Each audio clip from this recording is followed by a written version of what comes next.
Several people ordered the others to bow down, and standing near a statue whose eyes were covered and whose palms were folded together, these people repeated their order, telling the others to bow down before the emperor. Several similar statues stood in 2 rows at the ends of the stairs leading to the castle, which was visible in the distance, and the people continued to give orders, asking that the others give thanks to heaven for the grace that had come to earth. Not far from the castle was a city, and the people continued to order others to bow down. The city was quiet, but the orders continued to sound, offering to collect all the words of reverence, as well as gratitude. Suddenly, the atmosphere in the place where the statues stood changed, and the knight, raising his hand in which he clutched an axe, repeated the order to bow before the emperor, preparing to attack his opponent, but suddenly his weapon began to crack, breaking into 2 pieces, and the knight himself was wounded and flew to the side, splashing blood from the wound he received. His weapon was completely shattered, the upper half of his body was torn off from his legs, but not paying attention to this death, the other knights, pointing their spears forward, ran to attack, purposefully looking straight ahead. This was an organization under the control of the emperor, and it was called the Special Purpose Regiment, more commonly known as the Special Squad. Yang remembered this, standing in front of the knights running towards him, holding his own weapon in his hands. He waited for the knights to approach, swung his sword several times, cutting off the heads of several opponents, and noted that this squad only existed for one reason. Before he thought of this reason, he had destroyed several more opponents, inflicting fatal wounds on them, from which a large amount of blood immediately flew out, and then he still thought that they were created to protect the Emperor Leon Cabalan. However, this version, in his opinion, was wrong, and he continued to fight, due to which the statues were almost completely covered in blood, and the asphalt was also covered in dark splashes. The dead knights lay motionless on the ground, and the protagonist, whose clothes were also stained with blood, stopped in the middle of the chaos he had caused and said out loud that this reason was complete nonsense. Frowning seriously, he promised that he would kill Leon with his own hands. He was the captain of a special squad, but before he moved forward to fulfill his promise, one of the dead knights suddenly began to crawl forward, repeating that he needed to kill Yang, and ordering him to bow down. The other knights, also starting to move, began to say the same words, remembering the emperor, and crawled first towards each other, and then towards Yang, who, hearing this, turned his attention to them. The knights meanwhile began to gather into a single being, repeating the words about murder and worship, and noticing the huge silhouette that resulted from the united knights, Yang noted that even having become dead, these people remained the emperor's puppets. The creature that resulted from the knights, meanwhile, shouted for the protagonist to bow to the emperor, and after that it ran forward, putting forward the weapon that still survived, and intending to destroy Yang with it. However, it was not going to give up and, having more comfortably grasped the hilt of his sword, stood in a fighting stance, delivering a powerful blow. The area around the castle was engulfed in flames, there was no one inside the building itself, and only in one of the rooms of this very excitedly turned her head to the side, and then, stretching out her palms towards Leon's hand, which he raised, it asked if he was not surprised by the noise outside. He told the fairy not to worry, declaring that it was nothing special. Suddenly, he turned his head to the side, paying attention to another object, and suddenly admitted that he simply could not believe it. He looked at Yang, who entered the room, and remembering that he was loyal to him more than anyone else, he called him a traitor. He also repeated his title, declaring that he was the captain of Yang's special squad, but the protagonist did not answer anything, but simply, threateningly bowing his head and frowning, walked forward, not paying attention to the fact that his clothes were stained with blood, one of his hands was missing, and a splinter was sticking out of his leg. Finally stopping in front of the throne, he called out to Leon, who in turn asked how long had Yang been a captain. He remembered the times when he was a simple cadet, and saying that the Abyss of Loneliness was the training center for Special Forces warriors, he said that the protagonist was able to go from an ordinary slave warrior to a captain there, and snatched his opportunity with his bare hands. In that case, Leon did not understand what else Yang needed, and in his mind he went back some time ago, when the protagonist stood among the other cadets. Yang, lowering his head, decided to say what did not suit him, and lowering his hand, broke the splinter sticking out of his leg. Leon watched his actions with boredom, and the protagonist suddenly stuck the remaining part of the splinter in his hand into his ear, declaring that he was not satisfied with the bugs that Leon was planting. When he pulled out the shard, he and Leon saw a writhing creature at the edge of it, and Yang, frowning, declared that the Emperor was planting it in other people's heads, and asked if he was saying that he had gotten everything? He was sure that this was nonsense, and shouted that in fact, everything was lost, even the memories. As he spoke, Leon turned his hand so that the fairy was above it, and then clenched his fingers into a fist, causing the creature to freeze in fear. Yang, meanwhile, continued to frown, began to scream, desperately asking who his family was. Besides, he did not know who he was, and also did not understand what had happened to his entire life. Leon suddenly bit the fairy in half, shouting a spell, and the next moment, something sharp flew through the protagonist's body, who froze in shock, frowning. This object turned out to be Leon's sword, which he threw with such force that when it met the obstacle of Yang, it was still flying. The protagonist, with his eyes widened, asked in shock, "When did Leon do this?"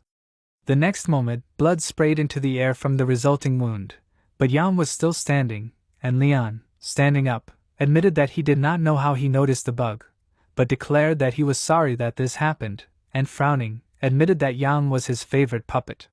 Blood flowed down his teeth and chin, and the protagonist, before closing his eyes, looked at him one last time, thinking that everything was in vain.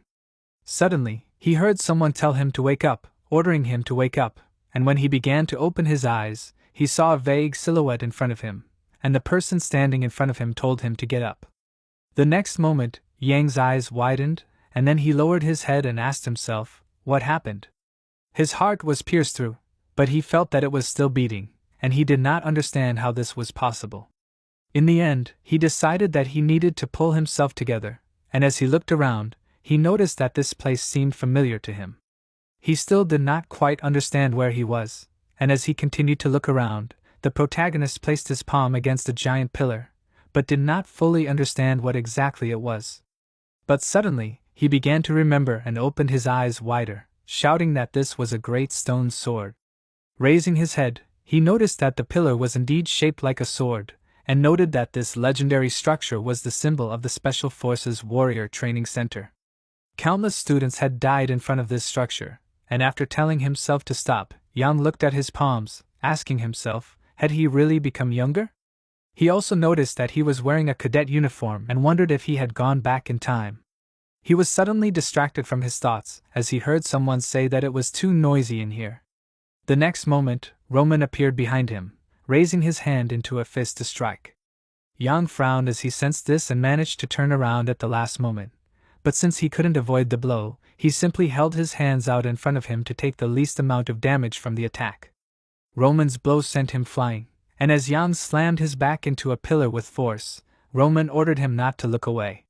The protagonist clenched his jaw, frowning, while Roman, cadet number 12, continued to clench his hand into a fist, noting that being impudent didn't make Yang special and asked if he really thought he could defeat him that easily. He began to concentrate magical energy near his hand in order to strengthen the blow if necessary, and Ian remembered that his opponent was number 12, noting that his name seemed to be Roman. Roman watched him with bewilderment, while the protagonist dropped to one knee, resting his hand on the ground in order to maintain balance. Roman finally announced that he knew that Yang was nothing special, but he stood up and asked if this was a warm-up. Roman, crossing his arms, admitted that he wanted to deal with a loser under the guise of training, and said that no one cares when a low-level cadet dies. The protagonist thought that this simply couldn't be true, because when he opened his eyes, he saw the great stone sword, his body became younger, and given the situation and Roman's words, this meant that he had returned to the past. This realization made him clench his jaw, closing his eyes, and he mentally screamed that he didn't care what happened, because the most important thing was that he could start over. This time, he was not going to make the same mistakes, and he imagined his bloody palm clutching Leon's hair, and promised himself that this time he would slit his throat. Distracted from his thoughts, he decided that he would tell Roman something important, and warned him about it. He frowned, looking at him, and Ian said that even at 40, he will not have a girlfriend, since he will quickly forget about relationships and devote himself entirely to military affairs. Hearing these words, Roman froze in shock, and then suddenly became angry and asked what Ian just said. Clenching his palm into a fist, he swung his hand, delivering an attack, and dodging it, The protagonist admitted that he could not believe that Roman knocked him down with such a slow blow, and realized that he himself was quite pathetic. Roman only got angrier and called the protagonist names, and then used the seventh attack of the dark spirit, a blow of outrageous rage. But he began to move very quickly, his blows became stronger, but Ian still dodged each attack, although he thoughtfully admitted that this was quite good. Suddenly, he appeared next to Roman and asked if he wanted to give him advice. He froze in shock, looking at him in confusion, and Ian advised him to attack when he had already closed the distance between himself and his opponent. Putting his fingers on his stomach, he sharply clenched his hand into a fist, delivering a powerful blow from a minimum distance, and said that he needed to do something like this. He also used the seventh attack of the dark spirit to strengthen his blow, but he used a blow from 3 centimeters. This attack was very strong, and Roman flew to the side, shockingly asking how the protagonist was able to use an advanced level attack. Ignoring this question, Ian frowned, starting to run forward, and shouted that after that, he needed to immediately hit the target. However, he suddenly froze, distracted by a small pendant that fell from the pocket of his cloak, and froze in confusion, looking at this object, which, having fallen to the ground, bounced slightly to the side. He was surprised, realizing that it was a pendant, and asked if it had really been with him all this time. He no longer paid attention to Roman lying unconscious on the ground, and picking up the pendant from the floor, he decided to call it a day, warning that he was lucky. Looking more closely at the pendant clutched in his hand, he opened it, noticing that there was something inside. Looking closely at what was under the lid of the pendant, his eyes widened, noticing an old photograph inside, which depicted a man and a woman with a child. Unable to hold back, he began to cry, and a few drops of tears fell on the surface of the pendant, and Ian thought that he immediately recognized these people, although he saw these faces for the first time. This was his family, and unable to hold back any longer, he continued to cry, and tears began to flow down his cheeks. Memories of love and family appeared in his head, and he remembered these words that he had forgotten 30 years ago. All of this he had not been able to obtain even after burning the imperial capital to the ground, and as he thought about it, he remembered the fire that burned around the castle, as well as the corpses of the knights he had defeated. He also noted that he had not been able to obtain this even after defeating all of the knights, and distracted from his thoughts, he slammed the lid of the pendant shut, noting that he was currently holding it in his hands. Slightly lowering his head, he closed his eyes, and then, opening it, he seriously looked straight ahead, realizing that he had almost made the same mistake. He decided that he had enough of wasting his entire life on pathetic revenge, because he needed to get out of here no matter what. He squeezed the pendant in his palm, promising himself that he would return to his family and the life he had lost. A little while later, he thought about the Special Forces regiment under the Emperor's command, who had besieged the fortress of Verna. As he thought about it, he imagined the flag, as well as the city engulfed in flames, noting that this squad had also eliminated the Archduke of the North, and he imagined the dead man with his head on the table. The special squad had carried out countless missions that had shaped the course of the Empire's history, and back then, it was Yang who had led this squad. He remembered himself at the time, standing with his palms on the sword stuck in the ground in front of him, glaring menacingly at the enemies ahead. He had been the captain of the special squad, the right hand of the Emperor, and the best knight in the Empire.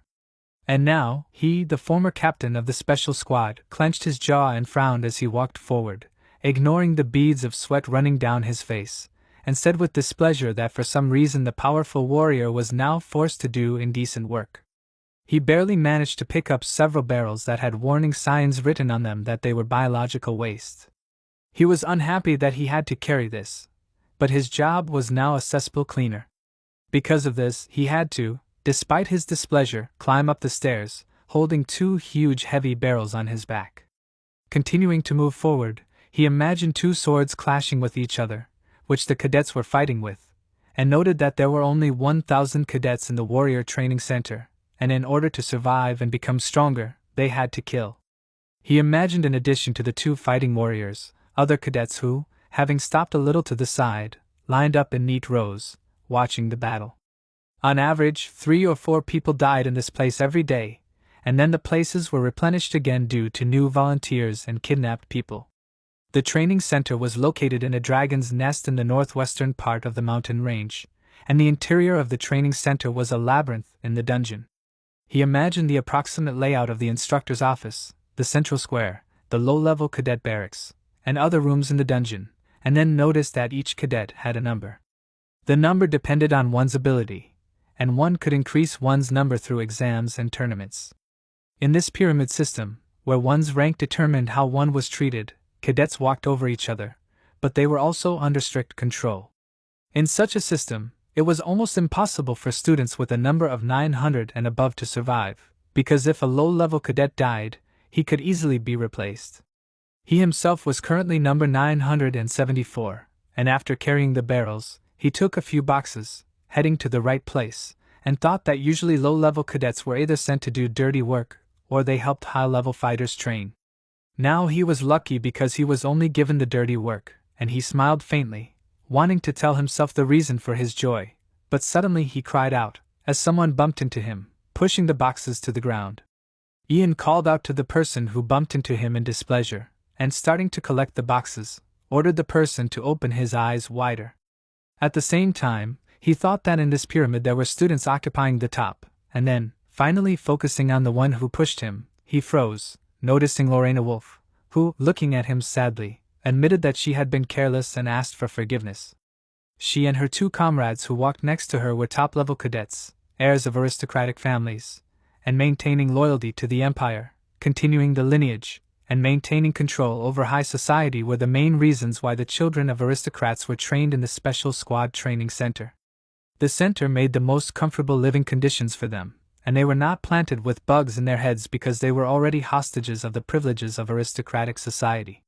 Thinking about this, the protagonist imagined the silhouette of one of the bugs, and then noted that top-level cadets always rank first in the rankings, and also enjoy all the benefits of their position. Among them were Lorena, Cruel Dwight and Casa Efrain. They occupied first, second and third place throughout their stay in the preparatory center, and suddenly Cruel, stepping forward a little, looked at Ian, who stood up, and contemptuously asked why Lorena was apologizing to scum. The protagonist did not say anything out loud, but mentally called Cruel an idiot, and in the meantime he asked if Ian really thought that if they were all cadets, then their status was the same? He didn't understand how such a lowlife even dared to talk to Lauren, and looking closely at the badge on Yang's clothes, he asked if he was number 974. He declared that he was on the lowest level, and asked if he understood it. He assumed that the protagonist had not yet learned the laws of this place, and he, lowering his head in irritation, thought that he really wanted to split Cruel's skull. However, instead of fulfilling his wish, he simply admitted that he had been rude and apologized. Cruel was not going to give in so easily and threw the toothpick he had been clenching between his teeth at Yang's face, but he offered to stand there, tightly pressing his lips together and not reacting to it. Cruel suddenly asked, was that really all the protagonist would say? He explained his question by saying that only worthy people would address him like that, while those like the protagonist would have to beg and plead for mercy, kneeling and slamming their foreheads into the ground. He smirked as he repeated that Ian needed to beg him, and he imagined him cutting his body in two, sending blood flying into the air.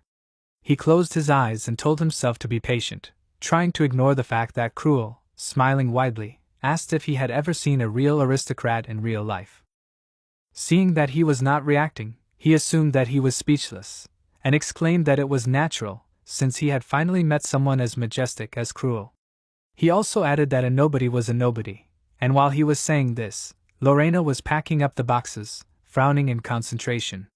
Eventually, without any reaction from the protagonist, Cruel and his companions began to leave, and Cruel warned Ian to be more careful in the future. Lorena waved goodbye, saying that she had collected all the boxes, and apologized to Ian once again. He frowned and passed his hand over his mouth, mentally noting that they could enjoy their ranks, because the worse they treated him, the better for him. A little while later, he picked up the boxes again and was walking towards the place he needed, but suddenly stopped, feeling something, and became interested in it. A raging fury was oozing from the opening right in front of him, and Ian realized that someone was hiding there. He assumed that it might be Roman, but realized that it did not look like his energy. In the end, he asked himself, why bother guessing when he could just see who was there? He sighed, noting that it was hard for him to carry the boxes, but he continued walking anyway, and when he reached the doorway, the girl leaning against the wall admitted that she had been waiting for Yang. Recognizing the voice, the protagonist turned around, realizing that it was Lorena. Meanwhile, she, crossing her arms over her chest, called him Cadet 974, and looked at him closely. Yang did not answer her, and then remembered the most dangerous criminal of the state, whom even the Imperial Knights could not catch. It was Blue Iron Guard, and he committed his first murder at the age of 11, and at 20 he already led his own gang. He destroyed 23 villages and 17 guilds, and his hand, capable of withstanding even orichalcum weapons, became a symbol of fear. However, a little later, holding this hand, Lorena, stepping forward, said her name and announced that she had killed him. She said this while holding the severed limb in her hands, and from that moment on, she became the commander of the Knights of the Imperial Palace. The Wolf Dukedom was one of the 4 noble families that ruled over the northern snowy mountains, and the Knights of the Duchy described Lorena as having the potential to be the best swordsman on the continent and the youngest sword master. When she was still a little girl, she stood in front of a monster while holding a sword, and soon destroyed it, and the snow in front of her was dyed red. In addition, she was the strongest warrior born in the Wolf family, and while distracted from his thoughts, Yang asked if Lorena was waiting for him. He assumed that she was mistaken, and she decided that she would say otherwise, but before she continued speaking, the protagonist thought that he agreed with the opinions of the rest of the people, since Lorena was the kind of person who was best not to mess with. In the end, she seriously asked what his goal was. Without answering her question, he wondered what would happen if he crossed her path, and Lorena asked why he was hiding his power. The protagonist still didn't answer, but decided that he needed to deal with Lorena first. Eventually, he said that he didn't understand what she was talking about, and she explained that she saw him fighting at the Great Stone Sword. She thought that he was just acting as a punching bag like all low-level cadets, but she eventually realized that she was wrong. Standing a little to the side, she watched the battle from a high place and saw Ian perform a 3-centimeter punch that no one here could perform. She wondered why a low-level cadet had such incredible abilities, and Ian lowered his head, realizing that he had screwed up. Still, he decided not to show his confusion and asked what a 3-centimeter punch was. Lorena said that she understood everything and suggested that her eyes deceived her. She began to walk away and Ian asked you, was he lucky? Before leaving, Lorena extended her palm forward, asking him to forgive her, and the protagonist wanted to respond with a handshake. But before their hands touched, she suddenly waved her palm, strengthening her hand with magical energy, and began to strike Ian. He followed the trajectory of the attack, asking himself why Lorena suddenly used an attack. He assumed that she wanted to test him, and although it was too emotional an attack, he realized that there was nothing else to do, and did not dodge the blow, while Lorena, changing the trajectory of the attack, hit him with her fist in the jaw, and because of this, he flew to the side, falling to the ground, and pulling his knees to his chest, he screamed, noting that he could have died. He asked what he had done wrong? Lorena looked at him in shock, then lowered her head, certain that he should have parried the blow. She apologized to him, and the protagonist reminded him that he had already said that he had not used that move. Lorena apologized again, as she did not mean for this to happen, and Ian thought that he had made her feel guilty by acting like a commoner who had been unfairly beaten. He knew her character, and therefore assumed that she would believe it, and in the end Lorena asked if it was true that he had carried some things. She decided that she would help him, and asked where they should be delivered. He tried to refuse, noting that Lorena did not need to do this, but she asked him to let her help her carry at least one box. This time, Ian did not argue, and taking one of the boxes in her hands, Lorena followed him, and noting that they were both ordinary cadets, she asked him not to speak to her too respectfully. But the protagonist refused this offer, as he assumed that it was already a little wrong. After they had walked some more distance, Lorena suddenly admitted that she thought it was unfair when higher-level students treated lower-level students like slaves. Ian answered her briefly, simply letting her know that he understood everything, and Lorena added that if she were to lead the duchy, she would speak out in defense of the slaves. The protagonist mentally noted that she was more talkative than he expected, and when they reached the right place, he placed the boxes on the floor, noting that thanks to her, he was able to carry all the cargo. Realizing that this was true, Lorena noted that it was time for her to go, and agreeing, Ian thanked her for her help. She turned her back to him, but before leaving, she decided that she would tell him something just in case, and, looking at her in confusion, he asked himself what she was saying. He asked seriously if it was true that he saw her attack.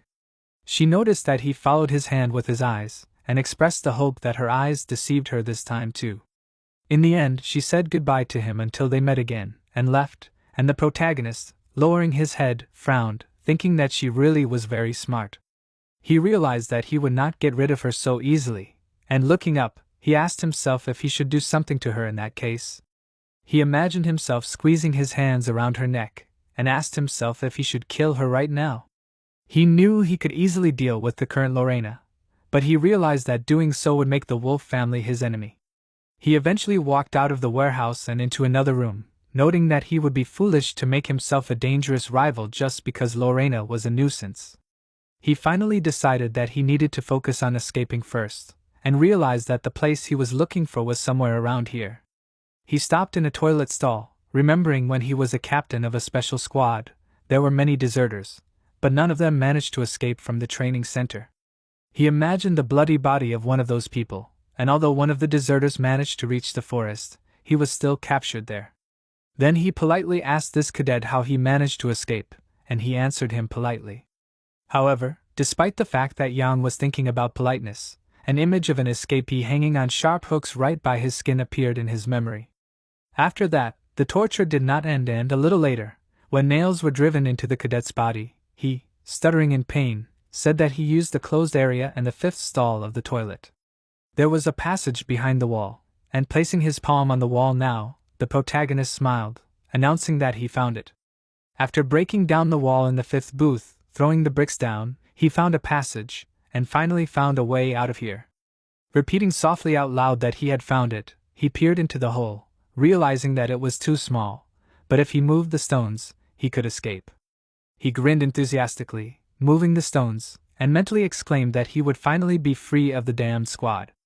A little later, a man, passing along the corridor, called out the number of Cadet 970, and he answered, saying that he was here. Then, going further down the list, the man said that number 971 had died, and called out number 972, waiting for him to answer. The next number, 973, was in place, and happy about this, the man called out number 974 and, hearing nothing, asked why there was no answer. He guessed what exactly could have happened and went to the bar door where Jan was supposed to be sitting, but when the warden was already near the bars, the protagonist said that cadet number 974 was sitting without moving. He leaned against the wall relaxed, putting his hands behind his head, and the warden ordered him to answer faster, and finally said that the roll call was over, ordering everyone to lie down. He put out the candles, and Jan, not falling asleep, asked himself what he had learned while in this place. He answered this question himself, noting that the quieter a person rides, the further he will get, because he only had one chance to escape. Even if he managed to crawl through the hole, a detachment of guards would be sent after him, and there would be many difficulties on the way. If the plan failed, he knew he would be in trouble, and imagined a crow squeezing his nerves in its beak, as well as an eye that it would pull out of a severed head impaled on a stake. The protagonist mentally said that he would only become an example for the other cadets, and decided that he needed a map in order to make a detailed plan. Suddenly, the dungeon he was sitting in was illuminated by a bright light, and he said that perhaps nothing would work with such a weak body, but he had no choice. He sat in a comfortable position, closing his eyes, and energy arose around him, and he thought that the Dark Dragon's breath was a mana control technique that only the commander of a special squad knew. Despite the fact that he was able to do this technique, his body would not be able to do it, because he needed to create an internal mana engine in order to relieve the weight. There was no time to create it, so Yang knew that he might not be able to master the Dark Dragon's breath. There was nothing else to do, so he sighed and pressed his lips tighter, and then he used the Divine Dragon's breath, and the magical energy around him increased, and the protagonist felt that the flow of mana became very fast. It was even faster than he expected, and every inch of his skin was oozing energy, as if the dragon itself had entered his body. He remembered that the Divine Dragon's breath was a secret technique of the first emperor, the founder of the empire, who conquered many countries with a single sword. He recreated the appearance of this man in his mind, and noted that this technique was created by the ruler out of boredom. The name reflected the power of it, but Yan was suddenly distracted, telling himself to stop, as he felt the mana leaving the core. He was sure that this cannot be allowed, and clenched his jaw, not understanding how to do this. Suddenly he screamed, the veins on his body bulged and he began to breathe heavily, and after a while the magical light went out, and resignedly lowering his head, Yan said that it did not work and cursed.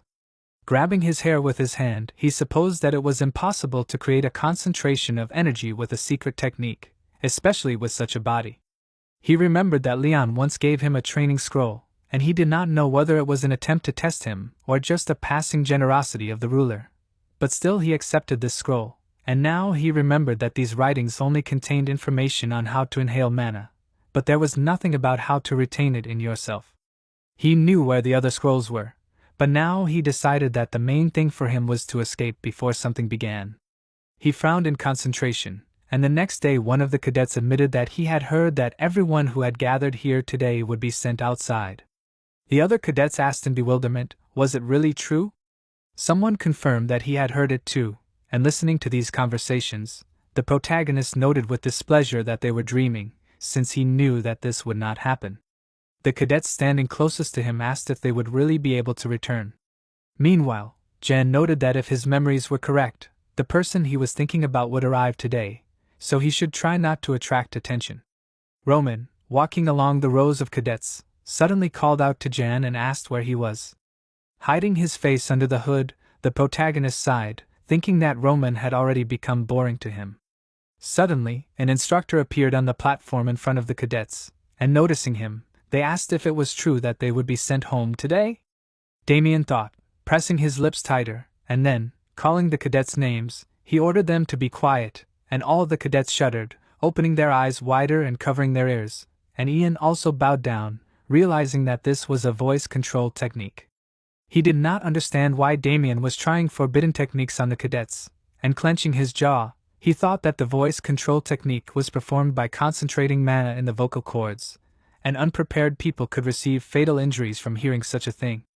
One of the cadets, trembling, coughed, feeling something unpleasant in his heart. Blood started to flow from his eyes and nose, and Damien, ignoring the reaction his scream had caused, said that the abilities and status of these cadets did not matter at all, and the protagonist, frowning, looked at him, admitting to himself that he did not think that he would see this crazy man again. Damien, meanwhile, looked at the cadets with disdain, asking if they had a reason to live. He was the chief instructor of the Special Forces Training Center. Without waiting for an answer, Damien ordered them to be silent, and while he was shouting at the others, one of his assistants began to pull aside those cadets who were feeling sick. He ordered the rest to immediately fall into line, calling them names and telling them to disperse, and also reminding them that the instructor was looking at them. Ian, frowning, realized that he needed to be more careful, since the low-level cadets were just toys for Damien. Damien actually stood there smiling and enjoying the spectacle, and the protagonist mentally noted that if he noticed him, then he could say goodbye to his escape and even his life. Finally, when everyone calmed down, Damien admitted that he was glad to welcome his dear cadets, and said that everyone who had gathered here were incompetent, low-class nobodies. He honestly admitted that he would gladly kill them all, but with a kind smile, he told them not to worry, shouting that their blessed emperor did all this for people like them, and gave them one last chance. Yang, frowning, listened to all this, and Damien shouted that Leon gave them a chance to be chosen for the Dragon Warrior project. They were going to conduct a thorough selection, and the best cadets were to carry out a noble mission, namely, protecting the Overlord. But in reality, as far as Ian knew, a bug would be planted in the students' heads, thereby brainwashing them, because the real goal of the project was to create puppets of the Emperor who would not even be able to die without an order. He remembered the creature made up of half-dead knights that had attacked him, and then he returned to the present, noticing that Damien, smiling even wider, had his arms outstretched, rejoicing at how brilliant and caring their emperor was. He ordered the cadets to thank the ruler for his endless kindness, and looking at the rows of cadets who, with their heads bowed in submission, began to clap their hands, Damien noted that at least they clapped better than the high-ranking cadets. The protagonist, who had started clapping like the others, thought that he needed to be less noticeable, and suddenly someone, turning to Damien, admitted that he had a question. Hearing someone's voice behind him, Ian turned around, asking himself, who was it? It was Roman, and the protagonist was very surprised to recognize him, and he, meanwhile, frowned, asked, was the dragon warrior really that important?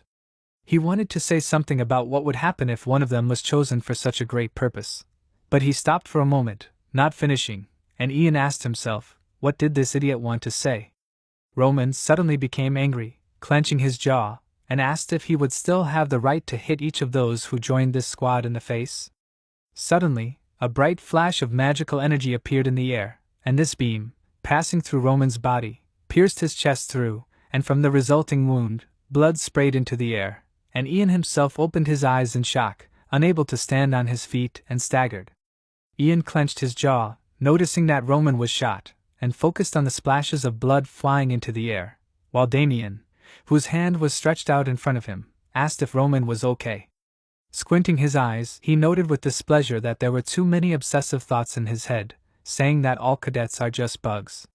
Distracted by his words, some of the cadets standing closest to Roman, who fell to the ground, began to look at him with compassion, asking each other, did he really die? The protagonist, without approaching him, simply turned his gaze so that he could see him, and mentally noted that if he stopped the bleeding, he could survive. But now it was too dangerous to go out of action. However, Roman, despite the wound, managed to rise up and, frowning, looked furiously at Damien, after which he asked what he just said. He pressed his palm to the wound, and when the cadets noticed that he rose even after Damien shot him, they began to shout his name, asking him to stop. But Roman straightened up, getting up from the ground, and asked if Damien was really saying that they were all bugs. He did not understand why they recruited slugs like them in that case, and said that in order to survive on the street, he did dirty work and suffered humiliation, but he continued to live because there was a reason for it.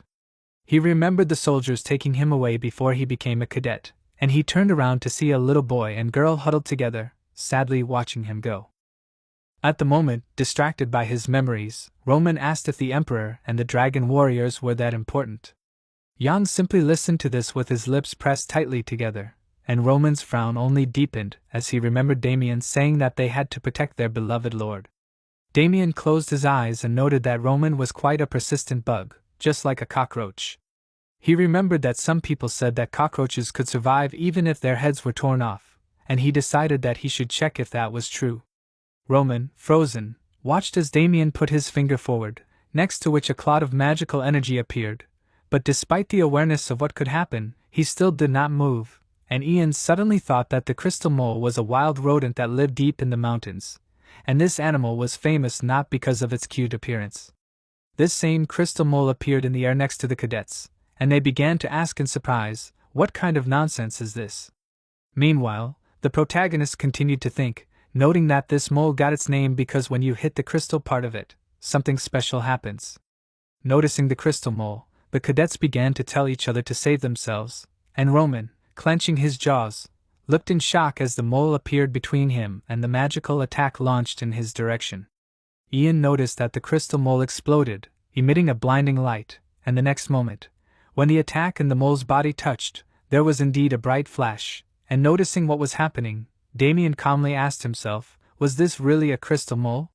No one understood where this creature came from, and Roman, whose head was still in place, froze, his eyes wide open, and then fell again, and the cadets took note of this, telling each other to quickly pick him up. Ian continued to stand a little to the side, thinking that it was a pity for him to blow up the crystal mole. He found it in the restroom and decided to keep it for himself just in case, and he never imagined that he would use it like this. Looking at Damien's calm expression, the protagonist thought that the problem was him, asking himself, was it true that he definitely noticed everything? He understood that if he was noticed, it would be the end for him, and suddenly Damien cleared his throat, and then, turning around, noted that Roman was really stubborn, like a cockroach, and shouted that he even liked it. He said that everyone was free, and Ian, lowering his head, quietly asked himself, was he really lucky? Looking at Roman, who was being taken aside by several cadets, the protagonist called him an idiot, since he was too self-confident. Some time later, in a dark dungeon, to which a spiral staircase led. Damien, walking along a corridor with lattice doors, sighed contentedly, and then grinned, and slightly squinting his eyes, he noted that he found a funny toy, recreating in his thoughts the image of Roman and Ian. Sometime later, in zone number 3, in an abandoned toilet in one of the stalls, Ian was digging a tunnel, quietly noting that he had been careless. 3 days had already passed, and he could not believe that he had forgotten to take a mask with him. He had been making an escape route for 3 days already, and quietly spoke his actions, which consisted of digging a tunnel, securing it with boards, and then repeating it. The 3rd day of work progressed without problems, and because the protagonist concentrated mana in his eyes, the darkness in the tunnel did not bother him at all, so he simply worked, removing the earth with a dagger. No one had entered here for 3 days, because this abandoned room was no longer even indicated on the maps. At this rate, he understood that he would finish earlier than planned, and suddenly he noticed that the knife had crashed into something. Something began to push forward from the hole that appeared, and Ian froze in shock, clenching his jaw, as he realized what it could be. Some time later, the instructor checked the presence of the cadets, calling out their numbers. Numbers 830, 892, 920 were in place, and as the cadets passed him, the instructor told them to move their legs faster. The next to be checked was supposed to be number 974, and as he came closer, the instructor noted that he was in place, but suddenly asked him to stop, as he noticed that he smelled suspiciously. He assumed that Ian was hiding something, and ordered him to take off his hood. The protagonist, taking hold of the edges of the fabric with his hand, admitted that in fact, he accidentally broke the container he was carrying, and it turned out to be garbage. When he took off his hood, everyone noticed that part of his face and hair were stained with unpleasant waste, and the instructor, crying out, noted that he smelled unpleasantly like waste, and since his nose was about to fall off, he ordered that Jan leave. He obeyed, and after a while he shook out his clothes, which he had washed, expressing the hope that this would be enough to get rid of the smell. He was glad that there were no suspicions, and thought that he had not even expected that he would break through the sewer pipe. What burst out of it looked like a dragon, and he asked what the others were eating here, that he had to fight with such horror. In the end he calmed down, noting that there was nothing to worry about, since nothing should interfere with his plan.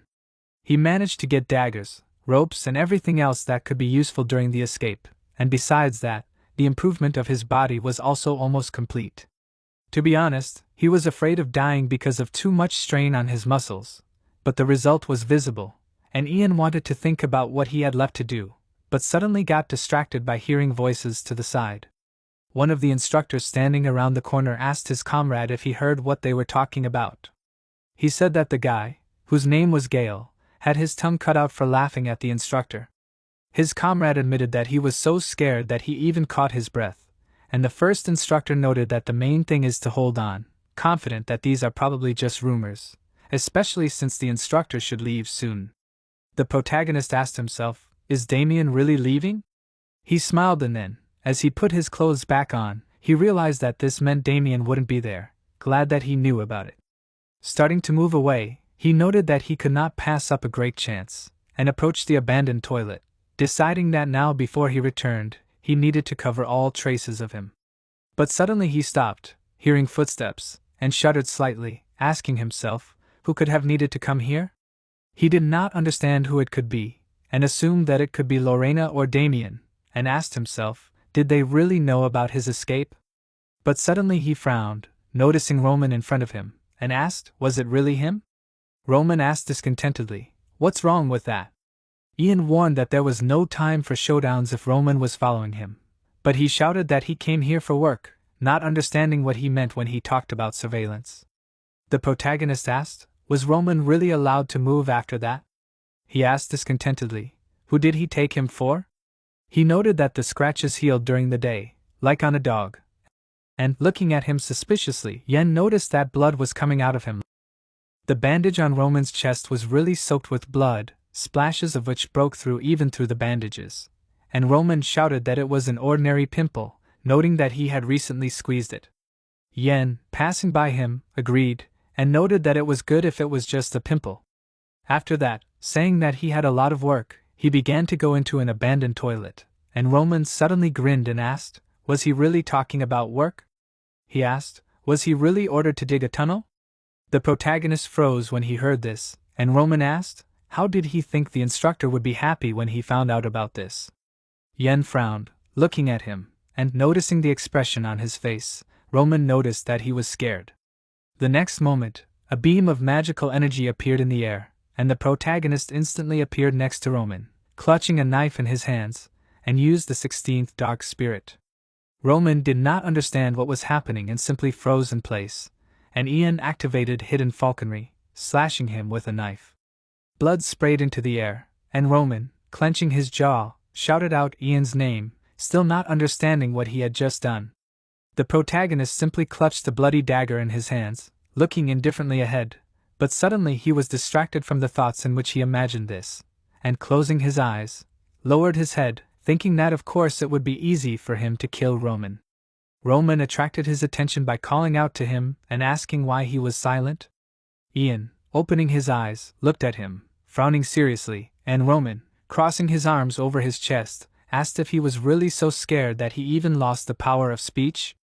He warned him to just know that the death penalty awaited him for escaping, and still not noticing no reaction from Jan, he continued talking, asking if it was true that he did not expect him to find out.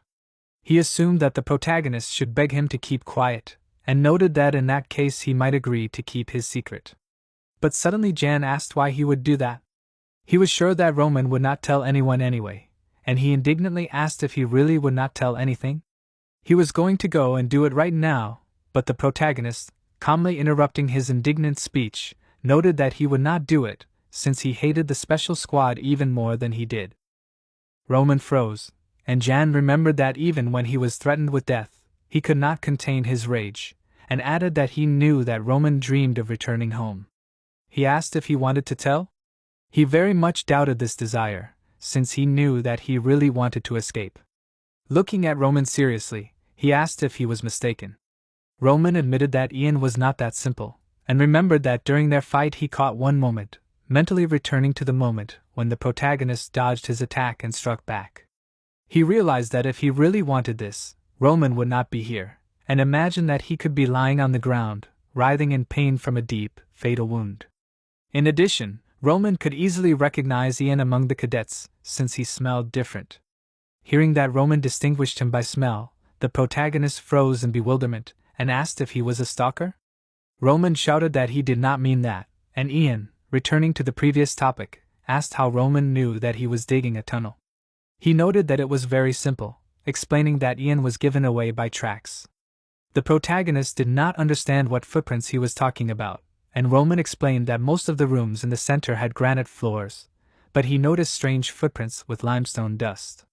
The shoe's size and stride length completely matched Yang's parameters, and he, upon hearing this explanation, asked if this was enough to understand that he was going to escape. Roman noted that he also looked at his work report, noticing that the protagonist appeared here too often. Yang admitted that Roman was smarter than he thought, noting that he could not tell at first glance. Roman froze in shock, not understanding whether this was a compliment or not, but in the end he coped with his emotions and asked Yang to tell him about the plan, asking where he was digging his tunnel.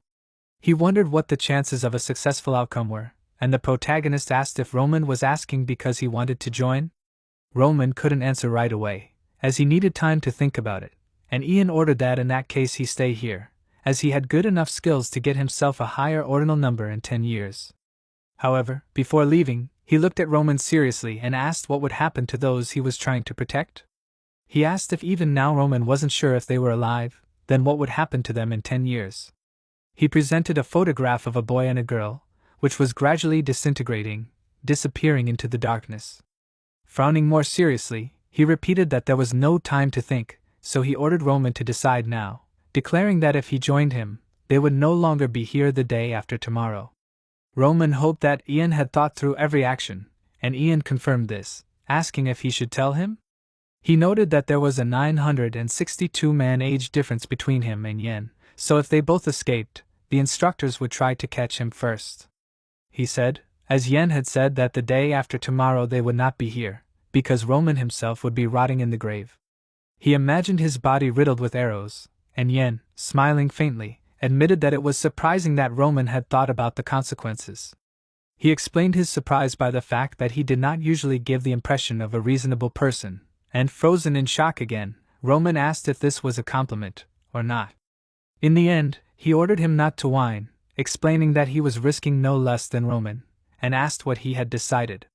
He imagined a float on a fishing rod, and Roman meanwhile closed his eyes, thinking, and then looked resolutely at Yen, saying that there was one more thing left to do, and Yen imagined that the float had gone under because the fish had bitten it.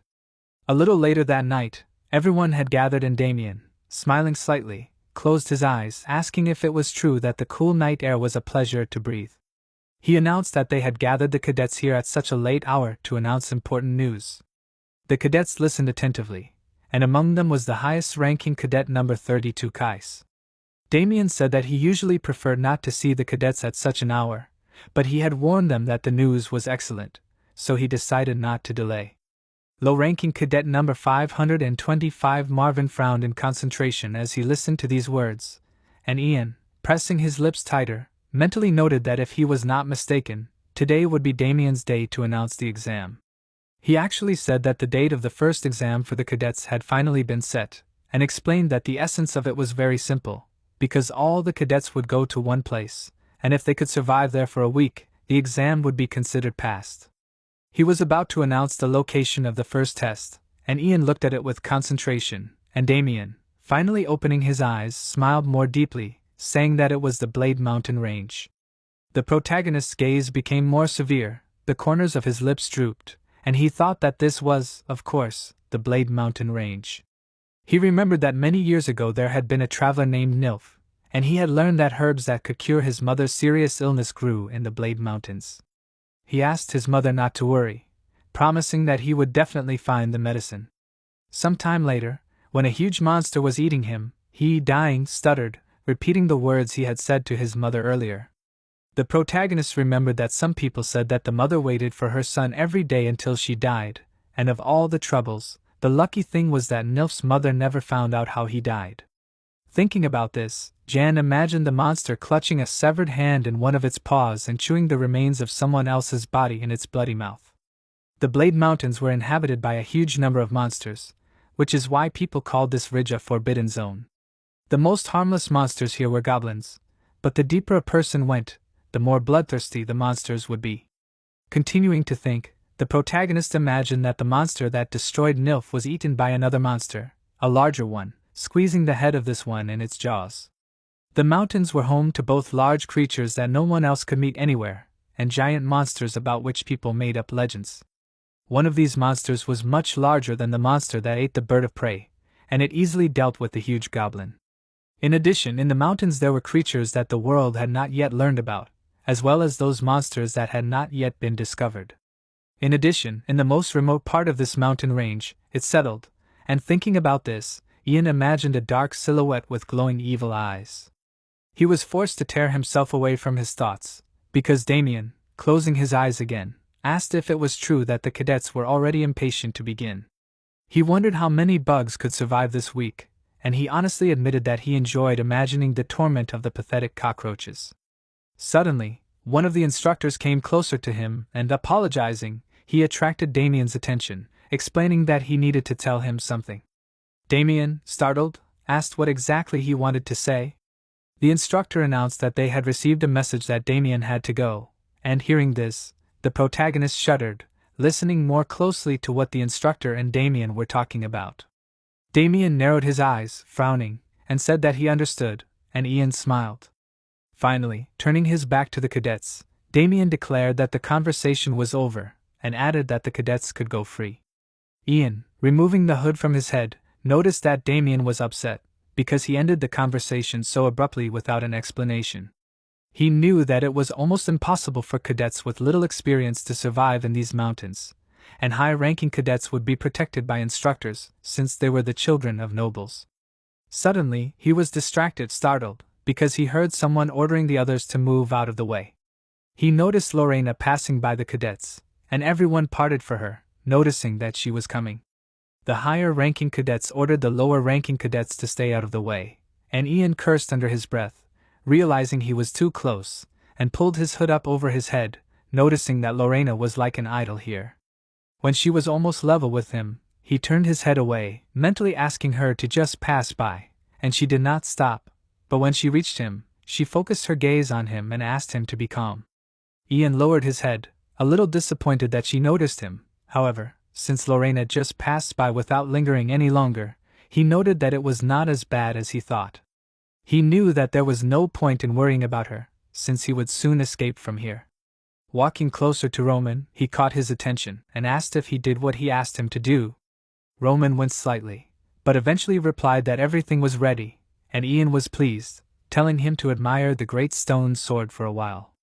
Roman asked why he needed to look at this monstrosity.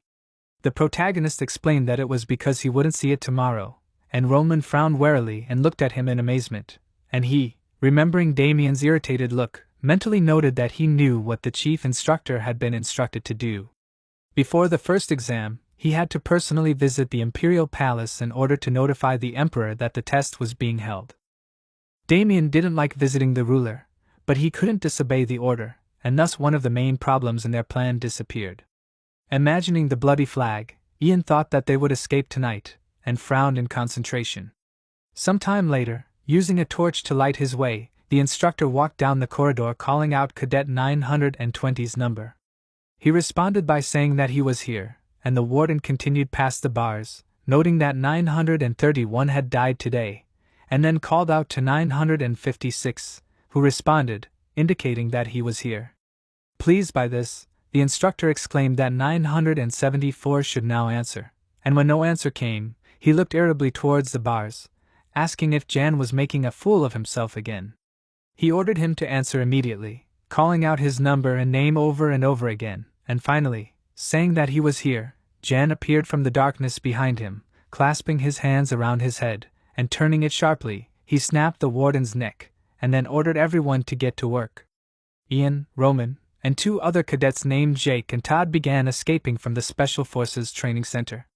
Looking at the dead overseer, one of them, noticing that the guard change was coming soon, ordered his comrades to hide the corpse so that no one would notice. Jake and Todd, starting to drag their corpse away, agreed, promising that they would do it quickly. While they were doing this, Roman, coming closer to Ian, noted that he had brought 2 cadets, as he had asked. The protagonist asked if their skills could be relied upon. Roman replied that of course they could, and asked if it was true that Ian was not going to use the guys as bait. He decided that if that was the case, then it would be better for them to stay at the academy, and at that time Jake and Todd, coming closer to them, asked them not to worry, promising that they would not become a burden, since they too were in danger of death here. Ian agreed to this, and then ordered them to be quiet, as he did not want to wake up the light sleepers. After they had walked some distance, the protagonist told them to look, and referring to the huge gates they had stopped in front of, he explained that he needed them for this very purpose. He could not open the gates alone, and that was why he needed these guys.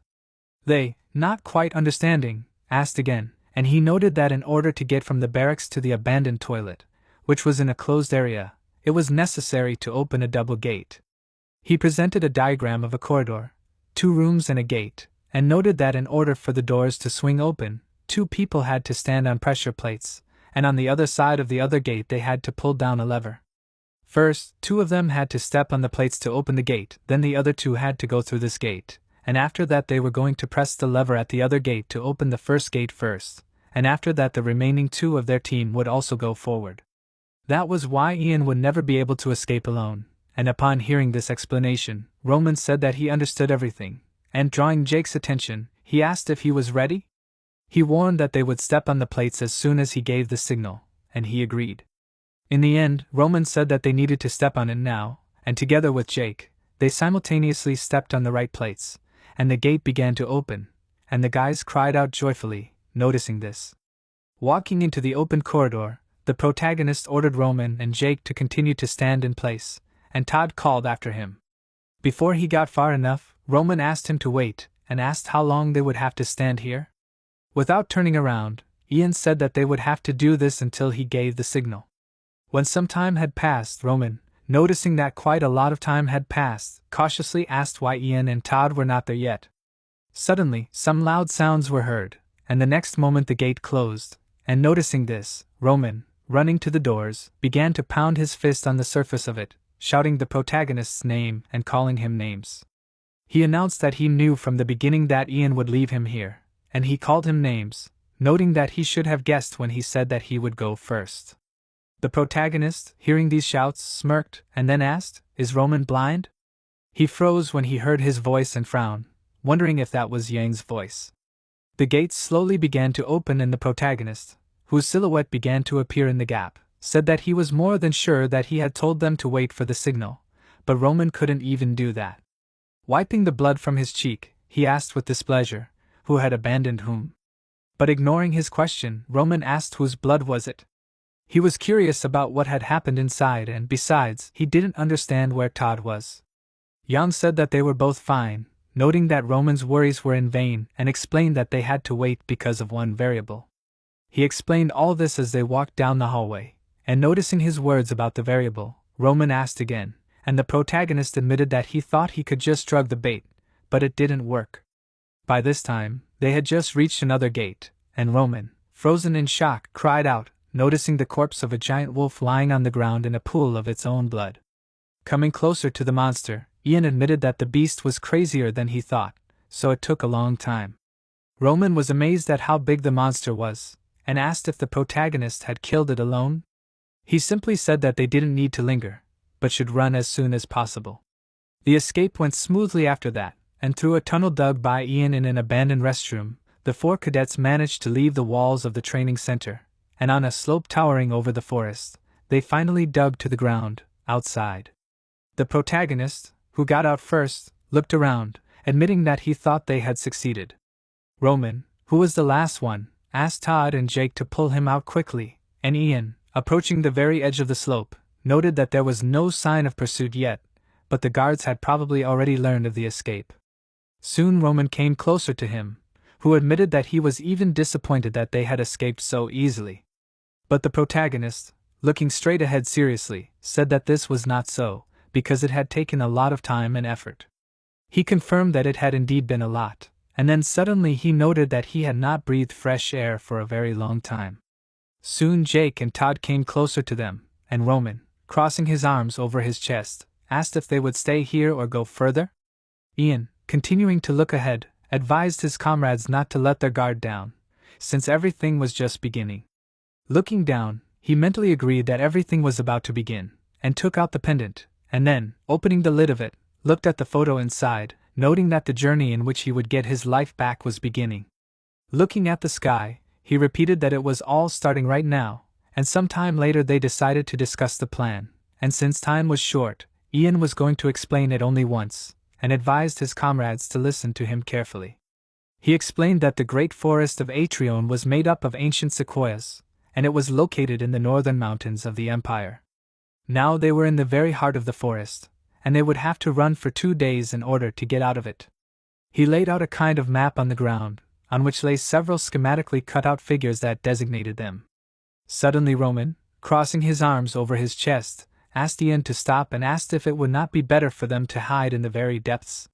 He reminded them that sequoias were tall trees with wide trunks, so if they hid properly, everything would work out. The protagonist explained that where it was easy to hide, there were most monsters, and Roman, distracted from his explanations for a long time, asked when he had even managed to make a map and figures. Ian ignored this question and said that, among other things, they had probably already been pursued, so it was only a matter of time before they were caught. The squad of pursuers consisted of about 20 people, and as soon as they caught up with them, they would be finished, and they could increase their chances of a successful escape in only one way, which was that they needed to split up and thus separate the pursuers. If they had scattered in different directions, the guards would have had to do the same, and if you did the simplest math, it turned out that there would be 5 guards for each of them, and exploratory each one's chances of escape would increase. Roman, clenching his jaw, frowned and asked if he was joking. He realized that in the end he would become bait, since they would first chase the cadet with the highest number. The protagonist also looked at him with irritation, noting that Roman could then not train so hard, and asked who made him. Besides, he wondered if he was unhappy with something. Soon he returned to discussing the details of the plan, noting that if they were together all the time, they would definitely be killed, but at least one of them should successfully escape. Jake and Todd exchanged glances, and frowning seriously, Ian announced that they should all scatter in different directions, asking if there were any more questions. Roman asked him to wait, admitting that he did not understand something, and paying attention to the map, he noticed that each figure had a number written on it, but the figure representing Roman himself had the word fool written on it. He was curious to know why this was so, but the protagonist did not answer, but simply said that if there were no questions, then it was time for them to leave. Roman tried to stop him, reminding him that he had not answered, and Ian suddenly became distracted, as Jake, calling out to him, thanked him, as he was sure that without him they would never have gotten out of there. Removing the hood from his head, he seriously promised that he would definitely repay him for his help, and noted that in the future they may not pretend that they do not know each other. The protagonist looked at him intently, as he considered him an ordinary cadet, but now he assumed that he probably had a good reason somewhere to risk his life like that. Interfering with their conversation, Roman declared that it was funny, expressing the hope that he would never see them again. Ian said his name seriously, admitting that he was a good cadet, but a heartless person, and frowning, Roman indignantly shouted that this was not true at all. Covering his mouth with his hand, he, having calmed down a little, explained that they would only meet again if they were all captured, and if they did not see each other again, it meant that the escape was successful. The protagonist, looking at him thoughtfully, noticed that sometimes he spoke like an old man, and asked himself, had he regressed too? Noticing his strange look, Roman looked at him in bewilderment, and then Ian finally admitted that he was right and wished that they would never meet again. They all looked at each other, and some time later, quickly running through the forest, the main character looked straight ahead with concentration, assuming that the rest of the guys were probably running as fast as they could. He decided that it was time for him to start doing the same, and inhaled air while simultaneously activating the breath of the divine dragon. He used the running acceleration technique, and magic shone in his legs, increasing his strength and speed, and having concentrated the required amount of magical energy, Yang used the wings of the wind bird, accelerating even more. He instantly climbed to the very top of a tall tree and, stopping, looked around, thoughtfully, and noted that the physical abilities of this body were the main problem, since it was even hard for him to maintain the breath of the dragon. The veins still could not pass enough mana, but he was glad that he had managed to pump up his own abilities. He did not even imagine how things were going for the others now, and imagined Roman, smiling faintly, and then admitted that he himself was also pathetic. He was the 5th captain of the special squad, a master of assassination, pursuit, and surveillance. He decided to check if he had inherited the skills from his previous life, and grinned predatorily, frowning. Around this time, one of the instructors asked his comrade if there was any news from the pursuit squad. His interlocutor replied that they had not returned yet, and calling all the other workers, the instructor asked why they had discovered the loss so late.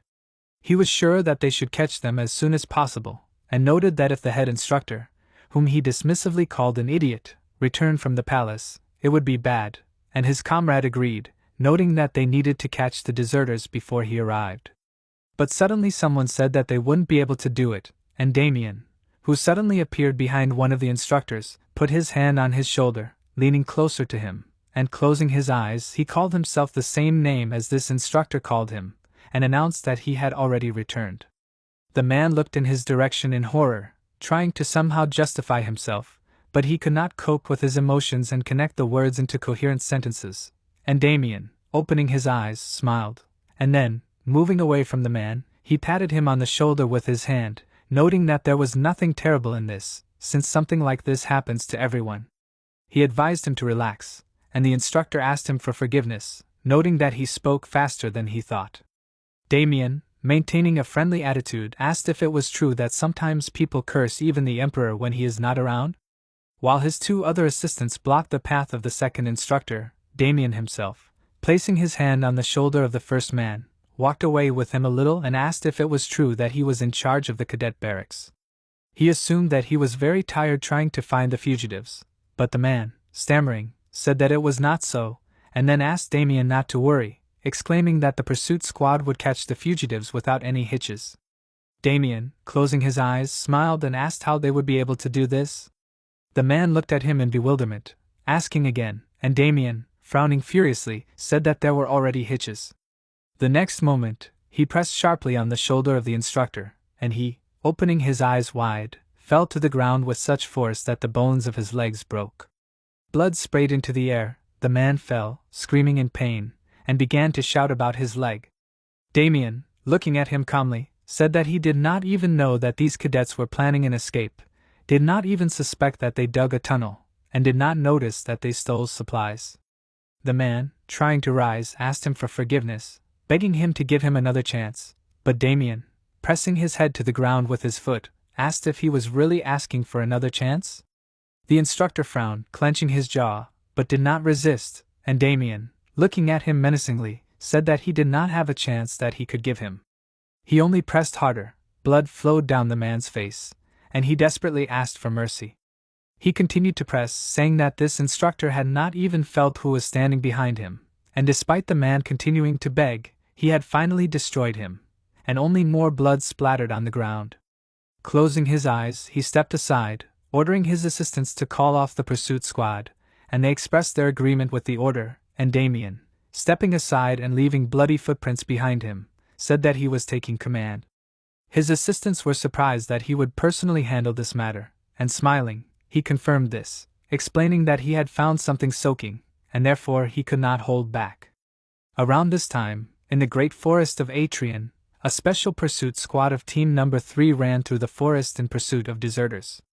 Suddenly, sensing something, Kelly thought about it, and then stopped, raising his hand and ordering his comrades to do the same. Obeying, they asked in confusion what was going on. One of the pursuers suggested that they had lost the trail, but as Kelly removed his mask, he announced that everything was going smoothly, but asked if it seemed strange to them that everything was going so smoothly. He wondered what they thought of it, and the leader of Team Number 3 looked intently at his team members, Jael and Andre. Andre noted that the cadet only had number 974, so naturally the chase would be easy. Jael said that Kelly was again being too suspicious of everything, since they had followed tracks leading away from the cliff and then found prints leading in that direction. Ian, in their opinion, was simply in a hurry to escape from them, and continuing to develop this theme, Andre asked if it was not because of Kelly's suspiciousness that his partners constantly abandoned him. He also added that this was already an illness, and Kelly looked at them angrily, and then, lowering his head, asked himself if the reason was only in him. However, he still could not calm down, and noticing that the fog was lifting, he decided that they needed to catch the fugitive before he escaped. Jael and Andre said that they would obey, and Andre added that, especially since they were number 974, they would cope quickly, figuring that the team responsible for number 12 must have a hard time right now. Jael pointed out that although he was number 12, he was still a cadet, so he would be quickly caught by another team, and Andre countered that he was too confident. Slightly tilting his head towards Jael, he asked what his number was in the training center. Suddenly, Jan, hanging from a tree branch, appeared behind Andre and, grabbing him, lifted him up, hiding him in the leaves of the tree. Andre didn't even have time to scream, and the main character thought that he had 2 pursuers left, while Jael asked again about the training center and wanted to say what his number was. But suddenly he was distracted, noticing that Andre, who had been walking next to him before, had disappeared. He looked to the side in bewilderment, calling him, and taking advantage of this, Jan, leaning out from behind a tree trunk, waved his dagger, hiding Jael's body in the grass. Only one enemy remained, and at this time Kelly, warning that there was too much noise here, asked if his comrades really thought that they were on a picnic. He warned that Jan would run away upon hearing voices, and turned around, but, not noticing Jael and Andre behind him, he said their names in bewilderment, thinking with horror that the squad members had disappeared without a trace, and asked himself if this really happened, and in such a short time? Now he understood that it was no wonder that he had this strange feeling, and he froze, tightly pressing his lips together, certain that this simply couldn't be happening, because even if they were after number 12, he wouldn't be able to defeat a member of the special forces. In that case, he didn't understand how cadet number 974 managed to do it, and while he was thinking, Jan appeared behind him, stretching his arms towards him. However, after getting his bearings, Kelly abruptly turned around, activating a distraction strike with a spinning attack. However, the protagonist reacted in time, and therefore the attack that Kelly used destroyed the tree standing behind him, but did not hurt Yang in any way. Frowning in anger, Kelly called the protagonist impudent, asking if he really thought that this would work a third time.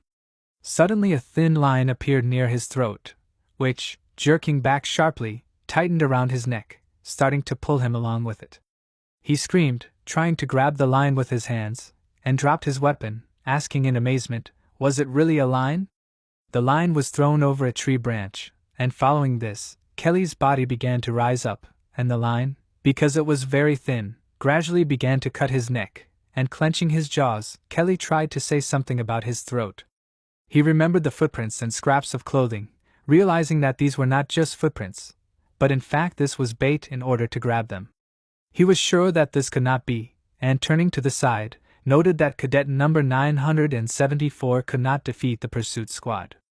Ian, standing behind the trunk of the same tree that Kelly was currently hanging on, simply frowned in concentration, clutching the fishing line in his hands and holding it, and trying to twitch to free himself. Kelly called out to Andre in jail, but in the end he couldn't do anything and cursed and gave up.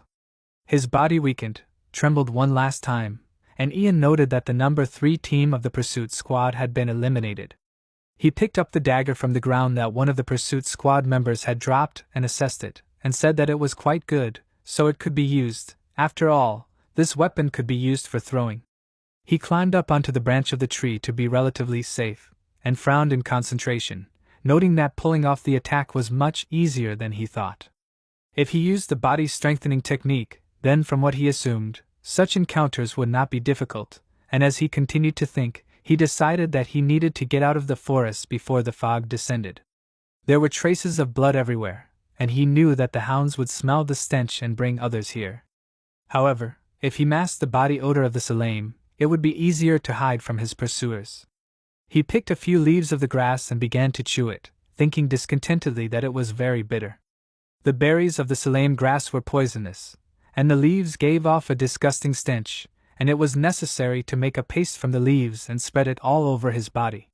While doing this, the protagonist thought discontentedly that it gave off an unpleasant smell, but it was not in vain, since the dogs could not stand the stench of the Salame, and therefore they would not smell the scent of Yang. Thanks to this, his pursuers would not find him, and he decided that it was time for him to hurry, since time was running out, because even in the farthest corners of the empire he would not be able to hide if snares were spread against him in the sky and nets on the earth. Suddenly his thoughts were distracted by something, and looking more closely into the distance, he noticed that it was smoke. Straightening up on the branch, he noted that the troop would never start a fire, and that the only people in that direction could be Jake or Todd. He called them idiots, asking if they thought they were just going on a hike. He knew what would happen if the fire was not put out, but he closed his eyes and lowered his head, refusing to let those thoughts go, as he knew that now was not the time to worry about others. He had taken the rest of the team anyway, to use them as bait, and if they drew attention to themselves, it would be all the better for the main character himself. He remembered the moment when they had leaned towards each other, exchanging glances, and calling his comrades idiots again. He jumped down from the tree, starting to run away, and frowned, suggesting that maybe it would be useful if they survived. He strengthened his body with magic, noting that he needed to have time to put out the fire before his pursuers noticed. Suddenly he froze, his eyes widening as he felt a cold air run over the back of his neck. He felt the death gaze that had haunted him on the battlefields, and noted that something was standing behind him, watching him. He felt like there was a snake behind him, gradually wrapping its body around him.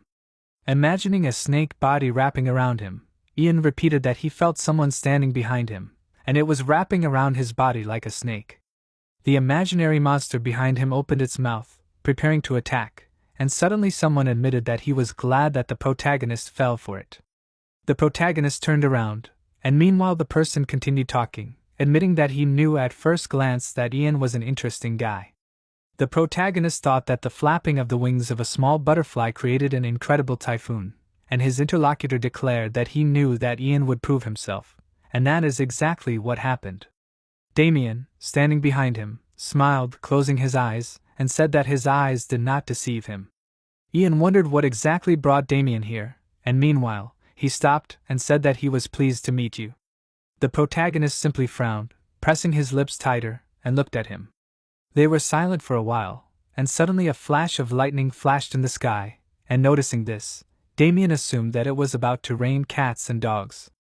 Ian remained silent, and only thought that this could not be. He did not understand what Damien was doing here, and in the meantime, he raised his hand above his face, thinking, and asked if it would be limited to just one lightning bolt. The protagonist continued to think, remembering that before they escaped, he made sure that the instructor had left for the Imperial Palace. He heard that during the visit he was scolded so much that he was almost sent to prison, and therefore he did not understand why Damien was here. Suddenly, he realized something and asked himself, did the future go the wrong way? He imagined the rails that split, and asked himself, could his actions have influenced the previous events? If that was indeed the case, he was curious about what it was, and he remembered what had happened earlier, when he had fought Roman, when he had faced Lauren, and when he had thrown the crystal mole. He supposed that none of his actions could have affected Damien, but he noted that his antics had created cracks that were not there before his rebirth, and these cracks had destroyed the future that was supposed to be his. Finally, breaking his thoughts, Damien asked what Ian would throw this time. He suggested that it might be the crystal mole or the electric mouse, and the protagonist, frowning even more, wondered if Damien had noticed that too. He wondered meanwhile, did he really think that he would not be caught? Thinking back to when Ian had thrown the crystal mole, he admitted that he was still impressed, as he did not think that he would be able to organize an escape on such short notice. He noted that the protagonist moved surprisingly fast, and admitted that at first he was shocked and did not understand what had happened, but Ian immediately became noticeable to him. He thought that only cockroaches lived here, but remembering how he focused his attention on Ian, standing among the cadets, he said that such an interesting specimen was among them and smiled slightly, and the protagonist, cursing, mentally noted that this was a stupid act. He did not know how much the future had changed, but he understood that it could not be worse than this situation. However, he was no longer sure of even this, because Damien was called the Three Swords of the Continent, but he would receive his second name later. Thinking about this, Ian imagined a bloody flag, as well as other people's swords stuck in the ground, and froze, returning to what was happening now. Damien suddenly chuckled, calling Ian funny, and laughed, starting to clap his hands, as he supposed that it could not be better. The protagonist continued to look at him seriously, and he, continuing to have fun, smiled widely and asked if it was true that Ian was now thinking about how to kill him. He admitted that he had not had such fun for a long time, and suggested that Ian tell him how he planned to kill him. He explained his mirth by the fact that usually people in such situations think about running away, but the protagonist acted completely differently.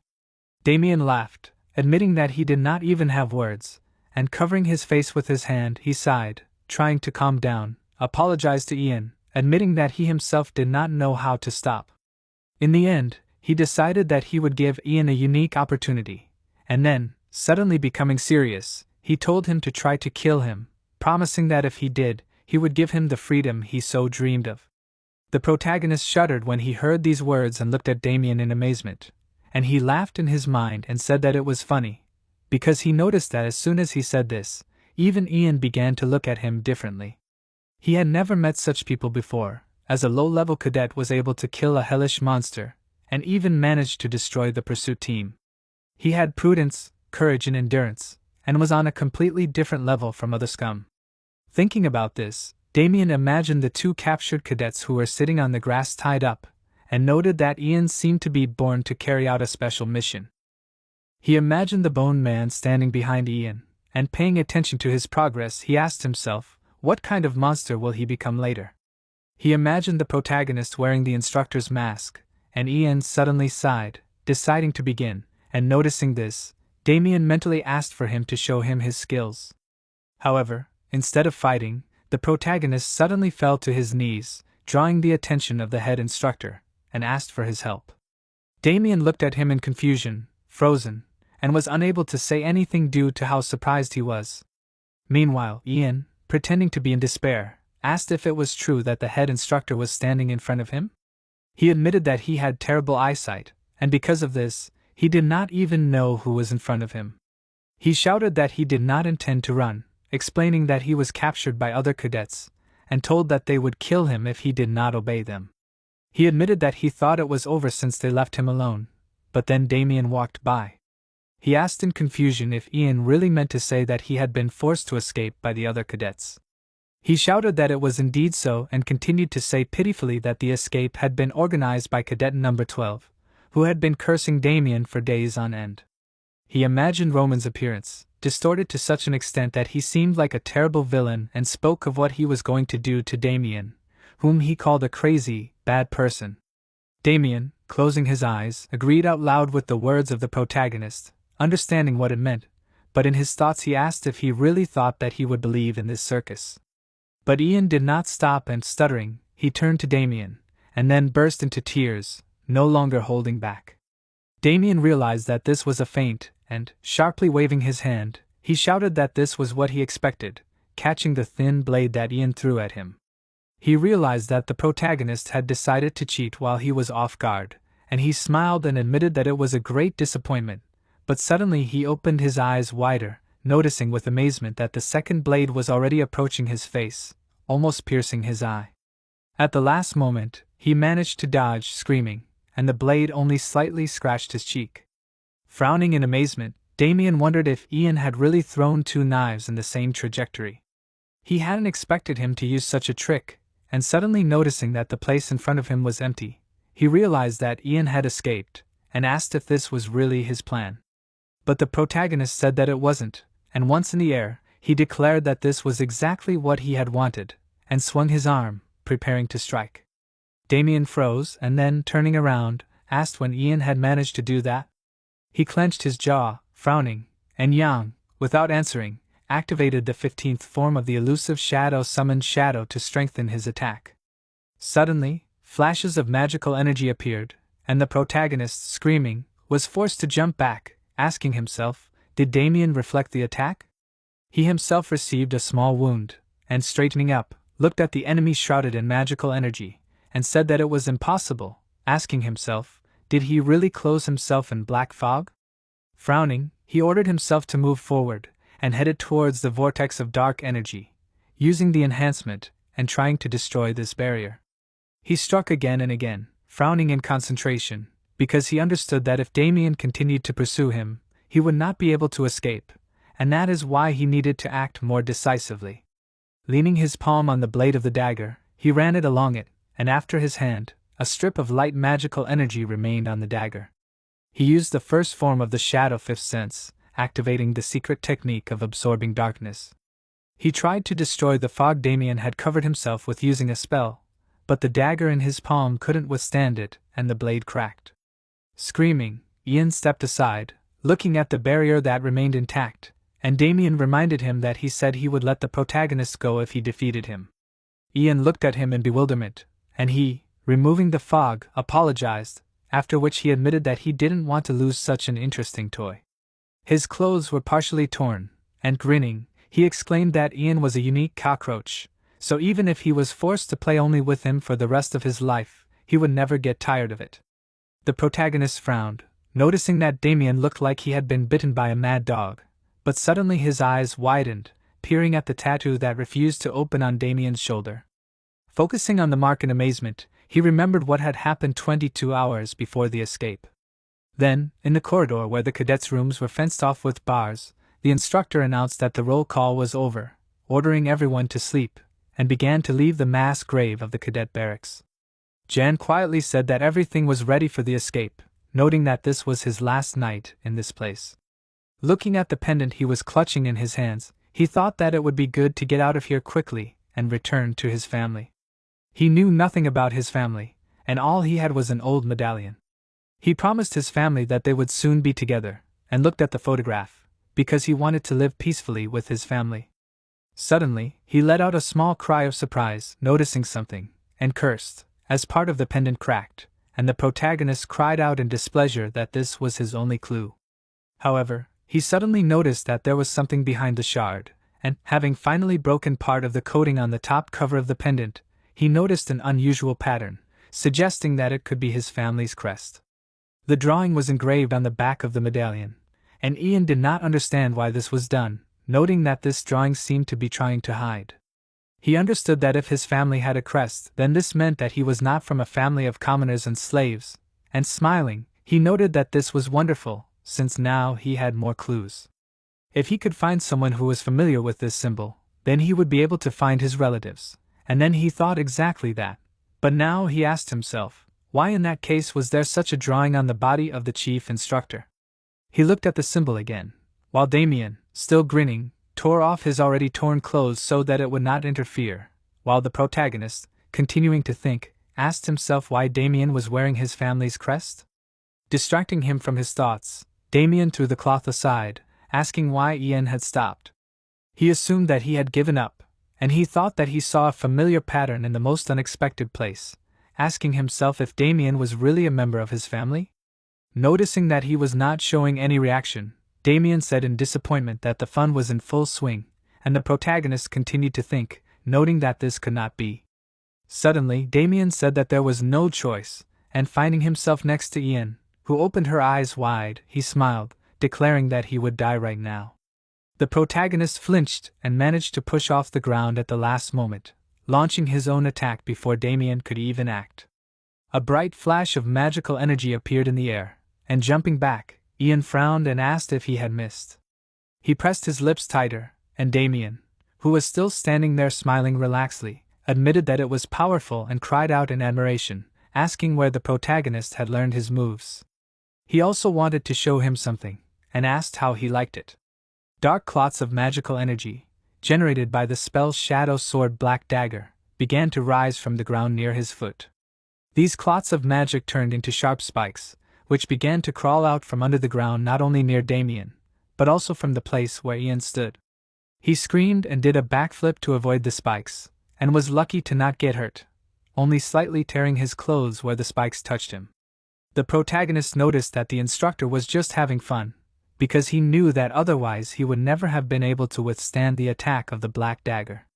Having retreated to a safe distance, he dropped to one knee, assuming that he might be able to slip away when Damien was least alert, but in that case he would not know why he had the Yang family symbol on his body. He decided that he should find out everything he could about his family, and assumed that Damien had some relation to his family. After that, he mentally noted that a powerful uprising was about to begin on the continent, which would be called the Armenian Rebellion and would lead to the destruction of more than 10 kingdoms. Many noble families were destroyed, and the Armenian Rebellion left an indelible mark. The entire imperial family was in great danger, but the ruler suppressed this huge rebellion with his great sword. He executed the instigators of the rebellion and their relatives, then incinerated everyone else, and the fire did not go out for almost a month, so people called this time the sunset of 20 days. The main instigator of the rebellion was the bastard of the previous emperor, and there were many rumors about the reasons for the failed revolution, but no one ever found out the truth. Yang imagined a man who was chained to a pole and stood on a pile of firewood. A torch thrown onto the branches spread the fire, and the protagonist noted that no one knew the reasons for the revolution because all records of those events were destroyed, but everyone who remembered the rebel called him the Three Swords of the Continent, although he was better known as the chief instructor of the Warrior Training Center for a special squad. Suddenly, Damien noticed that Yang was not with him, as if he was deep in thought. The protagonist thought that if his family was somehow connected to Damien and the Armenian Rebellion, it meant that his relatives could die in the coming rebellion. Imagining a symbol made of fire, he decided that he had to stop it, and realized that the escape plan had to be postponed, and he would have to stay in the center and gain the instructor's trust. He assumed that Damien must believe that he needed Ian himself, and he knew exactly what could help him. Looking at Damien's relaxed expression, he admitted that he was amazed by his skill, since he did not expect that he personally would chase after him. Damien admitted that he was quite pleased to hear this, and the protagonist added that the leader of the special squad was probably grateful to Damien for his hard work. He wanted to continue saying that he was sure that he appreciated Damien's efforts very much, but before he finished speaking, he came closer to him, putting his hand on his face, and when Ian cried out in bewilderment, he threw him into the air, running a little to the side, and throwing him into a nearby tree. He shouted furiously that this was a very funny joke. The force of his throw was so great that Ian, breaking the tree, flew a little further to the side, and when he finally stopped, he coughed painfully, and Damien, approaching him, grabbed him by the collar of his clothes, lifting him up, and admitted that he thought he was nice, but noticed that he clearly did not know how to watch his language. Lifting him off the ground, he asked if Ian wanted to part with his life like this. The protagonist noted that even his impudent tongue could sometimes say useful things, and Damien suggested that they see if that was true. Lowering his head, Ian said that, for example, he knew the captain's weakness, which could kill him.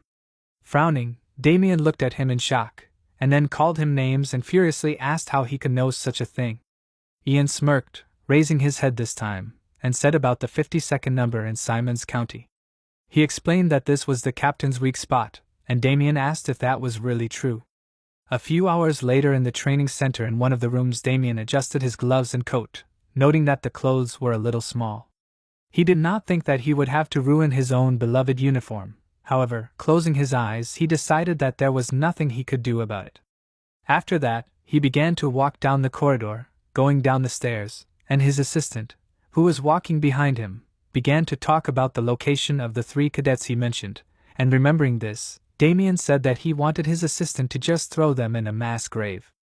He did not want to worry about some bugs, and the guy replied that he would listen, and Damien suddenly wanted to say what he asked, but before he finished, the man who appeared in front of him suddenly noted that he was pretending to be the busiest, but advised him to look at himself, since he had too much free time.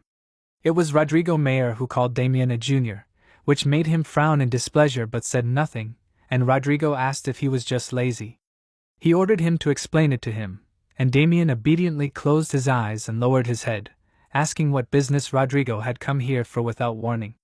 He addressed him, calling him captain, since he was indeed a captain with the special squad of the first rank. Rodrigo narrowed his eyes and looked at him, and then asked him to tell him how the training was going lately. Coming closer to him, Damien said that they were working hard, and Rodrigo was surprised to hear this answer, since he had heard different things from other people. Damien responded by saying that he had heard that their cadets were superior in skill to the squad members, and Rodrigo shouted in displeasure that this was a lie, since the graduates of the center had monstrous abilities. Damien asked if this was the fault of the squad members. He decided that the one under whose control they were should be punished, and Rodrigo thanked him for the advice, promising that he would take this into account. Damien said that there was nothing to thank him for, and his assistant, standing a little to the side, noticed that the manha was vibrating in the air. Even the columns in the room trembled from this, and the assistant was amazed at this, since he understood that unprepared people usually lose consciousness with such concentration.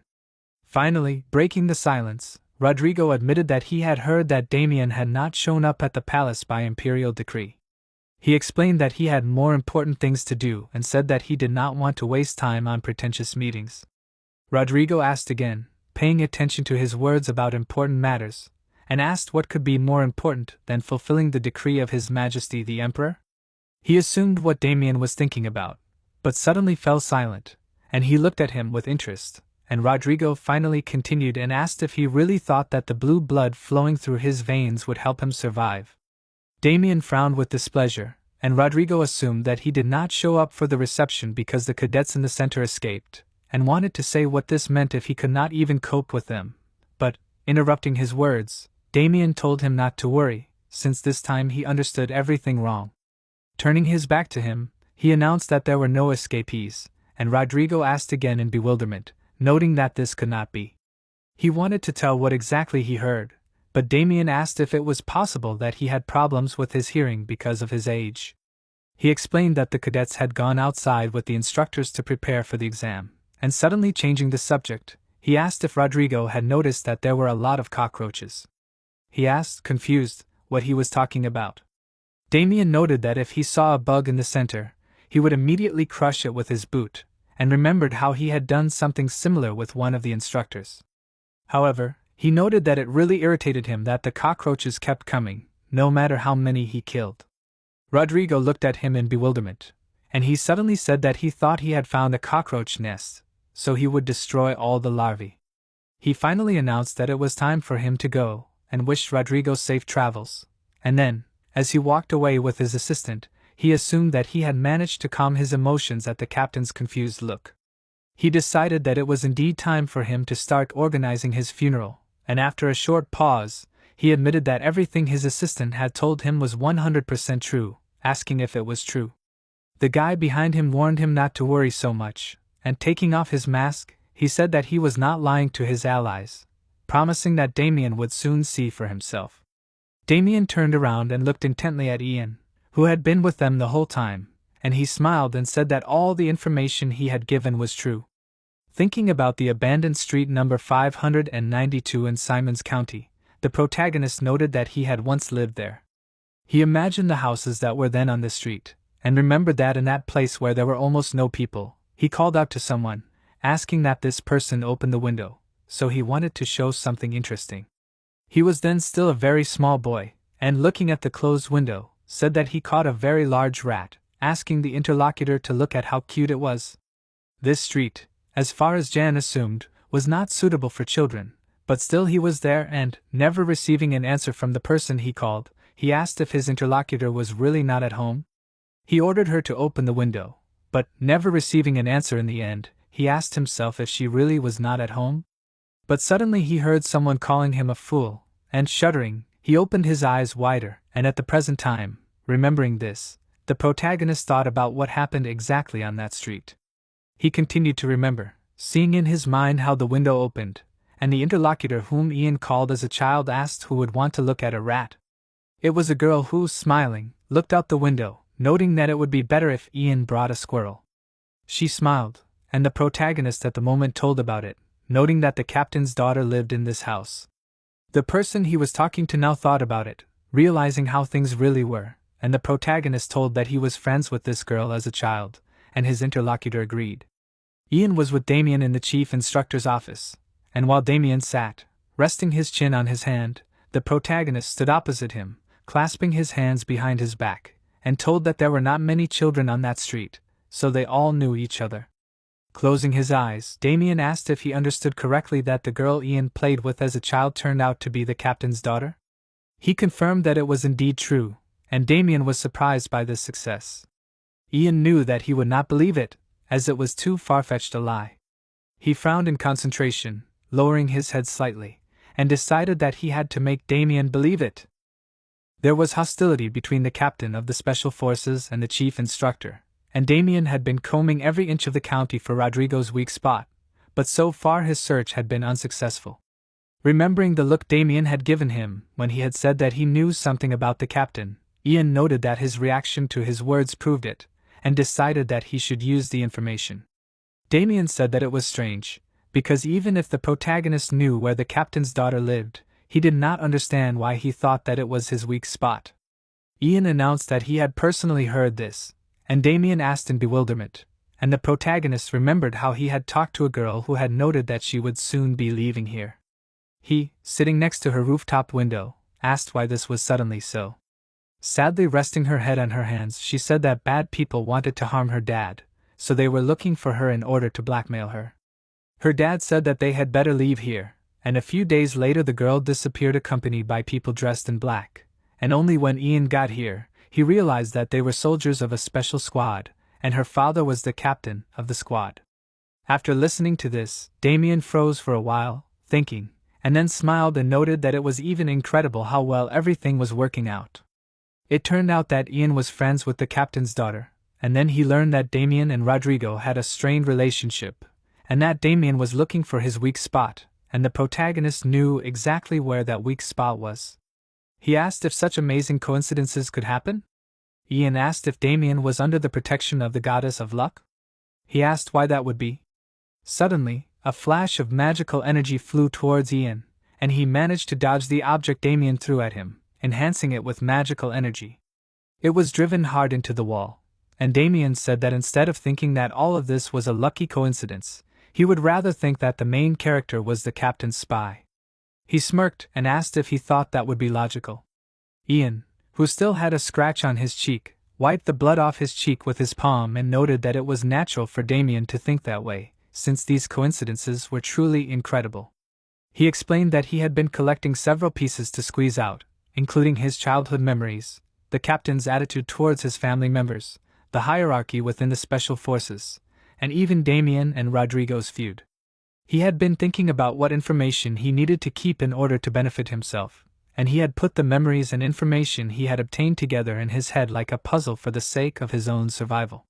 He noted that if he was the captain's spy, as Damien had said, he would not risk his life to escape, but he saved his knowledge in case the escape plan failed. Damien narrowed his eyes and looked at him thoughtfully, and the protagonist decided that he would mix truth with lies in order for Damien to experience hope and disappointment. In the head instructor's heart, according to Yang's idea, the scales of faith should be equal to the scales of doubt, so that faith would ultimately win. After that, the protagonist added that he knew where the captain's daughter was now, and upon hearing this, Damien shuddered, looking closely at Yang, and he decided that he would prove to him that it was more profitable to trust him, and therefore he would have no choice but to tip the scales towards the protagonist himself. Clenching his jaw, Damien stood up and then walked over to the window, looking out the glass at the street, and realized what this could mean. Ian simply watched him intently, wondering if the scales had tipped. Looking in his direction, Damien smiled and asked if it was true that the goddess of luck really was patronizing him. The protagonist was happy that everything worked out and confirmed Damien's guess, saying that he himself was acting as a talisman that brings good luck. Finally, turning towards him completely, Damien ordered him to stop talking, and promised that he would turn a blind eye to what had happened, and ordered Ian to go back and keep her mouth shut. He promised that he would obey, and mentally noted that the test was passed. He knew that Damien did not believe every word, but he decided that he would do as is, since he was sure that he did not need to rush things. He finally asked Damien to excuse him, and hoped he would have a good rest. He agreed to this, and after Yang left, he picked up the documents, noting that he only had the number 974. He was shocked that the instructors were so blind, and assumed that either the evaluation system had failed him or something else had happened. But suddenly, he was distracted from his thoughts, noticing something, and took a closer look at what was written in the documents about Yang. It made him smile, admitting that it was interesting. A week later, the first exam for the Special Squad cadets began in the Blade Mountain Range. The Emperor forbade entry into the Blade Mountain Range, as it was home to all sorts of monsters, making the range incredibly dangerous. One of these monsters, which was called a swamp goblin, swung its weapon, spraying blood everywhere, and one of the cadets, who was there for the exam, swung his own weapon, ordering the goblin to die, and cut its head. The monster fell with a cry, and the cadets, frozen but still holding their weapons at the ready, looked at the dead enemy, and then, smiling relaxedly, one of them cried out in joy, noting that he knew they could handle it. His comrade said that there was nothing special on the spine of the blade, and the other cadet, who was acting as the leader, sighed in relief, but advised his friends to be quiet, since there could still be monsters here. However, others told him to forget about it. Since they cleared the area of /U200B/U200B monsters. They remembered that the instructors had said that they would need to survive in the mountains for a week to pass the exam, and exclaimed that they would definitely pass at this rate. However, the boy looked at them seriously and reminded them that he had said to be quieter, saying it in a more threatening tone, so his comrades still listened and, slightly stuttering, apologized to him. The captain of their small squad asked meanwhile if his friend was so happy that he had forgotten about the other conditions for passing the exam successfully. Introducing the 2 crystals, he reminded them that they needed to kill monsters and collect mana stones, and even if they managed to survive, their results would depend on the number of stones they collected, and one of the cadets noted that it could have been if they had more stones than they had now. But suddenly he stopped, and, starting to speak more loudly, he exclaimed that it would be great if they could get past the cadets from the 4 great families. Their squad leader ordered his comrades to slow down again, as he was sure that they needed to remain vigilant, and then their skills would be enough to survive.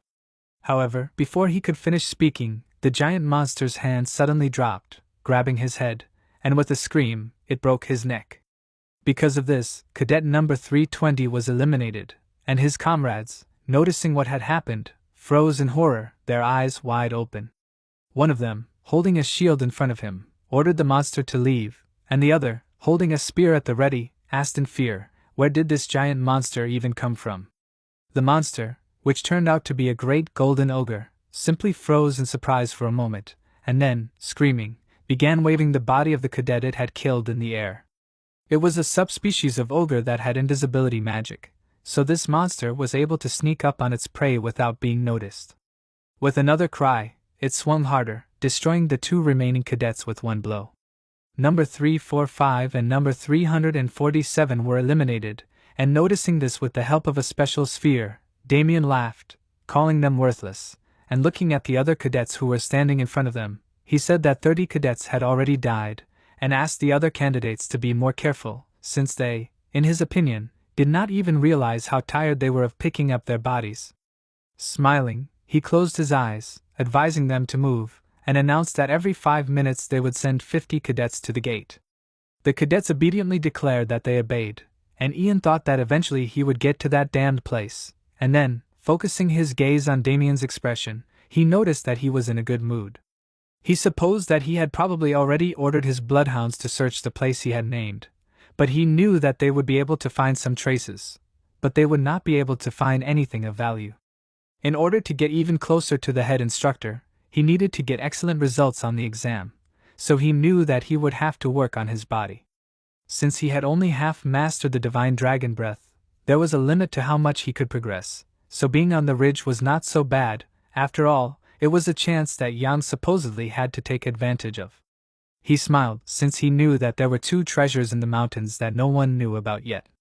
He imagined the flashes of magical energy, and mentally exclaimed, if he could get these treasures, he would become stronger and faster. Suddenly, he was distracted from his thoughts, as he heard someone ask in amazement, what did that person say?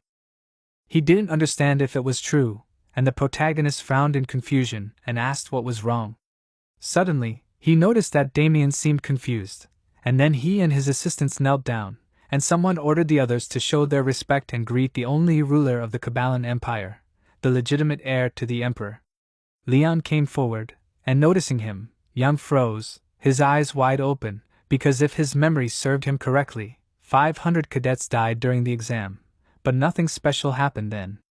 But, looking closely at Leon, who was now younger, the protagonist noted that something unusual had happened. He didn't understand why Leon was here, and since the crown prince had come here, he was sure that he couldn't forget something like that. He remembered how he saw Leon before he died and was reborn, and then was distracted from his thoughts as Leon admitted that he was happy to see all the cadets. After that, Jan began to reflect, noting that Leon was the last person he saw before he died. It was the face of a monster for whom Yang's life was just a toy, and it made him horrified as he looked at Leon, who reminded him that he was the crown prince of the Caballan Empire. The cadets also knelt down to greet him, and Jan, who also bowed down, pressed his lips tightly, admitting to himself that he thought that he would never regret anything again. However, he frowned in anger, rage boiling up inside him. Leon suddenly declared that the cadets should speak without fear, and with a frown, asked that those who wanted to get out of this hellish place right now raise their hands. He promised them that he would ensure their safety, and asked that everyone who was forcibly brought here tell him so, saying that he would free them all. Damien listened to this silently, and Jan widened his eyes in amazement, and quietly asked what Leon was saying. Meanwhile, he carefully looked at the cadets, and the protagonist asked himself, is this really the crown prince that he knows? He thought back to a time ago, remembering how he had reported that the 4th Special Squad had just invaded enemy territory. His interlocutor replied that he understood everything. It was Leon, who was standing in front of a high window in the Emperor's residence in the capital Avalon. Leon asked what the outcome was. Yang, who was kneeling behind him, declared that the outcome was a success, as the information that the Mana Stone mine had been burned down was confirmed. Leon agreed with this, noting that it was a good job, and the protagonist, closing his eyes, warned that they would send reinforcements to ensure a successful retreat. Leon asked in confusion, and Jan explained that the invading squad was too small, and that all of them would not be enough for a safe retreat. He explained that it was impossible to guarantee that they would be able to return alive on their own, and Leon ordered that in that case, they should do nothing, deciding that these warriors would sacrifice their lives to destroy even more enemies. The protagonist shuddered in shock, looked at him with confusion, and turned to him, wanting to object since he was sure that they could not abandon their warriors fighting for the future of the empire. Leon, seriously pronouncing his name, said that the world was a chessboard, including slaves, citizens of the empire, knights and aristocrats. All of them, in his opinion, existed only for the sake of the emperor, for the sake of the only ruler for whom hundreds of thousands of people died. He imagined a king chess piece standing on a pile of bloody other pieces, and said that this was how the ideal world was arranged. Grinning, he asked, "In that case, what could be more honorable than dying for your emperor?" Returning to reality, Yang mentally called Leon a name, since he remembered perfectly well what he really was. Meanwhile, he continued talking, noting that some children of aristocrats entered this place in order to gain power. He advised them to go home, unless they wanted to face the consequences when he took the throne. The cadets began to mutter uncertainly, asking if this was true. Some did not believe it, while others still tried to object that these were the words of the Crown Prince himself. Ian asked himself in confusion, was this really the same person? He did not understand how he could have changed so much, and at this time Damien, drawing Leon's attention to himself, said that the cadets were shocked by the words spoken. Turning his attention to him, Leon asked why he was treating the cadets so inhumanely. Damien replied that a special unit existed to ensure the protection of the emperor, and he asked again, ordering him not to talk nonsense.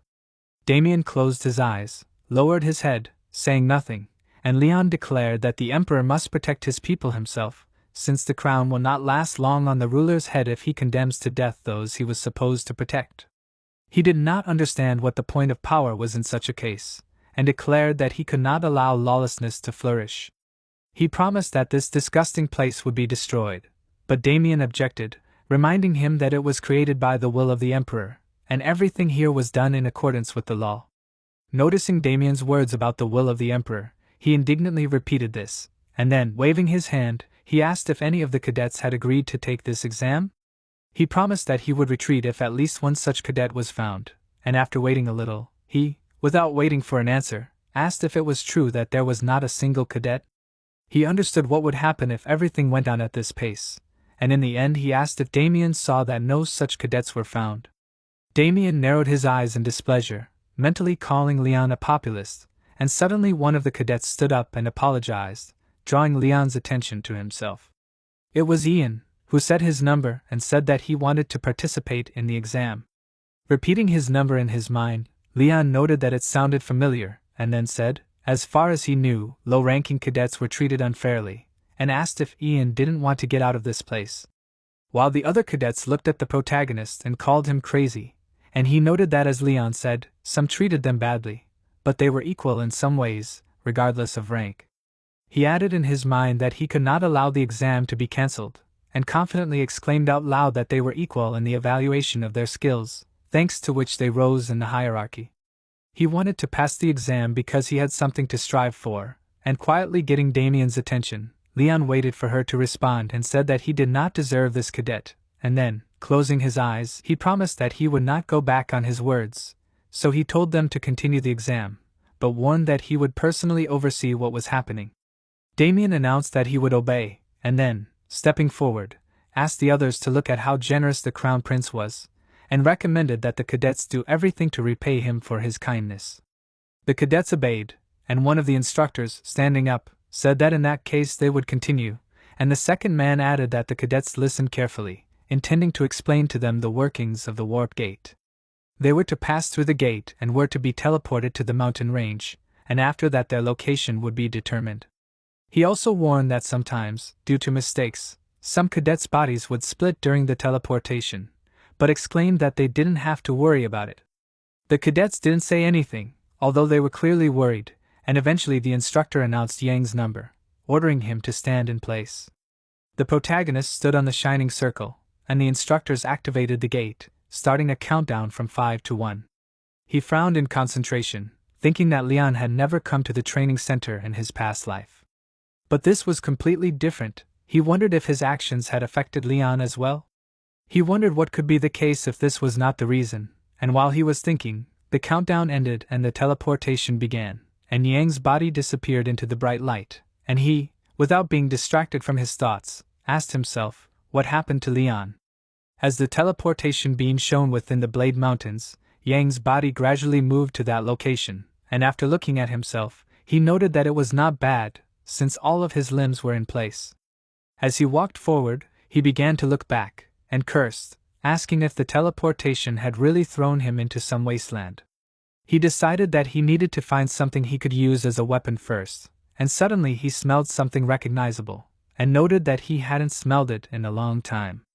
He found himself in the Blade Mountains Wind Valley, and after analyzing the information, he noted that there was a stench of sulfur mixed with the valley's demonic energy. Suddenly, he heard a growl behind him, and turning around, he noticed a monster jumping on him from behind. At the same time, a huge cockatoo griffin, screaming, attacked a group of cadets, who, stuttering in terror, told each other to run, assuming that the monster would kill them. The cockatoo griffin conceived again, opening its mouth wide, but suddenly its body was cut into two by Lorena using the 15th stage of the Dark Soul Stardust. The cadets recognized her, shouting her name, and she, the number 1 cadet, calmly looked at them. Looking at the destroyed monster, the cadets thanked her, since if it weren't for her, they would have died. Looking at the state of the squad, Lorena noticed that there were many injured among them, and asked if their squad really only had low-ranking cadets. One of the guys answered that it was indeed so, explaining that they were mostly number 700, and many of them were injured. He added that they were planning to get out of here, but those monsters blocked their way, and with a trembling voice, attracting Lorena's attention, the cadets asked if she would allow them to follow her. They said they would at least walk with her until they left the valley, and Lorena said she didn't care, and the cadets thanked her. Ignoring this, she lowered her head slightly, mentally addressing Yang, and asked where he was. She would not believe that he had already dropped out, as he remained confident even in the presence of the Crown Prince. She did not understand why he would do this at all, but suddenly she was distracted from her thoughts, as Cruel, approaching closer, suggested that she was making stupid decisions again, calling her a princess. Looking at her with disdain, he asked if she was really going to walk around here with these cadets. He noted that these idiots were not even fit to be a human shield. He was cadet number 2, and approaching Lorena closer, he asked if she was really going to become their nanny. He assumed that she thought that her pity would help them, and she, looking at him seriously, ordered him to watch his language, as, in her opinion, it was impossible to judge a person by his number alone. Cruel smiled as he thought about it, noting that after the exam, the number 1 spot would go to another cadet. Lorena warned him that if he only thought about numbers, he would miss something important, and suddenly Casa, the number 3 cadet, intervened, noting that they had a lot of free time, judging by the way they were sorting things out.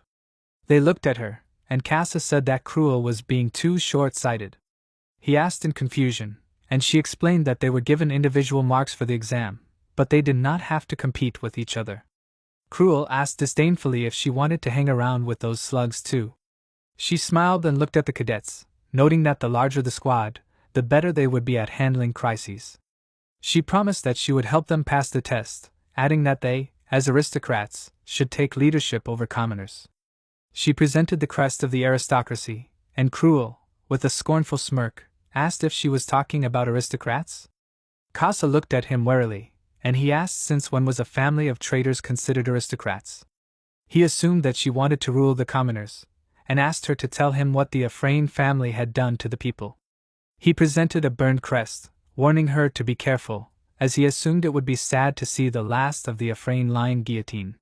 He imagined a guillotine stained with blood, and Casa, despite such words, smiled, and then laughed, thanking Cruel for her concern, assuming that she was too fixated on recreating her family. She admitted that she was very jealous of Cruel at times like these, as his 2 older brothers were responsible for their family and not him, and so he didn't have to burden his head with complicated thoughts. He froze, everything behind him seemed to crack, and he raised his hand, about to attack Cass. However, someone stopped his hand. It was Lorena, who came closer to them, holding Cruel's hand. Casa simply stood there, smiling kindly, despite the fact that Cruel's hand was dangerously close to hers. Cruel clenched his jaw in anger, trying to pull his hand away, but his hand only trembled, and he called Cass and Lorena names, and Lorena simply ordered him to calm down. Cruel only became more angry, and eventually ordered her to let him go, yanking his hand out of her grip. Turning around, he walked away, calling them worthless, and walked forward, and then, looking back, thoughtfully noted that it would be worse for him if he continued to cooperate with them. He agreed with himself, continuing to walk, and remembered how the man towering over him, when he was still a child, ordered him to ask for nothing and think of nothing, living as if he were dead. Returning to reality, Cruel cursed, since he did not even think that he would ever remember this day again.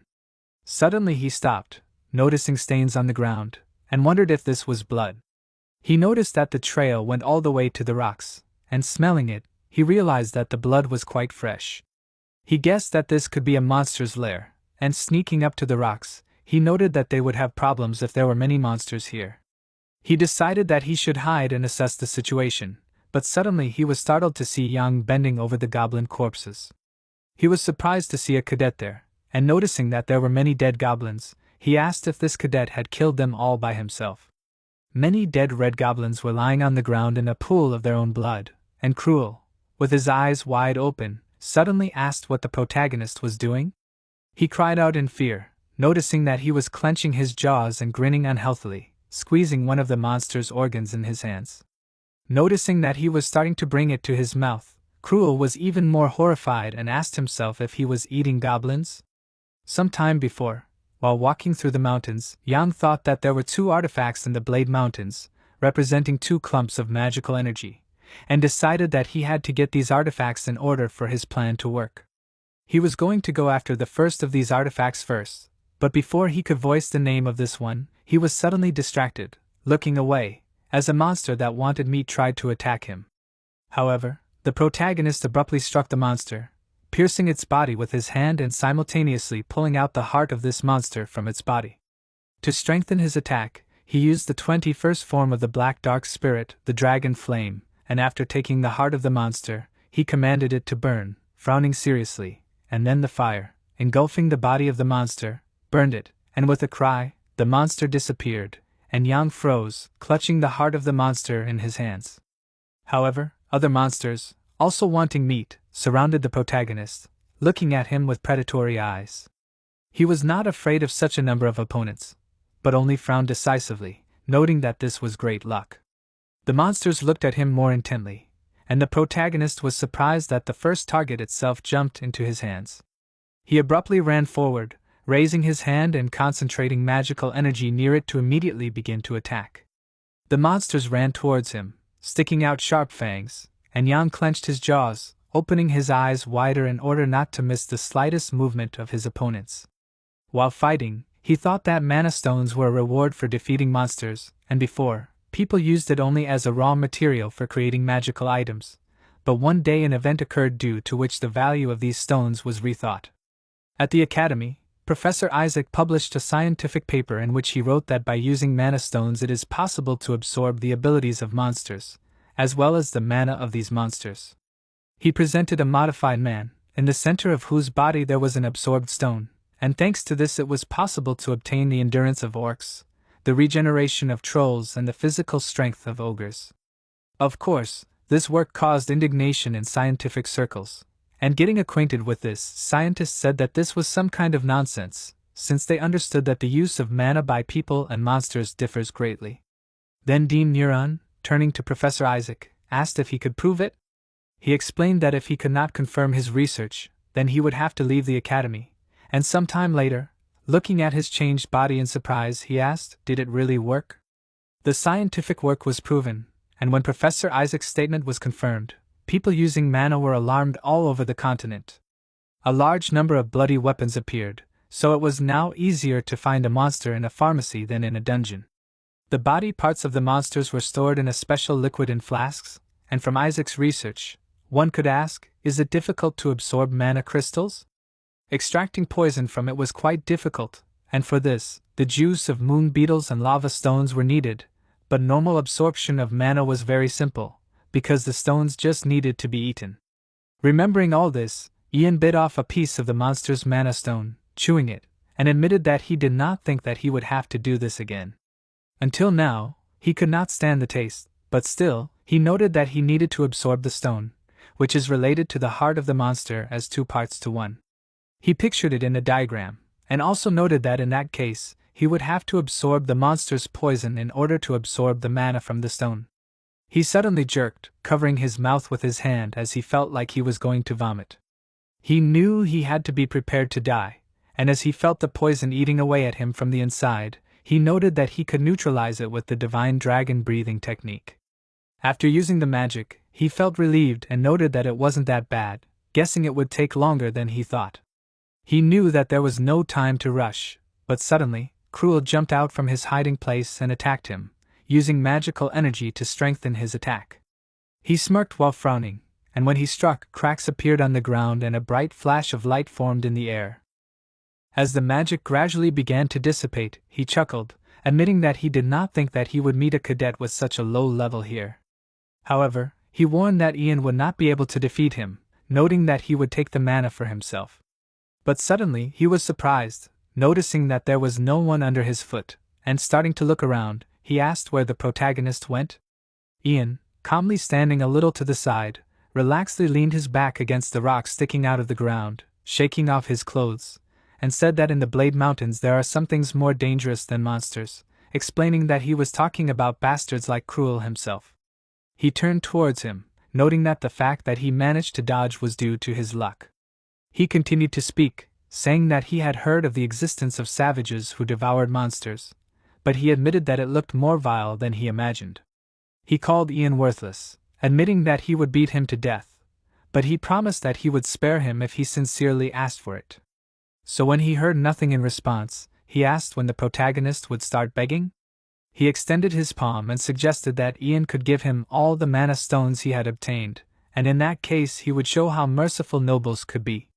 Ian, looking at him in confusion, asked about the stones again, saying that he did not have it, since he ate it. Cruel ordered him not to lie to him, and noted that he was going to take pity, but the protagonist, whom he called a savage, was too stupid. He noticed that no one was there, shouted that no one would even know that he had killed such a small nonentity. He ordered him to give the crystals if he wanted to live, and Ian suddenly agreed with Cruel's words, smirked and exclaimed that no one was there. Cruel misunderstood his mood and agreed, noting that he respected his choice, and ordered him not to even think about making a peep. But suddenly the protagonist appeared very close to him, and, swinging his sword, dealt him a strong blow. Long before that, in the Dwight mansion, Cruel, who was still a small boy at the time, thought that he should be the next owner of the mansion. Already at the age of 12, he understood that most of the Mere was inhabited by nobodies, and that he was the heir was a fact of course, but above him stood two bad people, in his opinion, who were afraid that he would become the head of their lineage. Under their pressure, he sat with his head down and hid his face, and now he remembered that under the guise of caring for his education, they sent him to a special warrior training center and threw him into a stinking garbage dump.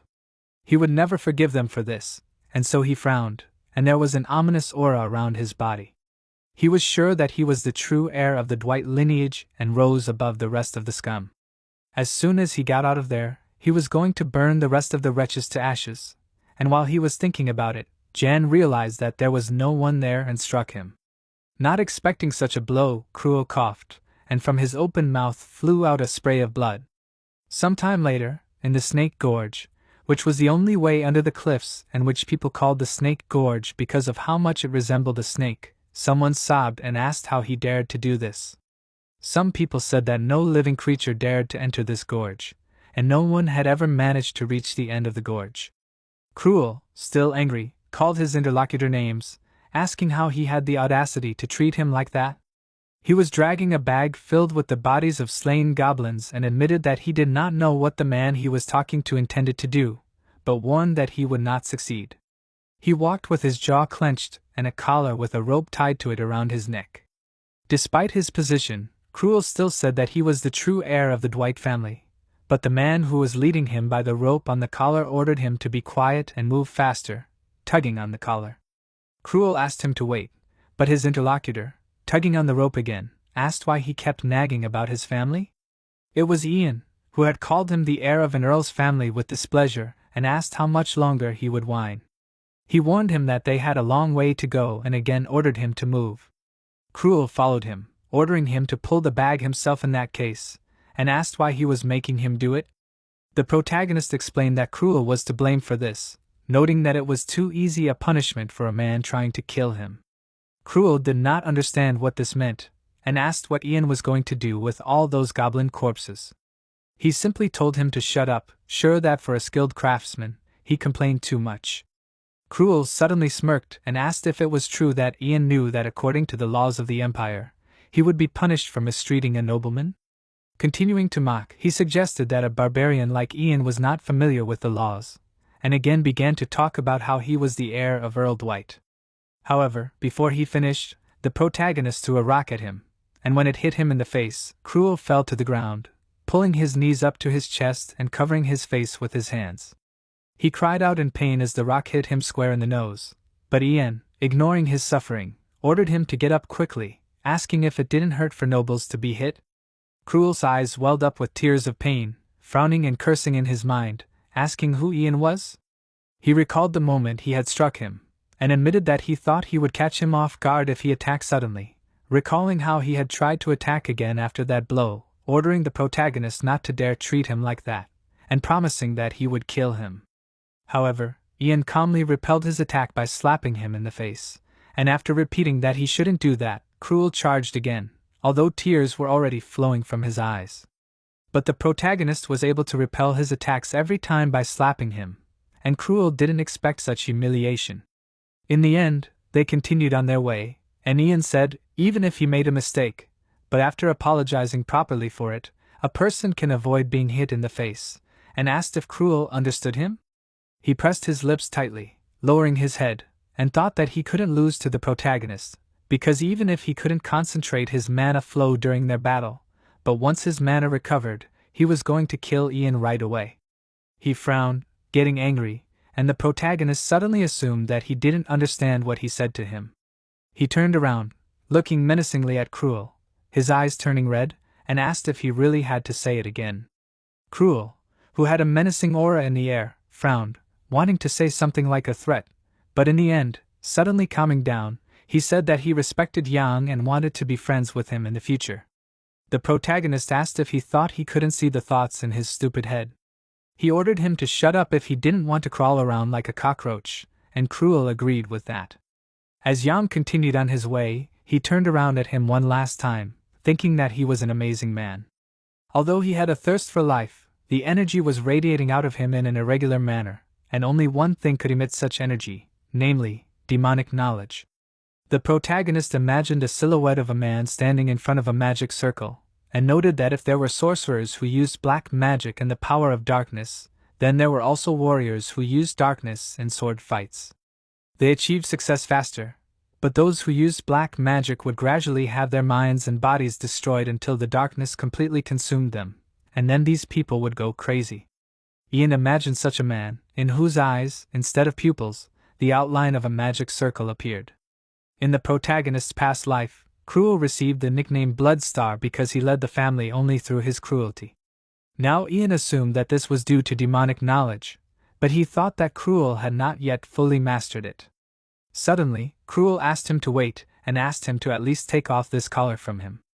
The protagonist assumed that he had decided to escape, but Cruel reminded him that this was the only way, and asked how he could escape. He exclaimed that he was not an animal and added that it looked strange, asking who was walking a man on a leash.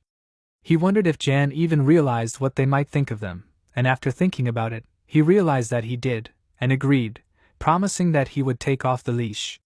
He did remove the collar, and Cruel touched his throat with his palm, noting that he could at least breathe now.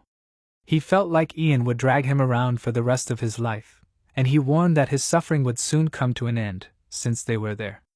Cruel asked in confusion, not understanding where they were, and the protagonist walked to the edge of the cliff, frowned in concentration, and noted that the real treasure was kept here. Cruel came closer to him, and together they looked at the lair located under the cliff. Ian also noted that it was more of a monster than a treasure.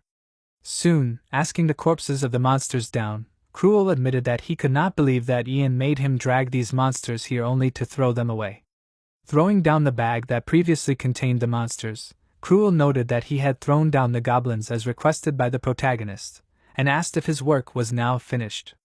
Ian said his name seriously, drawing his attention to himself, and decided that as thanks for his hard work, he would give him advice.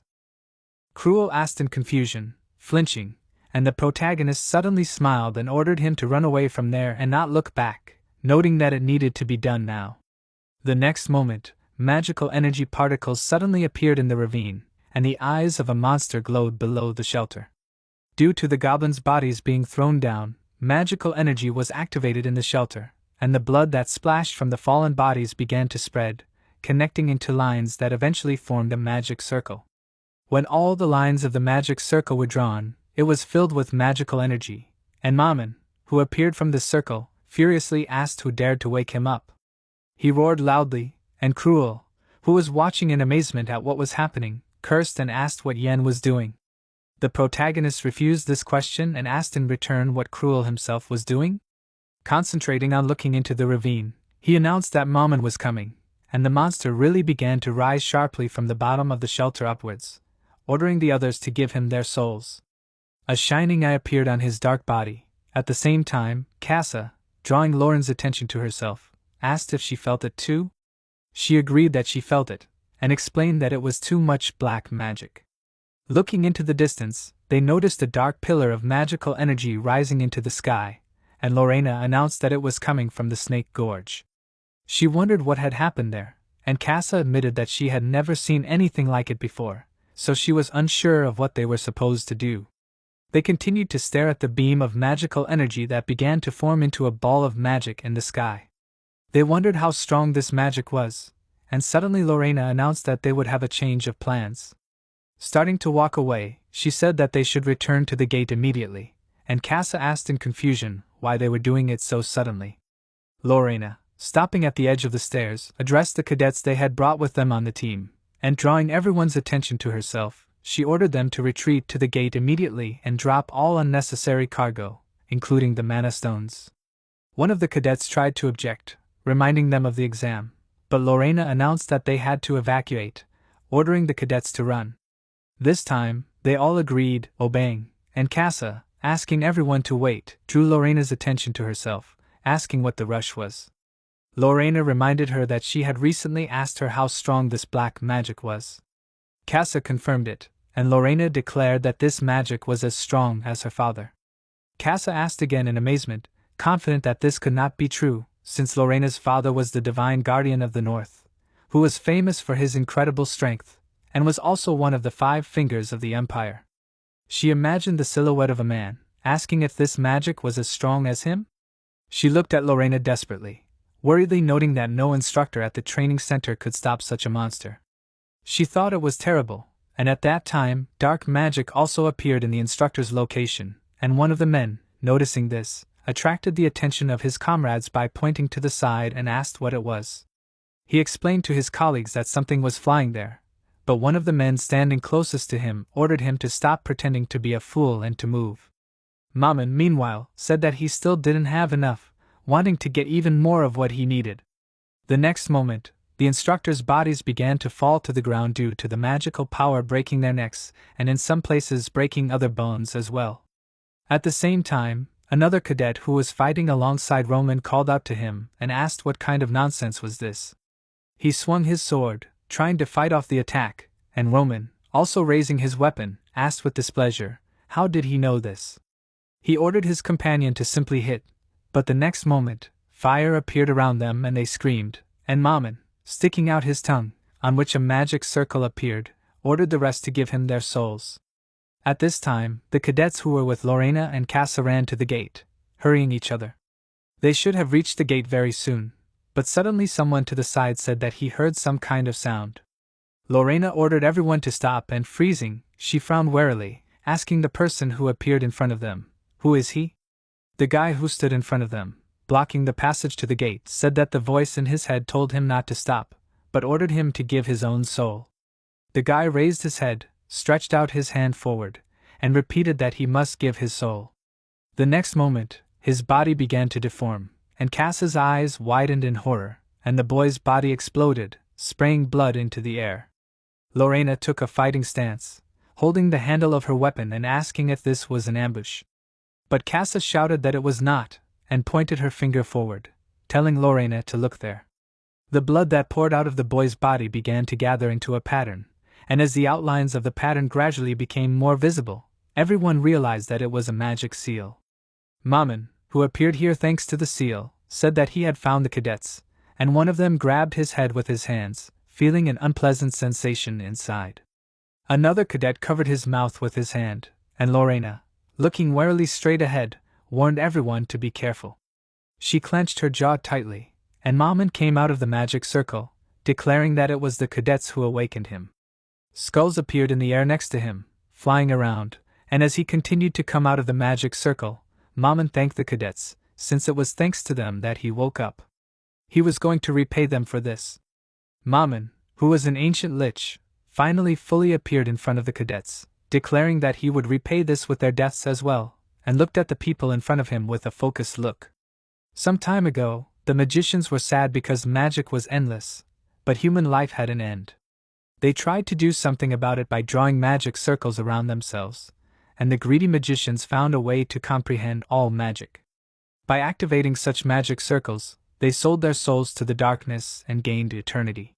One of these mages, having activated the magic circles, tore his own head out of his body, transforming into a monster that hated all living things. This monster was a lich, and the mage's severed head almost immediately turned into a skull. At the moment, the cadets were still screaming, and Lorena, looking seriously at Maman, shouted that he was not just a lich, since over an eternity he had absorbed countless lives. She did not understand why this monster appeared now, and asked about it. At this time, one of the other cadet team, attracting the attention of the leader, asked why they were forced to flee so suddenly. It was Todd, who was running away with Jake, following Roman. Roman, rushing forward, ordered him to shut up and look around, and having obeyed, Jake and Todd noticed a large number of corpses lying on different sides of them, and asked what was that. All the cadets were dead, and they didn't understand who did it. Roman frowned and mentally said the name Yen, remembering what happened shortly before teleporting to the Blade Mountain range. Then he approached the protagonist, and noted that he hadn't been able to escape either, but asked if it was true that things weren't as bad as they thought. Yen seriously warned that he was talking too much, and Roman asked if he wanted to go to the mountains with him. He warned that it was dangerous to be there alone, but the protagonist didn't care, since he was going to go alone. However, since they had so much in common, he decided that he would tell Roman something, and he shuddered in surprise, asking what exactly he would tell him. Yang looked at him seriously, ordering him to immediately run through the gate if he felt like something terrible was coming, and also asked that he forget about even thinking about the exam in that case. Now Roman realized that Yang had planned this, and clenched his jaw, not understanding what exactly he had done. At this time, Maman, stepping forward, called the cadets in front of him pathetic mortals who had awakened his sleep. Lorena ordered all the cadets to forget about this gate, and run to the other gate number 3, since it was the closest.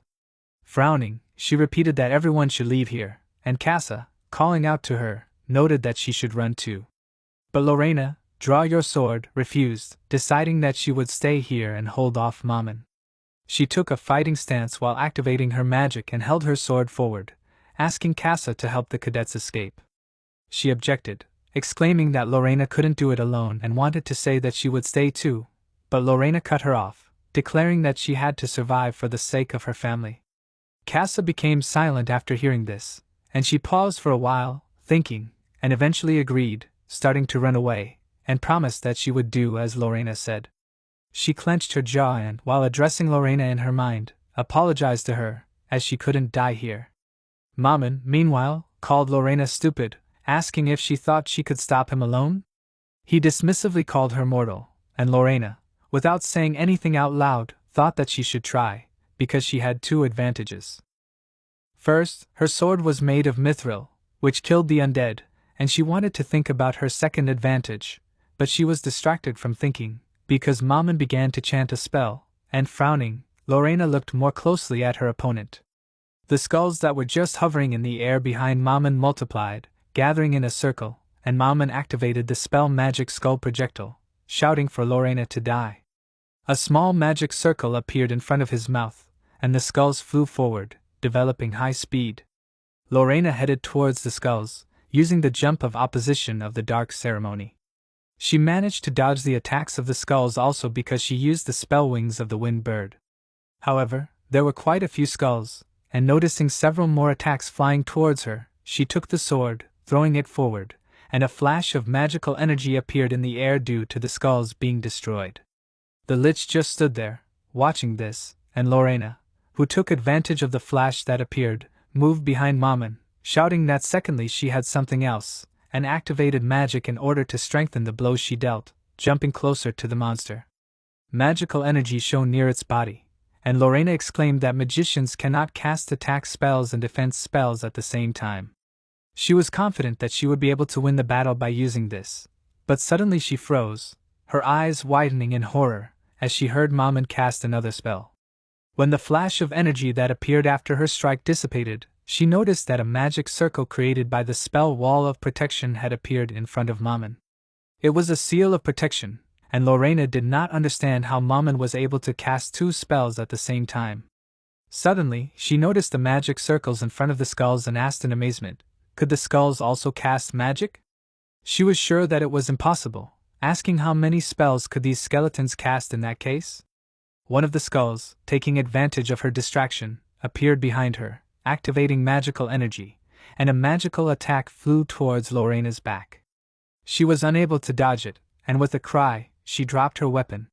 The next moment, one of the skulls, taking advantage of her vulnerability, wrapped a tentacle around her neck, and she was unable to get to her sword. The skulls also wrapped around her arms and legs, preventing her from moving, and realizing her situation, Lorena cursed. The skulls flew into the air, lifting her off the ground, and she asked what kind of nonsense was this. She glared at Maman, who stood in front of her, and calling him a vile creature, she ordered him to let her go immediately. But he declared that he needed her, as she was the only one who had the courage to stand up to him. Lorena clenched her jaw tighter, and Maman activated another magic circle, deciding that it would destroy Lorena's valiant soul, as well as turn her into a corpse that would serve only him.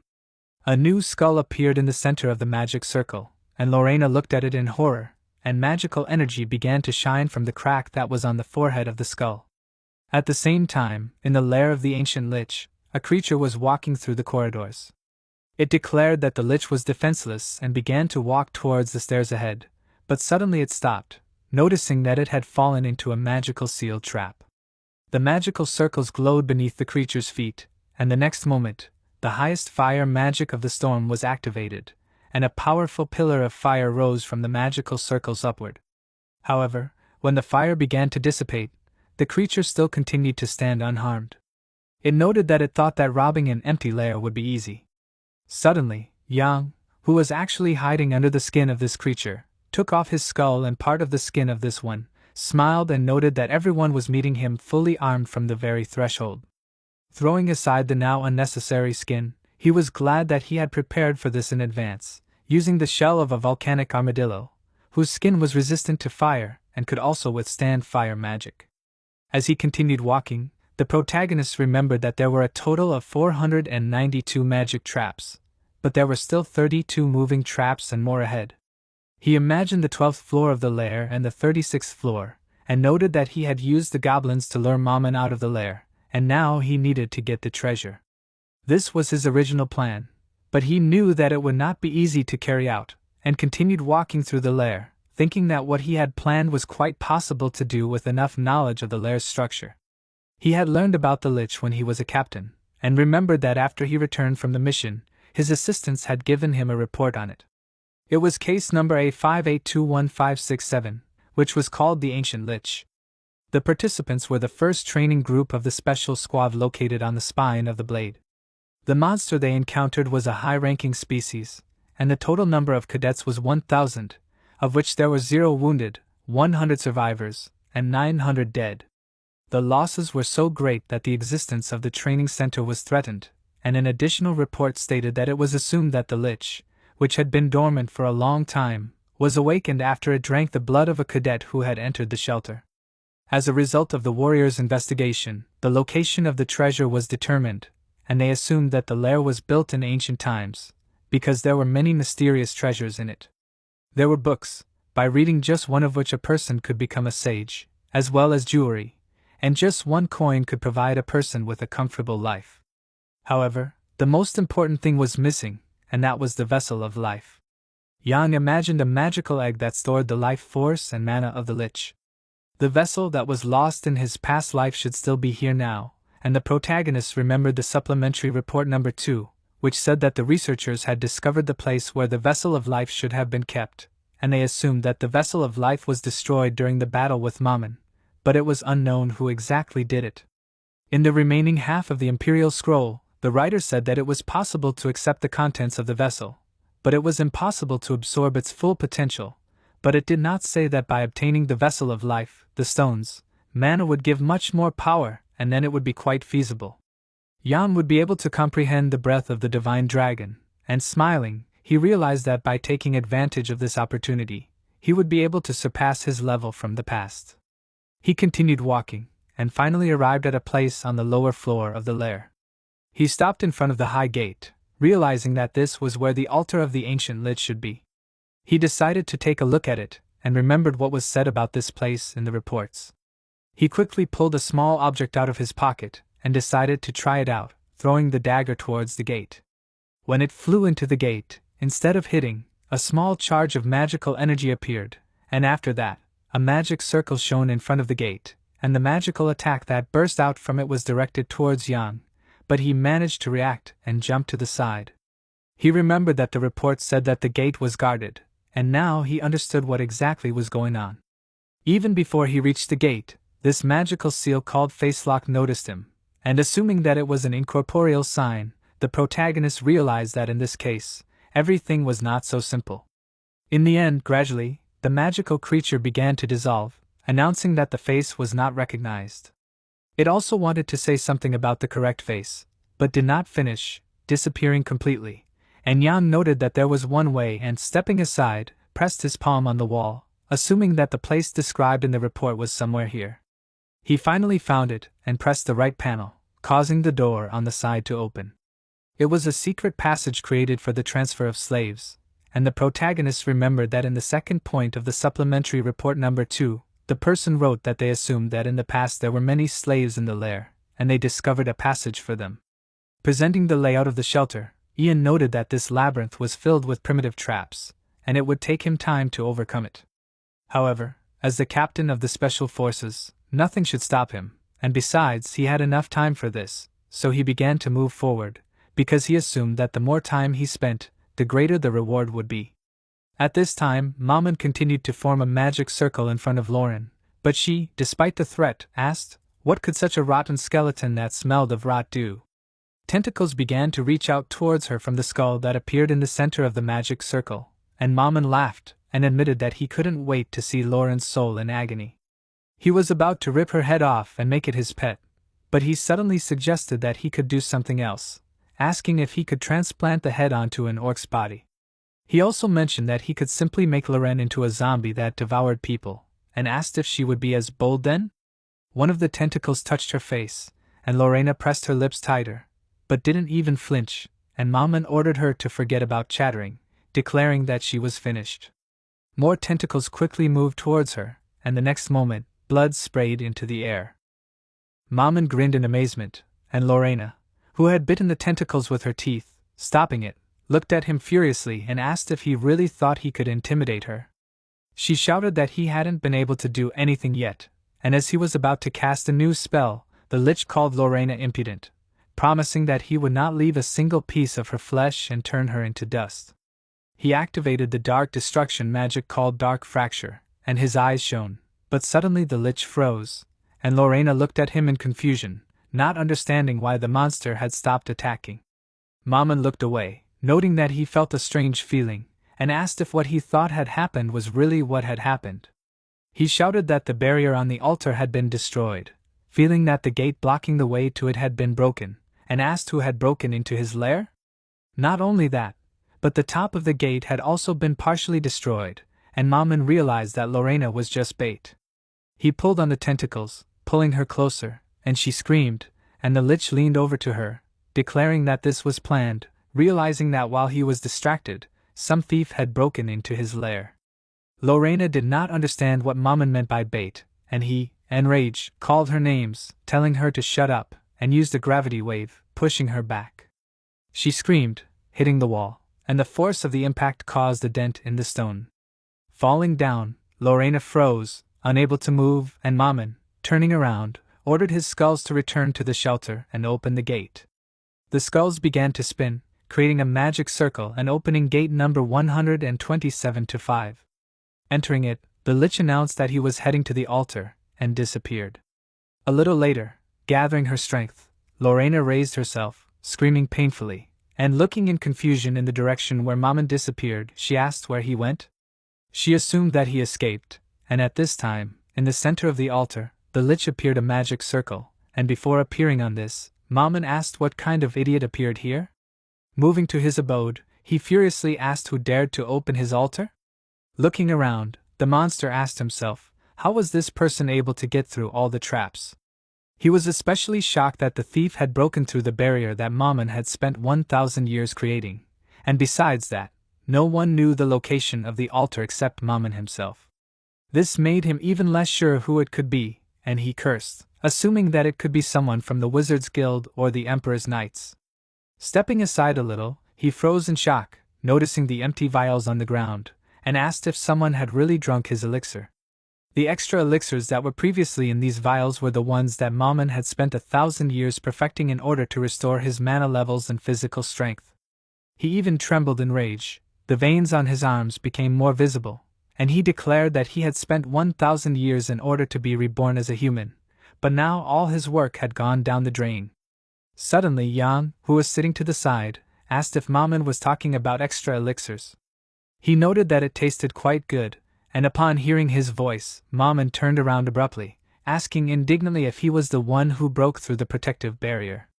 Holding up the bottle that still had some elixir left, the protagonist told Mammon to calm down first, and then invited him to come closer and drink with him. His cheeks slightly blushed. He himself was in an elevated mood and asked if Mammon wanted him to save this wonderful drink for him. He acted like this because he was in a state of excessive consumption of magic power. When using a lot of magic power, a person entered a state similar to alcohol intoxication, but Yang still continued to consume the elixir and asked if Mammon didn't know that saving something good for later is not the best decision.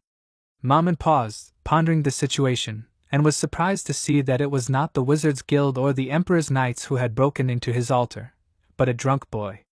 He was shocked that his barrier had been broken by Yang, and the protagonist, distracting him from his thoughts, noted that Mammon was in a hurry to get back, and he had distracted him from his fun. He admitted that it was great to walk straight through the front door, and Mammon ordered him to shut up, promising that he would kill him first, and then everyone outside. He asked if he thought he didn't know that a thief had broken in. Yang thought about it, noting that Mammon hadn't noticed him stealing a rare item from him, and told him that he had gone through a secret tunnel. Mammon asked if the protagonist was making fun of him. He didn't understand why he broke the barrier at the front entrance in that case, and thinking about it, and Ian imagined Lauren smiling faintly, and then remembered how he came down the stairs leading to the secret passage, and explained that he just wanted to do it. At that moment, jumping up to the gate, he swung his dagger in order to destroy the monster guarding it, and when he began to fight it, a bright flash of magical energy appeared in the air. Ian added that, in addition to the elixirs, there are a lot of ancient texts here, and there is even a dungeon book about the mana engine. He wondered if Mammon was really obsessed with collecting these works, and Mammon suddenly laughed, asking if Ian knew where he got these books from. The protagonist frowned slightly, looking at him carefully, and Mammon said his name, telling that he turned into an undead for 1,000 years for the sake of revenge and prepared for this for 10 centuries. He was outraged that a worthless person like Yang would change all of his plans, and because he was so angry, he was unable to fully control his magical energy, and his eyes began to shine with magic, and Mammon continued his story, declaring that in order to take revenge on the one who betrayed him and took everything he had, he cursed himself to exist as an undead, but because of the protagonist, all of his grandiose plans went down the drain. Yang, calmly taking a few more sips of the elixir, apologized to Mammon, telling him to continue, and he froze, watching him in bewilderment, and Yang, sighing, realized that he was too drunk. Mammon suddenly extended his palm forward, activating magic, and remarked that a bastard like Yang had too much self-importance. He activated the Great Flame Crow's Breath spell, intending to burn away all of Yang's arrogant blood from the inside. The protagonist closed his eyes while still standing there calmly, and when Mammon was approaching, he opened his eyes, looked at him seriously, and simply told him to stop. He actually froze, stopping at a minimum distance from Yang, and asked in shock, "What is this?" It was because Mammon felt the energy of his own mana, and with a chuckle, the protagonist said that he was quick-witted, slightly pulling the collar of his clothes. As Maman called him names, he realized that this was his life vessel, and focused on the small shining magic circle that appeared on Yang's body. The protagonist smiled, showing it off, and Maman asked indignantly, did he really eat it? He suddenly realized something else, and with a surprised cry asked, is it true that this is the heart of Manha? He was shocked that Yang had created a new heart from his life vessel, and asked how he knew how to do that. For a while, nothing happened in the altar, but the next moment, Yang suddenly ran across one of the bridges at high speed, and a wide-range fire magic called a fire shower rushed after him. The fire blasts crashed into the bridge, exploding, and the lich that was chasing Yang called him a loser, asking if he could escape his own death. The protagonist continued to run, asking dissatisfiedly if Maman were in his place, he would just stand there? He reminded him that he had absorbed his life vessel, and asked if he would not die too if he killed him? But Maman said that he would not kill him, and Yang turned around, frowning warily, and the lich said that he would be reborn in Yang's body. The protagonist asked again, and Maman declared that if he destroyed what he had waited for 1,000 years, then he would take away Yang's appearance, as he assumed it was a fair exchange. In addition, the protagonist's body contained the power of the elixir, so the lich was confident that he would easily take it from him. Yang's eyes widened, asking if Maman had decided to take his body. He apologized, noting that this was not part of his plans, and Maman shouted that this was nonsense, ordering him to surrender immediately. He placed his palms together, promising that he would treat Yang's body carefully once it became his. He activated the parallel chain curse storm spell, and several magical seals appeared in the air above Yang, and he was very surprised to see this. In the end, he realized that he had no other choice, and activated the divine dragon breath. The next moment, beams of magical energy began to fly out from the magic circles, and the protagonist activated the mana heart in response. As soon as he did this, the beams of magical energy that broke through the circles pierced the floor, destroying it, and for some time the magic continued to act, and when it dissipated, Maman noted that he had not used his power for a long time, asking if Yang was still alive. The protagonist, instantly appearing behind him, asked if he was worried about him. He admitted that he was flattered by such attention, and Maman, sharply stretching his hand to the side, activated a new magic circle, calling Yang names, and tried to attack him, but he was approaching too quickly and, jumping up, he managed to dodge this attack. He moved so fast that he was not even noticeable, and the only thing Maman saw was bright flashes of magical light. He was amazed at the speed at which the protagonist moved, and he used the Dark Dragon's Rebellion, accelerating only more, and asked if this was all that Maman could do.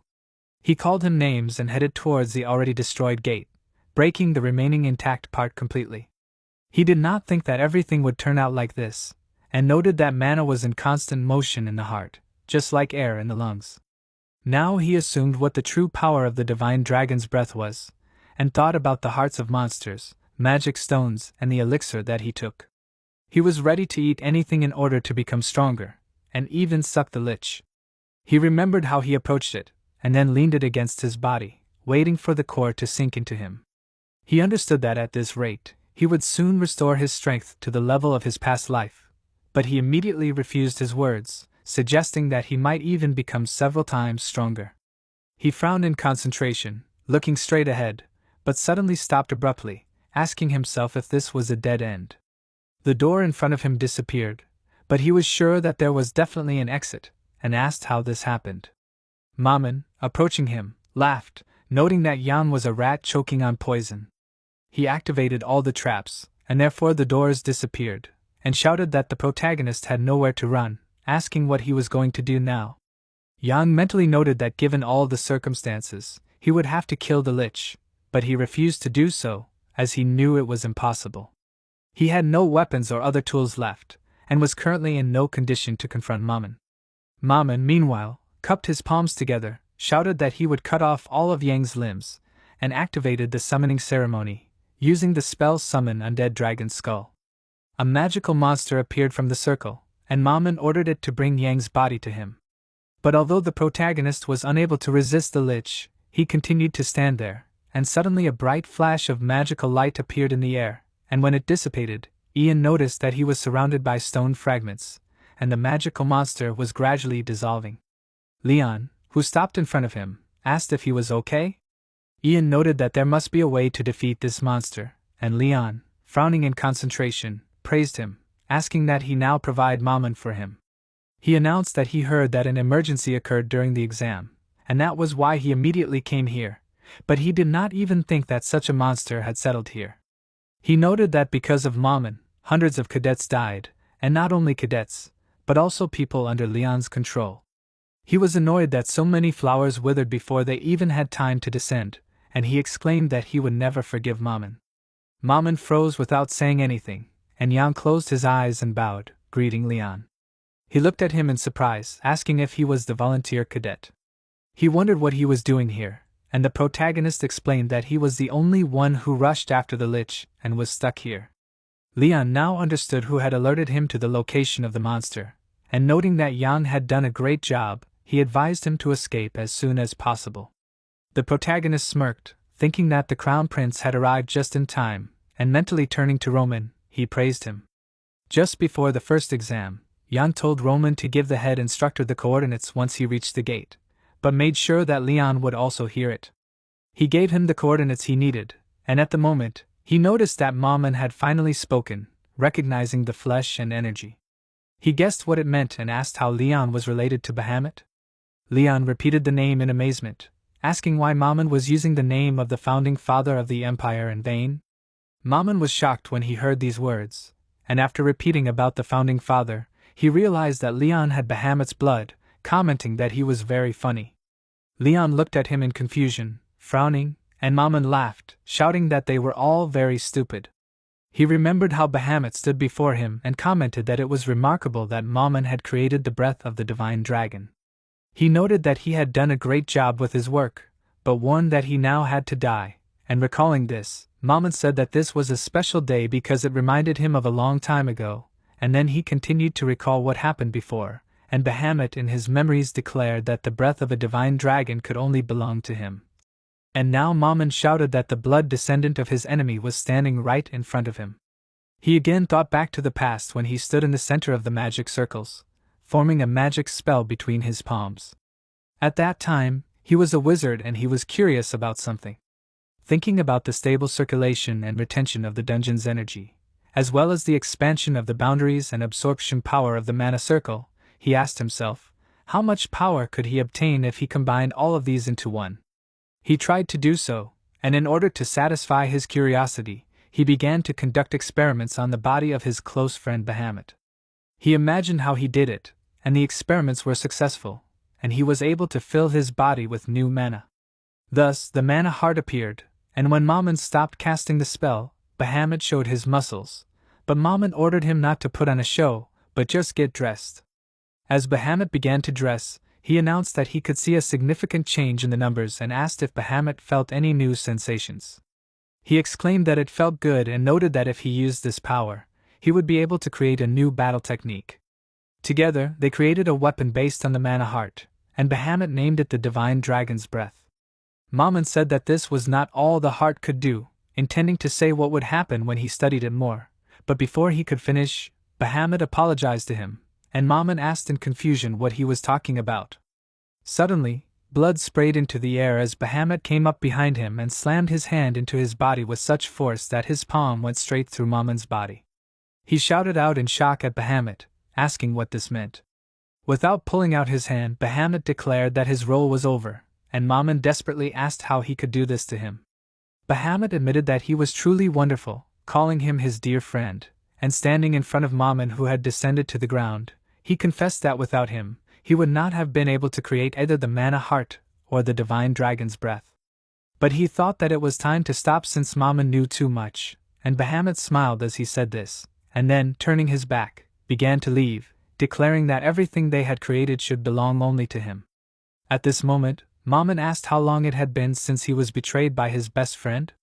His body, left on the floor, was slowly rotting away until only a skeleton remained, but with the remnants of his magic power, he was able to hold on to his soul by repeating the same spell, and he was able to imprint the effect of that feeling into his body. He was going to take revenge, and promised himself that the one who took everything from him would get what he deserved, and the one who betrayed his trust would suffer punishment.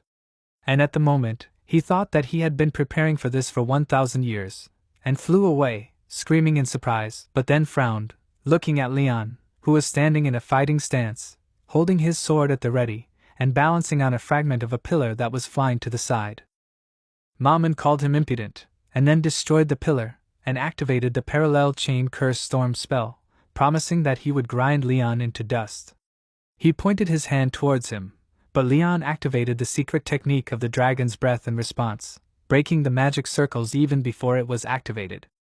Immediately after that, he activated the yellow dragon river, concentratedly running closer to Mammon, and shouting the name Bahamut. Mammon noted that even after his death, he was tormenting him.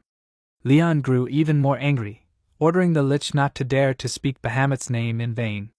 He and Mammon activated their magic at the same time, and every time Mammon created new magic circles, Leon destroyed it with his own streams of magical energy, taking the form of a dragon. The Lich noticed that Leon was blocking the magic circle from activating, and understood what he had to do in this case, and then summoned his slaves, ordering them to bind his legs. Several magic circles appeared from Leon's back, and skulls began to emerge from it, but he asked if Mammon really thought he could stop it with his own sorcery? He stabbed his sword into the floor, shouting that it would be better if they met here together then. With the third form of summoning the yellow dragon, he destroyed Mammon's assistants and the magic circles, activating the spell Evil Dragon Spirit. Mammon's magic gradually dissipated into the air, and he was outraged that Leon dared to do this, and commanded him to die using the 4th tier dark magic of the weapon enhancement spell. Leon, clenching his jaw, frowned, activating the 7th form of the yellow dragon summoning and the 3rd form of the dragon's sword. Calling the Lich a corpse from the past, he commanded it to disappear, and in response to these words, Mammon extended his palm forward, activating the 5th tier of total annihilation magic of the sword handle, and Leon used the noble Imperial sword, and as they approached each other, their magical energies collided, turning into a bright flash. As they fought, Ian, who was watching from the side, remarked that it was incredible, and with his arms crossed, he admitted to himself that he could not even believe that Leon could fight equally with the Lich. He didn't even know which of them was the monster, and noticing that Leon was using a materialized sword, he noted that such power could only belong to a dragon. He assumed that it was a breathing effect, and thought that this was a great chance to see what the Crown Prince was capable of.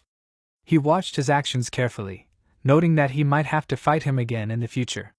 Smiling, he quietly said that of course, this would not happen anytime soon, since finding his family was more important to him now. He assumed that he should try to escape now, but before he could step aside, someone suddenly asked where he was going.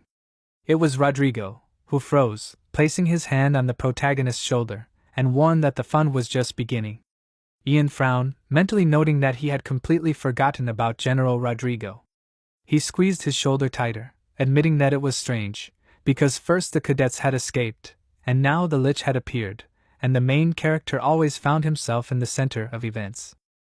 Jan addressed Rodrigo, calling him Captain, but before he could finish speaking, he suddenly frowned, and then corrected his words, saying that he should be addressed as Mr. Captain. The protagonist did not argue, simply agreeing, but Rodrigo continued to talk about this topic, asking discontentedly what happened to modern education if Jan behaved like this with a senior person. This was not even drill training, but only elementary etiquette, and he asked how teachers teach young people nowadays. Jen discontentedly thought that Rodrigo was another grumbler, and then he remembered the moment when Damien and Rodrigo met after his escape, and although the head instructor tried to hide the fact that an escape had occurred, it still became known. Rodrigo, having studied the documents, frowned and asked if the cadets had really escaped. There were only 4 cadets who escaped, and they were ranked from number 10 to number 900. 3 of them were caught in the forest shortly after, and while searching for the last cadet, the members of the 3rd Pursuit Squad were found dead, but the cadet's location could not be found. Rodrigo remembered that the cadet who escaped was number 974, and now he realized that it was Ian. The protagonist frowned, looking at him seriously, and he added that he heard that even Damien had to go looking for him, and asked how, with such a low ranking, he managed to survive the pursuit squad and Damien. In addition, he was now able to survive the battle with the ancient Lich, and he asked if he could say that he was just lucky. He didn't think so, and Ian smiled and said that it was bad luck, and Rodrigo looked at him with interest, and the protagonist smiled even more and said that it was super luck, suggesting that he had done a lot of good things in his past life. Rodrigo noticed that Ian was joking like an old man, and he explained that he had no chance of escaping, and if a little more time had passed, he would have become a victim of the lich, but Leon suddenly appeared and saved him. Rodrigo still asked incredulously, "Was all this just luck?" He asked, "Did the protagonist really think that he would believe that?" Ian said that he was really very lucky, and asked, "Was Rodrigo going to punish him for just being lucky?" He smiled, and Rodrigo asked again, mentally calling him shameless, because he didn't understand how he dared to behave like that to him. He only had the number 974, but he still had the audacity to act like that, and Rodrigo assumed that Ian might be the bastard of some important noble, but he gave up on that assumption. He was suddenly distracted from his thoughts, as he heard the protagonist ask if he could help Leon. He repeated the question, noting that it was stupid, as he was sure that if Ian joined the battle, he would only hinder Leon. Leon and Mammon continued to fight, and the protagonist initially wanted to object, but eventually resigned himself and assumed that there was no room for anyone else. Frowning in concentration, he thought that the lich had lost the life vessel, but he still had not died, and asked himself, hadn't he completely absorbed the vessel? If he were to activate the mana heart by using up the remaining power of the vessel of life, he assumed that it might help, and while he was thinking about it, Leon declared that it was the end and swung his sword to strike Mammon, but he dodged and the attack did not deal any damage to him. As he continued to attack, Leon mockingly asked what happened. He wondered why Mammon was running away, and while continuing to dodge, the lich simply ordered him to shut up, and suddenly he noticed that the mana output was decreasing, and it felt like someone was sucking out his magic power. Mammon suddenly guessed something and was shocked by it, and then turned towards Yang, who, noticing his attention, smiled, showing an approving gesture, and Mammon realized that this was all because of him. He noticed that the protagonist was treating him with disdain, and decided that he would not understand anything. Leon frowned as he watched him, and the lich shouted that he was going to take this body for himself, and began to tear his body apart. Noticing this, Leon asked in shock, "Is this what he thinks it is?" Mammon said that he no longer needed this body, and promised that he would kill all of them. A magic circle appeared in the torn part of his body, and after looking closely at it, Leon cried out in shock, realizing that it was domain expansion. Domain expansion was a state in which the caster's hidden wish was realized in the real world. Domain expansion could only be used by the 4 heads of the strongest families in the empire, excluding the emperor himself, and besides Leon, Yang and Rodrigo also learned this technique. Mammon meanwhile said that the descendant of Bahamut should die, and Leon realized in horror that the lich had decided to kill them all along with himself. The protagonist frowned, noting that he could not allow this to happen, and pressing his palm to his chest, he completely emptied the mana heart, commanding that the lich receive it. It was all the energy of the life vessel, and sensing what Yang was starting to do, Mammon screamed and trembled, and Leon, noticing the gap, decided that he would put an end to this, and used the 5 senses of the yellow dragon's appearance, activating magical energy. But when he struck, his sword shattered, and the lich did not receive any damage and shouted that his attempts were futile, since the technique of expanding the domain was activating. He asked, did Leon really think that a measly attack would stop all this? But he was not going to give up, and putting forward his palm with the remaining fragment of the sword, he said for the dragon's sword to approach, and the magical energy replenished the split blade, and Leon used the 5 senses of the yellow dragon's appearance dragon's sword. He struck again, and this time he managed to cut the lich's body into 2 pieces. Mammon coughed, Leon stopped, closing his eyes, and the magic that the lich had cast began to dissolve into the air. Gradually disappearing, Mammon said that this was not all, but Leon, standing up, declared that he was finished. The lich was annoyed that all this happened right before his eyes, and he realized that everything was in vain. He had been secretly preparing a plan for 1,000 years, he had held a grudge for 1,000 years, and because of some boy, everything was lost. He extended his palm towards Leon, and did not understand how this happened. He turned to Bahamut, noting that if all this was for him, then he had not lived in vain. He didn't understand why he did this to him, but before he finished asking his question, his body completely disintegrated, and Leon simply closed his eyes, and for a while everyone was silent, and then he declared that it was over, calling Mammon a terrible monster. He noticed that Mammon accurately used domain expansion, and he realized that if the move was performed perfectly, they would no longer exist. He noted with disappointment that he was still weak, and Rodrigo, approaching him closer, noted that he was very tired, admitting that he did not believe that he personally decided to fight the Lich, since he should act differently as the Crown Prince. Leon stopped him, warning that it was turning into grumbling, and then he noticed Yang nearby and asked if he was still here. He asked if he was hurt.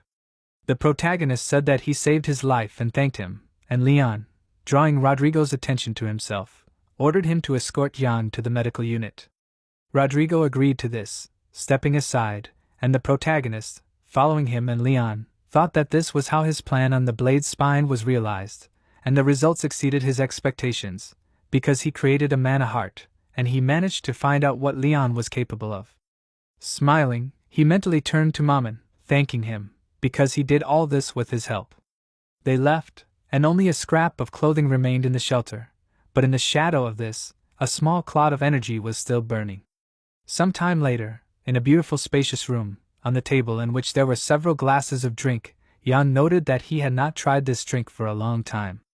In his past life, he often drank this, and now, reading a book and sitting on the couch with his feet relaxed on the table, he also noticed that he had not relaxed like this for a long time. It seemed to him as if everything that happened in the mountains had happened a long time ago, but now, distracted from the memories of past events, he focused on the fact that cadets lived in this place, which looked like a mansion. He realized that all aristocrats lived in places like this, and noted that this castle was very different from the mass grave in which he lived before. The mass grave was 5 square meters, and the furnishings there included a bucket for excrement, a table, chains, and a cockroach. But in the mansion, the area of which was 84 square meters, there was a bed, a sofa, a shower, and even food. The protagonist thoughtfully noted that he still passed the exam well, recalling that the grades had recently been announced. He thought back a little, remembering how the instructor had thanked the cadets for their efforts. He announced that the first test had been cut short due to an emergency, but noted that thanks to Leon's bravery, the situation had been quickly resolved and they were able to complete the exams safely. He added that they could be proud of themselves for having survived, and began the announcement of the grades, explaining that the cadets ranked 1st through 10th would receive the highest score, those ranked 11th through 100th would receive an average score, and the remaining cadets would receive the lowest score. Casa, looking thoughtfully at everyone present in the room, noticed that the head instructor had not arrived, and the instructor continued speaking, noting that the cadets' accommodation would also depend on the grade, adding that those who were awarded a high score would be granted access to the Imperial Armory. The cadets were shocked to hear that they would be allowed into the Imperial Armory, as it housed treasures, as well as books from the founding of the Empire, and weapons. There were hundreds of the latest swords, and some people said that the library in the armory was the size of an entire fortress. The cadets who ranked 1st to 10th were allowed to go to the 3rd floor, those who ranked up to 100th were allowed to go to the 2nd floor, and the rest could only go to the 1st floor. After that, he was about to announce the results, and when he heard that he got 5th place, Roman thoughtfully asked, was it really only 5th? He was able to defeat the largest number of rare goblins in the mountain range, and the instructor continued speaking, announcing that 4th place went to Cruel, who conquered the troll's lair alone. He noted with displeasure that they were just doing them a favor, since they did not want to let anyone even on the 4th and 5th floors. Casa smiled and said that it was quite easy, and she didn't even get hurt when the instructor announced that she got 3rd place for subduing the orc village without getting hurt. 2nd place went to Lorena, who defeated the golden ogre single-handedly. The cadets were surprised, assuming that Lorena should be in 1st place, and Casa asked who was the leader then. The cadets were sure that there was no one better than Lorena, but she wasn't upset about 2nd place, as she was sure that there was no point in this ranking. Her 1st place was just an illusion, as she couldn't handle the real monster that was the ancient lich. She was sure that she needed to become stronger, but suddenly she was distracted from her thoughts, as Cruel, who was standing a little to the side, smirked mockingly, noting that Lorena, whom he dismissively called a princess, looked very funny right now. She glared at him after saying his name, but Cruel ignored the warning and said that she was so cocky, as if she could save everyone, but she couldn't keep her place in the rankings. He remembered that some people were saying that she was the only one who could stop the lich, and he exclaimed that it was unbelievable, noting that she was simply the pride of the upper class. Casa advised Loren to ignore him, as Cruel's condition had only gotten worse since Loren returned from the mountains. He got angry, telling her to shut up, and added that there was another interesting rumor. Lorena looked at him seriously, and he said that in fact she had not fought the monster at all, but had barely convinced Mammon to spare her life. Lorena was silent for a while, and then admitted that it was true, and Cruel even flinched slightly, not expecting such an answer. She said that her skills were not enough to defeat Mammon, and as she walked away from Cruel, she thanked him for worrying about the rumors about her. But she asked why he shouldn't worry about his own grades. Cruel irritably asked her to repeat what she said, and then, with a smirk, he said that she was a very good person, and suggested that she might be able to take the place of the deceased Duke Wolf. Lorena froze, slightly turning her head in his direction and saying his name in warning, and Cruel reminded him about the heir of the Wolf family, noting that Lorena's brother was originally supposed to be the heir, but since his death the title has remained vacant. He assumed that she wanted to get it, and thoughtfully noted that now was the best time for her to do so. And then he suddenly suggested something, asking if it was possible that Lorena herself had arranged everything in such a way that she would have the chance. If it was true, he praised her, and Lorena suddenly decided that in that case she would also ask him a question, and, looking at him furiously, she offered him to try to guess whether he was going to die now or not. She thought it was a simple question, and Cruel, waving his hand, agreed, offering her to see for herself. He was sure that she was no different from him, and concentrated magical energy near his hand, admitting that he now could not stand it when she acted as if she was the only one here. He offered her to attack, promising that he would deal with her and remove her mask. However, before he could attack her, someone suddenly grabbed him by the ear, asking if he could just stand there. Cruel, trembling, furiously asked who dared to do this to him. Lorena watched in confusion as Cruel suddenly screamed, asking the man who was holding his ear to stop, as he felt like he was going to rip it off. He asked the man to let go of his ear, and fell to his knees asking who he was. The instructor then asked to be allowed to announce the student who had won first place, and said that it was Yen, number 974. The protagonist, who was holding Cruel's ear, did not react to this, and Cruel called him a savage, and asked if he had won first place. The other cadets were also shocked that such a low-ranking cadet had won first place, and they began asking each other if number 974 had seriously risen so high. Someone recalled hearing about him before, and Lorena, drawing his attention, asked if he had really become the leader. Cruel asked how someone like Ian could do that. He wanted to say what would happen if he didn't let him go immediately, and interrupting his words, the protagonist looked at him menacingly and asked what would happen. Calming down, Cruel simply looked down, saying that nothing would happen, and admitted that he was just in pain. Suddenly, approaching closer, Lorena noted that they hadn't seen each other for a long time, and Ian addressed her with respect, but she refused, asking him not to call her that. He agreed, and she asked how he and Cruel met. The protagonist said that they crossed paths during the exam, and admitted that he was glad that Lorena was left without serious injuries. Meanwhile, the instructor finished announcing the results, and Lorena thanked Ian for her concern. She said his name in her mind, as she knew that he was an unusual person, but she could not believe that Ian made Cruel afraid of him. Besides, she felt a power in him that was ready to explode at any moment, and she asked what had happened to the protagonist. She wanted to ask him several questions, but now she could only say one thing, and announcing his name, she said that Cruel had been insulting him for a long time. Ian looked at Cruel indignantly, who tried to refuse this, shouting that it was a lie. But the next moment, he already cried out in pain. Distracted from the memory of this, the protagonist thought that he had received his chambers as a reward for first place. Sitting still with nothing to do turned out to be more difficult for him than he thought, and he took a book from the Imperial Armory, and then thought for a while, distracted from reading, but soon, raising his gaze, he told the person standing behind the doors to come in. After a short pause, a sigh was heard, and opening the doors, the visitor asked how Ian knew that he was standing outside. He assumed that he had made too much noise. It was Damien who, as he walked into the room, closed his eyes and asked if it was true that Ian had not forgotten that there were some unresolved issues between them. When Damien, having settled in the room, tasted the wine, the protagonist asked if he liked it.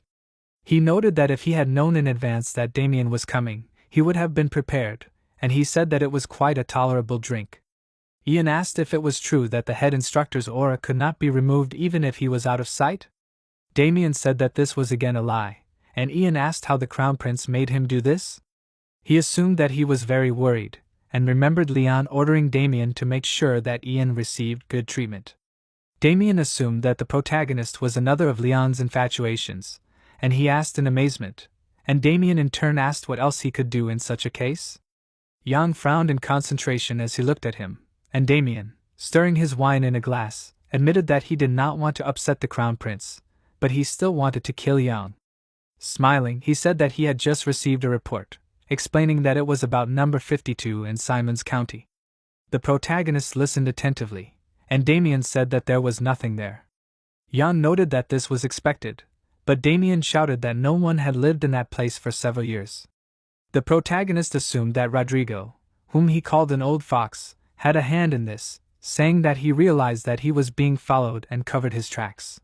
He wanted to say something about what he could do if Damien did not believe him, but he declared that he would not accuse him of lying, since it no longer mattered to him whether he was telling the truth or not.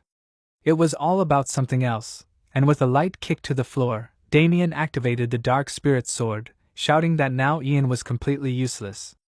Sharp beams of magical energy, bursting out of the floor, headed towards the protagonist, also destroying the table that stood nearby. The table split into pieces and flew into the air, and Ian decided that if this was so, then he could do something else. Hearing his voice, Damien froze in surprise, peering into the cloud of dust that rose after the blow. The protagonist announced that he did not think Damien needed to kill him, and showed the book, but he did not immediately pay attention to this, wondering to himself in surprise, did Ian really reflect this attack? The protagonist meanwhile said that he found a very important piece of the puzzle, and finally paying attention to the book, Damien asked what it was. He read the title of the book, which was called A Study on Energy Interruption. This book was taken by Yang from the Imperial Armory, and although he was granted access to the third floor where the main armory was located, he decided to go to the first floor where the special library was located. It contained books and scientific research that had been collected by the rulers of the past, and while using the stairs to climb up to the upper shelves, Yang studied the titles of the books. Most of the books were devoted to research on methods for subduing monsters, and he threw the unnecessary copies aside, but finally he stopped, asking himself, was this really the book? He found a scientific work on energy interruption, which was written by Captain Rodrigo. Energy interruption was a disease in which a person's internal energy did not circulate as it should, the patient's energy was exhausted, and in most cases, such people died before they even reached 20 years old. Taking the book and studying the contents a little, Damien asked in confusion, what was the problem? Yang asked in response, isn't this strange? He did not understand why the captain of the special squad would research energy interruption, and noted that it did not seem like Rodrigo had such a disease. He also added that Rodrigo had chosen a very interesting question to study, and in his mind he recreated his image, noting that he did not have an interruption, but asked what if his daughter was sick? He imagined the girl, noting that because she never had energy, she always stayed at home, and this matched the symptoms. For the sake of curing his daughter, Rodrigo continued to research this disease, and the protagonist previously thought that he hid his daughter because she was his weak point, but everything turned out to be completely different, and for the sake of curing his daughter, Rodrigo decided to move, because finding a good doctor is not easy. He realized that he was wrong from the beginning, and Damien, frowning, asked, does this mean that the captain's daughter is not his weak point?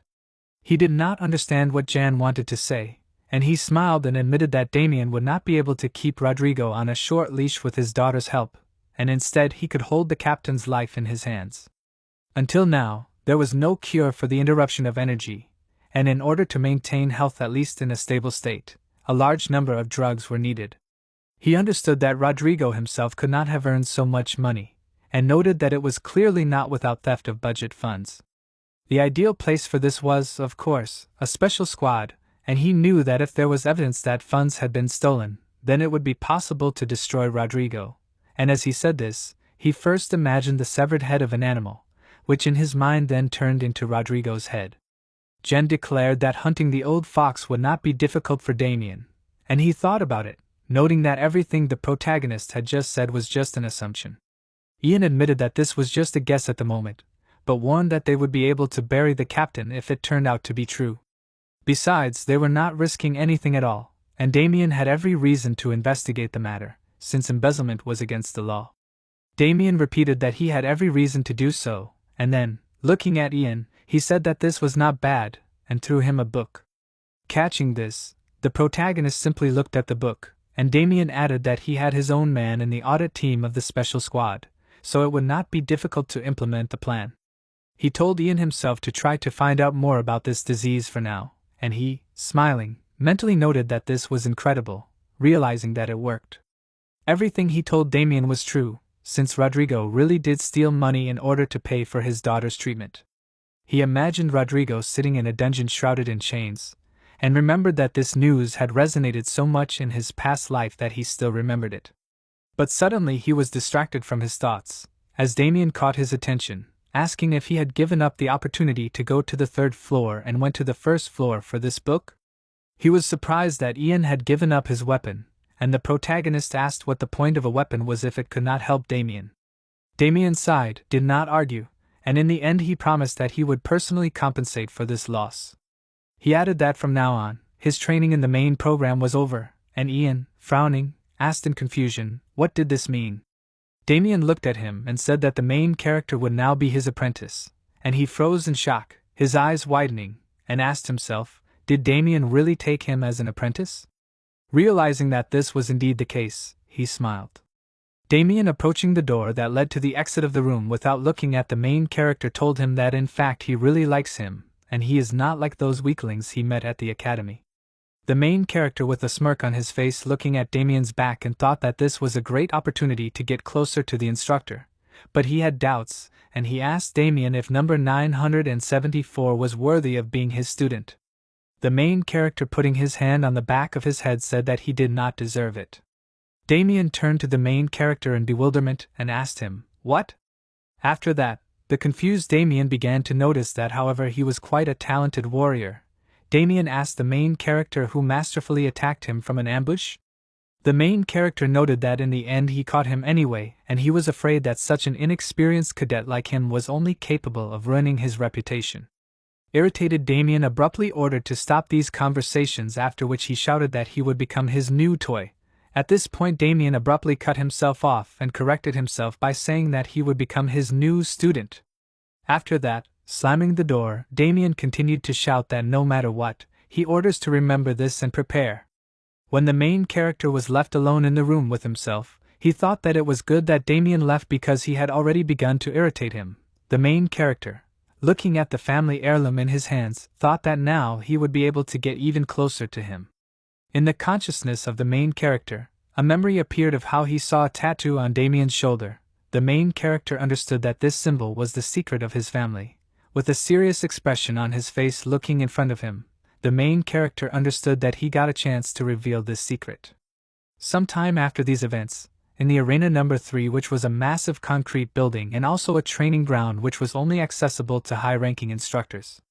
The training ground number 3 was completely empty and spacious. Inside it was a lot of different equipment which facilitates training. A voice said, 183. The protagonist understood that even cadets from noble families do not have access to this arena. After that he said, 182, and soon after that 195. A luxurious staircase led to the ascent to this site, and the entire structure was made of noble stones. The protagonist was in a prone position and held on to the stone surface of the training ground with his hands, lowering his body down and lifting it up, thereby doing push-ups from the floor. Soon after that the protagonist said, 199. However, these were not classic push-ups. The protagonist only held one of his hands on the floor, lifting his entire weight with his only hand. When the protagonist did this, he shouted, 200. With a serious expression on his face, putting his other hand to his back, the protagonist finished the push-ups by doing 200 repetitions. Continuing to be in the building of the training ground, The protagonist standing in the very center of this ground decided that he needed to take a break, after which the protagonist looking around noticed that this place was so dull because he was all alone here. The protagonist felt how his body began to change due to the introduction of the mana heart, however, at the same time, he understood that these changes were happening too slowly. Looking at his developed muscles, the protagonist understood that he would have to train for a long time so that his strength corresponded to his internal energy. Looking at the various sports equipment such as training swords and shields, Jan thought that he had access to the arena thanks to the head instructor. However, the people around him reacted differently to his privileges. Memories appeared in his mind from the furious Roman who irritably asked him if he had decided to become a servant of this vile person. After that, Roman turned to Yang and remarked that he was incredibly pathetic, while Lorena noticed that he was an incredibly talented cadet and asked him if he would be her friend. At that moment, Yang did not react to her question in any way. Looking ahead with a confused expression, the protagonist realized that Lorena began to follow him even more, and it seemed to him that the instructor was impressed by the fact that he chose the first floor of the treasury. However, the book to which the protagonist extended his hand was just a trick since he was pursuing a completely different goal. Throwing the book aside, the protagonist picked up another book and with a smile on his face, looking at it, he thought that in fact this is what he was looking for. He was holding a book about the founding of the empire, and although this book was more like an ordinary history textbook, in the future this book will become a sensation because it will turn out that it was written by the founding emperor. Then the protagonist began to reason that now he has a mana heart, but he is still not able to use the breath of the divine dragon to its full extent, and this breath was created by Emperor Bahamut together with Mammon. Ian realized that he needed the strength of both of them to master this technique, and now he needed the knowledge of the founding emperor. After that, the protagonist began to think that with this approach to this issue, he also felt sorry for Mammon because what he had worked so hard for was taken away from him, and then he was killed, which is a good reason to become a vengeful monster. The protagonist, opening the book about the founding of the empire, decided to look at what was written inside. After that, the protagonist asked if there was anything inside that could help him. Suddenly the protagonist's eyes widened in surprise. Looking inside the book, he asked in surprise, "What?" In bewilderment, the protagonist looked at the blank pages and asked himself, "Is there nothing inside this?" The confused protagonist leaned on the marble fence of the training ground and asked, "What is this?" The protagonist noticed that the other pages were also blank, but he remembered that there was a rumor that this book was written by the founding emperor. The protagonist began to reason that the founding emperor even killed Mammon to become the sole owner of the divine dragon's breath, after which the protagonist suggested that perhaps that was why he did not just write about it like that. Then the protagonist looked inside with a thoughtful expression and asked himself, "Or?" At that moment, a dark materialized hand began to approach Young from behind. The protagonist felt that something was behind him and turned around abruptly. But at that moment there was nothing behind him. The protagonist looked behind himself warily and asked, "What was that just now?" The protagonist realized that he felt as if he was being watched. After that, the protagonist turned his head back and looked ahead in surprise and asked, "What is that?" Looking at the book in his hands, Jan noticed that there was still nothing inside it. Then the protagonist shouted out that he had an idea. Suddenly, a dark spirit struck, which looked like several dark magical cuts appeared in the air. The protagonist, squeezing the condensed magical energy around his forearm, looked warily towards the column on which he had made several cuts. Frowning and looking ahead, the protagonist said that he had tried to cut it, but he had still failed. The protagonist noted that he was still not as strong as the head instructor.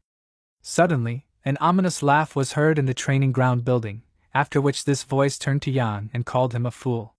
The protagonist, with a serious expression on his face, looked ahead towards the column from which this voice came. This voice, addressing Jan, said that he would not be able to unravel the mystery of the book.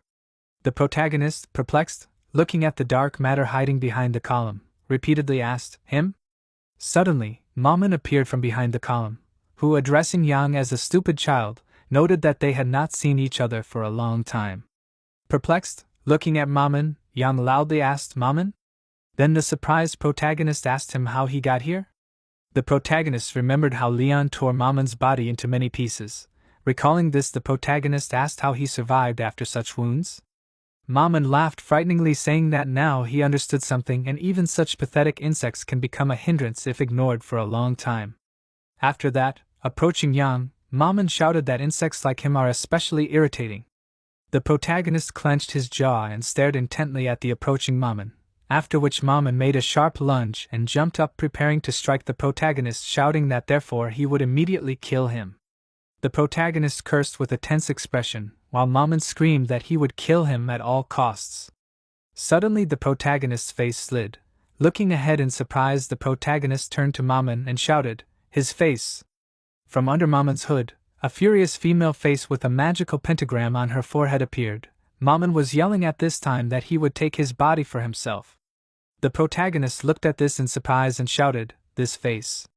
At this time, the tense protagonist began to think that Maman's appearance would not deceive him, and even though he now looked like this, he was still a lich.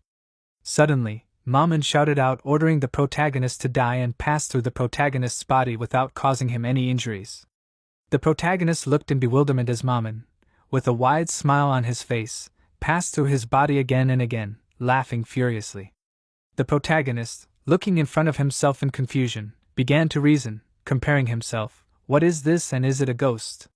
Then the protagonist realized that this was not it, and suggested that this was a manifestation of thoughts. Watching what was happening, Yang began to reason that perhaps even after the transformation of the lich's life vessel into the heart of Manha, Maman remained in the form of a manifestation of his ideas. The protagonist came to the conclusion that Maman was not dangerous. In fact, there was none. At that moment, Maman relentlessly continued to try to inflict damage on the protagonist. However, the protagonist, who was watching this and did not feel these attacks, thought that this was starting to anger him. After that, the protagonist asked Maman to listen to him and asked her to go to the next world, after which he asked why she was still wandering in this world. Then the protagonist asked, what happened to her appearance? Maman laughed loudly and shouted that this was wonderful.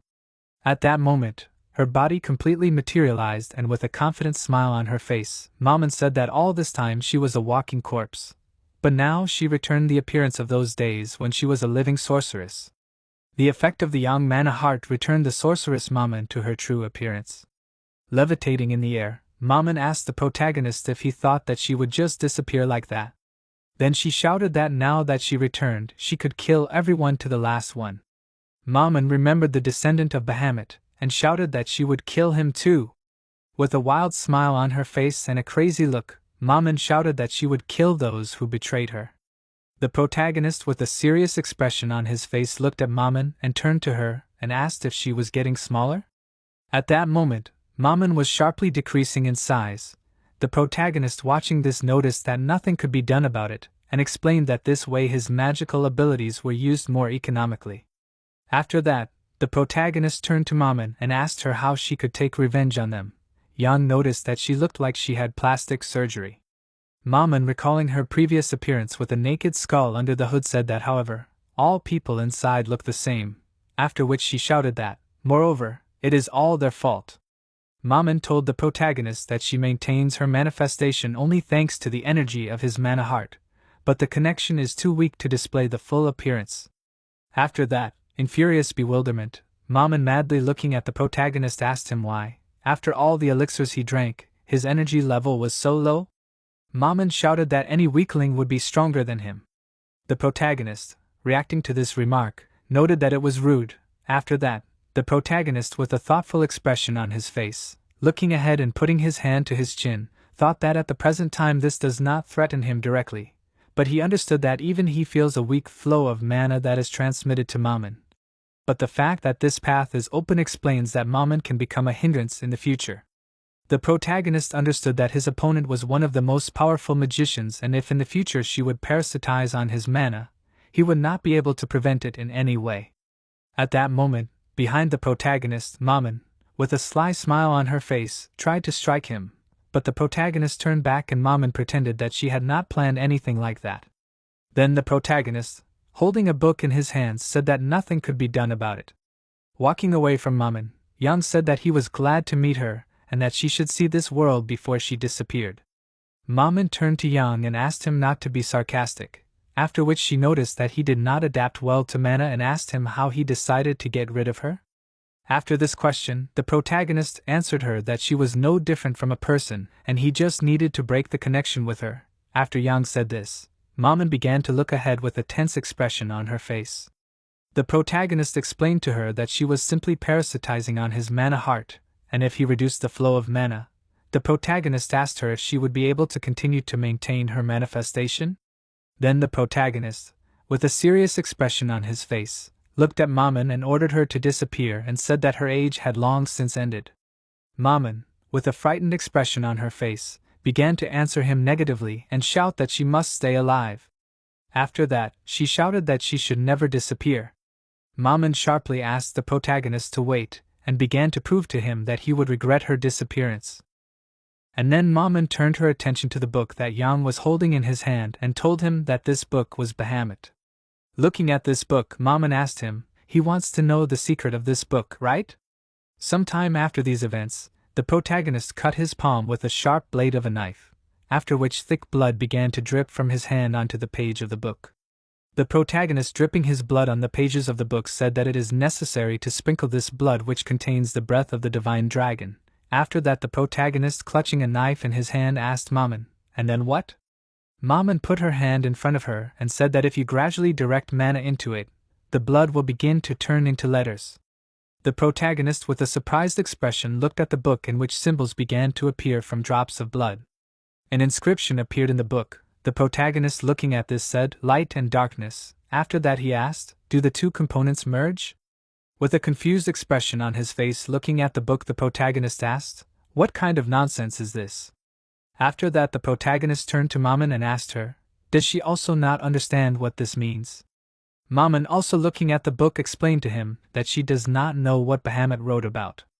The main character, with a tense expression on his face, looking at the book, noticed that the Emperor Founder could not write such nonsense. Soon after that, the main character's face distorted and he looked ahead with wide open eyes in surprise, shouting that the letters were flying up. At that moment, the letters consisting of blood that had been on the pages until recently began to separate from it and rise into the air. These letters rose higher and higher, while the surprised protagonist, watching this, shouted out that the soaring letters began to form words. Soon after, the formed word combinations that were hovering in the air began to approach Yang and envelop his body with these words. The protagonist, with a tense body, asked, "And sentences from these words appear on his body?" After that, the protagonist, covered in these words, shouted out that these are gathering in a place in the mana heart. At that moment, the energy inside his body began to concentrate in his torso, glowing brightly. After that, the protagonist loudly shouted out, "No!" He was perplexed by the situation that was happening, asked, "Are these heading past this heart and forming new ones?" Suddenly, Maman turned to Yang, who, with a surprised expression on his face, looked ahead and dropped the book from his hands. Maman, looking at the protagonist, asked him, "Why did he suddenly drop it?" The protagonist, with a confused expression on his face, looking ahead and asked, "Did he imagine all this?" Then the protagonist, looking at his palm, said that the letters that are reassembled into other words and a new mana heart. The protagonist noticed that this could not be just an illusion. After that, the protagonist, looking at the book that was lying on the floor, mentally turned to Bahamut, thinking about what a great secret he hid here. The protagonist understood that he needed to reveal the secret even though it was very dangerous. After that, the protagonist went forward. At the same time, he turned to Maman and asked her to follow him. He told her that in the future he would find a way. Maman, who followed the protagonist, asked him again, "A way?" Then she asked him in bewilderment, what was he talking about? The protagonist turned to Maman and explained to her that he would look for a way to find her a new body. Then the protagonist noticed that she could not parasitize on him forever. He began to talk about how they would study this issue together. Maman looked at him with a surprised expression first, then with a happy expression, after which she asked the protagonist with a wide smile on her face, "Is it true?" Happy Maman shouted that he had a good eloquence skill, after which she asked why he came to this decision so suddenly. The protagonist, descending the stairs with a book in his hands, asked her not to rejoice too much, after which he assumed that she understood that he would not help her just like that. After that, the protagonist warned her not to dare to do anything strange. Maman, with a sly grin on her face, answered him affirmatively, after which her face distorted. With a crazy look and a wild smile on her face and an eye that appeared on her forehead, Maman mentally called the protagonist a fool and mentally asked him if he thought that she would help someone like him. Maman reasoned that now she just lacked energy, but as soon as there was enough of it, he would die first. With a crazy expression on her face, Maman looked at Yang's back, but the protagonist suddenly turned around and Maman pretended that she hadn't planned anything like that. The protagonist said out loud that it was somehow questionable and that he needed to expel her right now. Maman asked him in bewilderment, why did he decide that? Then Maman shouted out that they were now sharing one body. The protagonist asked her again in surprise, one? Then the protagonist confidently said that it was his body and asked her in bewilderment, why did it suddenly become hers?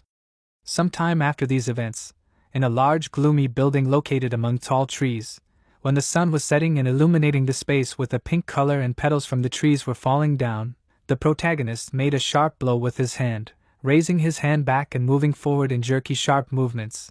A powerful magical energy force of bright light appeared from his fist. The protagonist tensed his body and showed off his muscles as he prepared to strike with his hand, turning his body completely. The protagonist raised his leg and was about to strike with that leg, focusing his gaze on what was in front of him. At that moment a bright, blinding energy light was pouring out of his foot. Then the protagonist returned to his fighting stance and pressed his hands to his body, pouring out a bright magical light from his body. And then the protagonist raised his hand up and looked in front of him with a serious expression at Damien, who was standing opposite him with an emotionless expression. The protagonist frowned and with a sharp jerking movement rushed to attack. However, suddenly Damien's leg, which was standing on the concrete, suddenly became enveloped in magical energy. The protagonist looked at this with a tense expression on his face, after which a magical liquid began to flow out of Damien's open palm, which soon materialized into the shape of a sword collected from condensed magical energy. Damien, with his eyes closed holding a sword in his hand, put it in front of him, and then began to swing this sword. The main character looked at this in bewilderment, after which Damien made a sharp movement with his hand striking the sword towards the main character running towards him. The main character managed to put his forearm in front of him after that, defending himself from the attack, because of which he was thrown back several meters. A sharp cutting blow delivered by Damien broke the massive arches that were behind the main character, after which this powerful energy completely tore apart the space surrounding the main character, emitting a blinding bright powerful light. A huge number of dense old trees that were several meters behind the main character were also cut down by this powerful attack of Damien, and now only stumps of these trees remained in the forest. Damien addressed Yang and said that it was incredible. Laughing loudly, Damien noted that he fought with the desire to kill him despite the fact that he was weak and he did not even know if he would survive. The protagonist addressed the instructor holding on to the remaining tree stump with his legs and his head down. The protagonist crossed his arms over his chest and said that he would not kill him in sparring because he had not yet told him how to block such attacks. Then the protagonist asked if he should not teach him. Damien approached Yang and told him to use all his self-defense skills and work with his hands, after which he advised him to jump higher due to centrifugal force. The protagonist descended from the stump and answered him affirmatively, after which he noticed that, however, he was still jumping. The protagonist, looking at Damien approaching him, thought that he was really crazy and that he had been attacking with a real sword the entire training session. After that, the protagonist began to think that that paragraph from the book about the foundation of the empire was useful, and if it weren't for that paragraph, there wouldn't even be stumps left from the trees. Maman appeared next to the protagonist and said that he clearly knows how to handle the dark dragon's breath. The protagonist turned to Maman with a surprised expression and asked her again, "A dark dragon?" Maman put her hands under her head and levitated in the air in a relaxed pose and turned to Yang and asked him, "Who is this strange person?" Maman then noticed that he didn't look like a weak person, unlike him. The protagonist looked at Maman levitating above his head with a serious expression and asked her if she called him a weakling. After that, the protagonist abruptly ordered her to stop wasting his mana and disappear. The protagonist then told her that he was the chief instructor at the training center. Maman asked him again, "The chief instructor?" She then said that she was familiar with his energy. The protagonist told her that she should get used to it because he was the bastard of the current emperor, which meant that he was a descendant of the founding emperor. After this news, Maman's face distorted. She asked with wide open eyes, "What?" After that, she assumed, "A descendant of Bahamut?" In rage, Maman screamed that she would not leave this just like that. Immediately after that, with a furious smile on her face, she rushed to attack Damien, ordering him to pay with his death for the sins of his ancestors. She ran up to Damien and began to try to hit him on the shoulder with her fists. At that moment Damien asked himself, why did his shoulder suddenly hurt? After that, with a smile on her face, Damien remarked that it was very good to relax like this, spending time with her student. The protagonist turned to Damien and asked him, was it that easy for him? Damien replied that he had just seen the first form of the dark-breathed sword called the Coward's Killer. The protagonist listened to what Damien was telling him with a tense expression, while Damien continued to talk about how none of the cadets had seen the second yet. Then Damien asked him if he knew why no one had seen the second. Without waiting for an answer, Damien himself told him that no one could survive the first, and then Damien remarked that it was unbearably boring. Damien turned to Yang, calling him number 974, then interrupted himself, and called him his student named the protagonist. Looking closely at the protagonist, Damien said that he was very interested in knowing how long he could hold out. The protagonist with a serious expression mentally asked himself, hold out? After that, a confident grin appeared on the protagonist's face. Standing opposite Damien, Yen said that he does not know how many forms of this sword exist, but he hopes that there are many, and if lessons are held every day, there should be 365 forms. Damien, standing opposite Yen, noted that his impudence is even pleasant to hear, but to study at least one form, several decades are needed. Ian, squeezing his palm with one hand, answered Damien that he could not worry about it, how many forms he could show him. Looking intently into Damien's eyes, Ian, holding his palm outstretched in front of his face, said that from now on he should only worry about the consequences of these lessons. Some time after these events, when the sun had already risen up into the sky, the main character, who had taken a powerful blow to his face, was thrown back by a powerful blow from Damien. Some time later, when it was raining outside, Ian, leaning his foot on the wet grass, clenched his palm into a fist, concentrating magical energy around it and materializing a melee weapon from black matter. The main character, with a furious smile on his face, rushed to attack. And so every day the main instructor taught him. Time passed, and after 2 years, when new shoots began to appear on the stumps cut down by Damien, a large ceremonial cape fluttered in the wind. Many people obediently stood in the center of a large room, while a man in a red uniform stood on the stairs near these people and announced that the top 50 cadets would be revealed. After that, this man announced that the testing was almost no different from the previous one, but the one who ended up at the bottom of the list would train separately.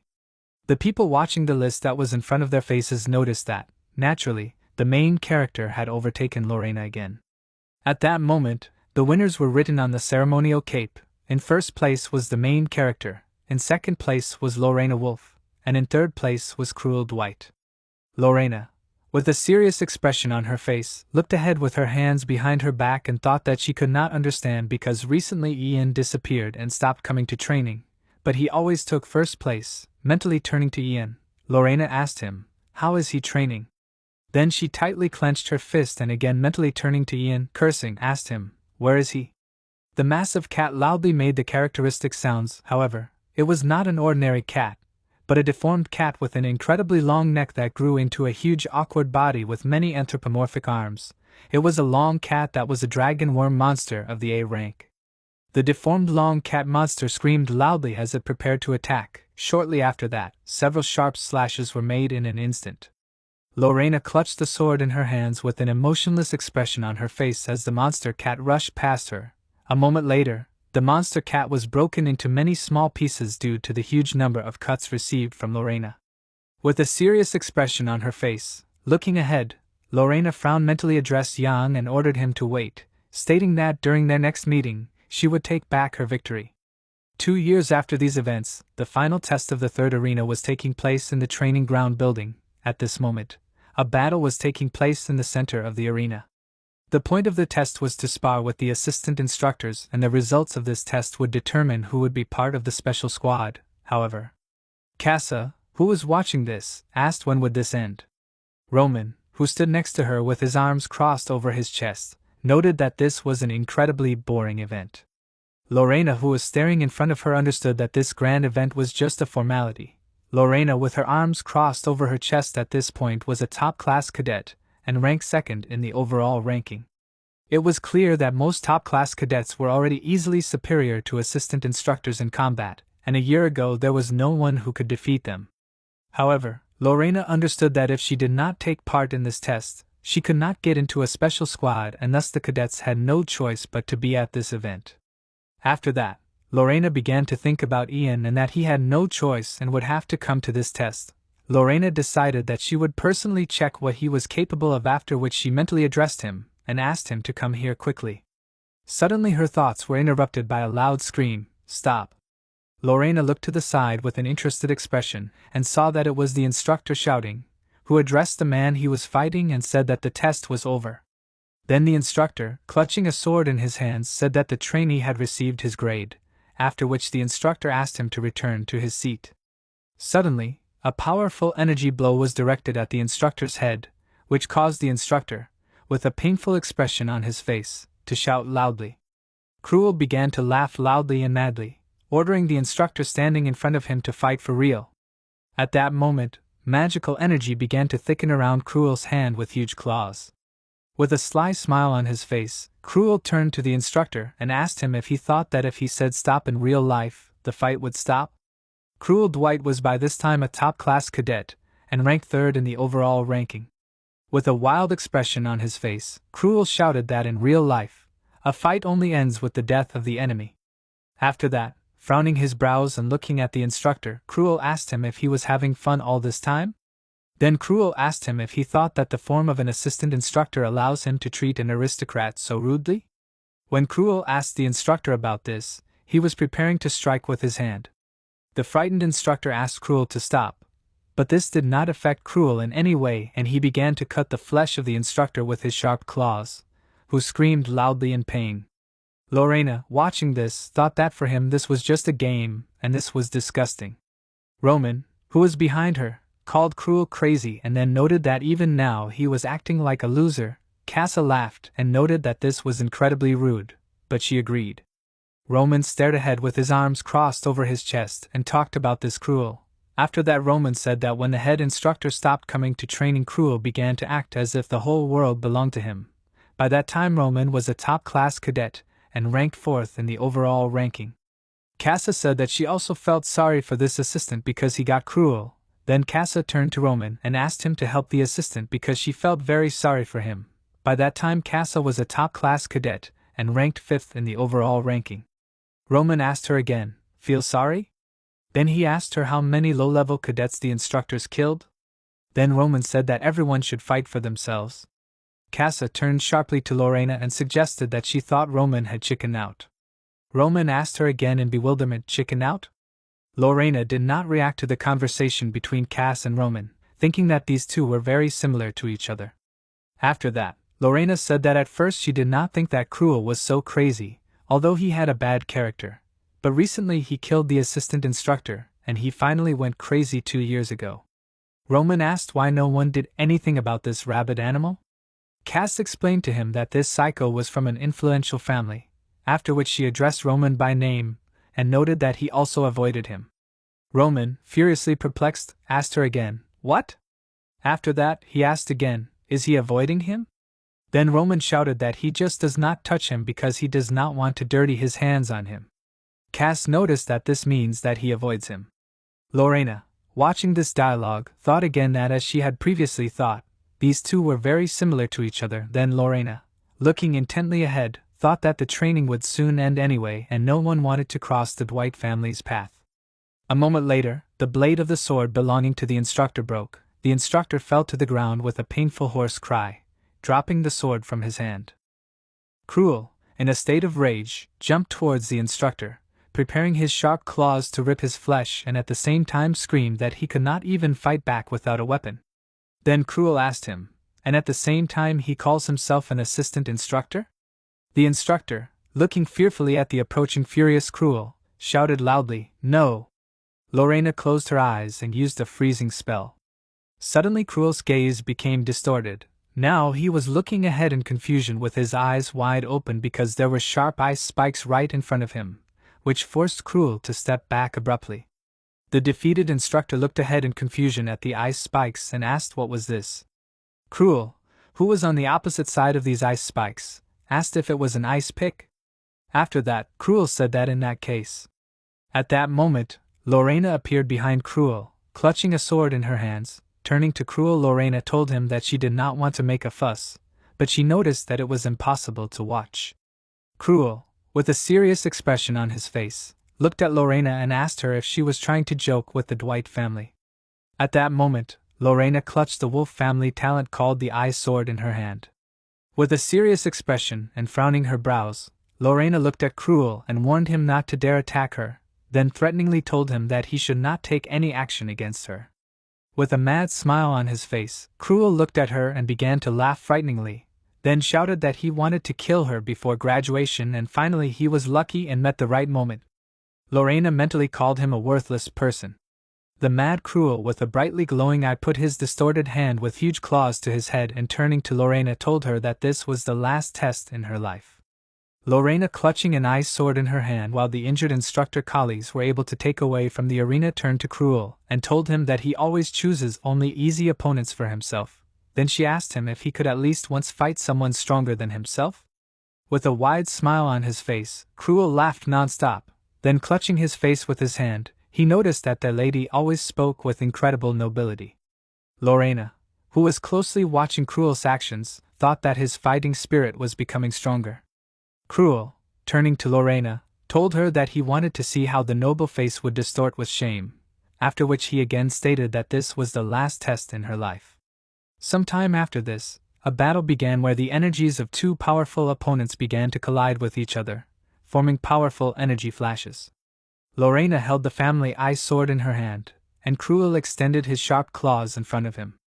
When they collided, bright flashes of light occurred.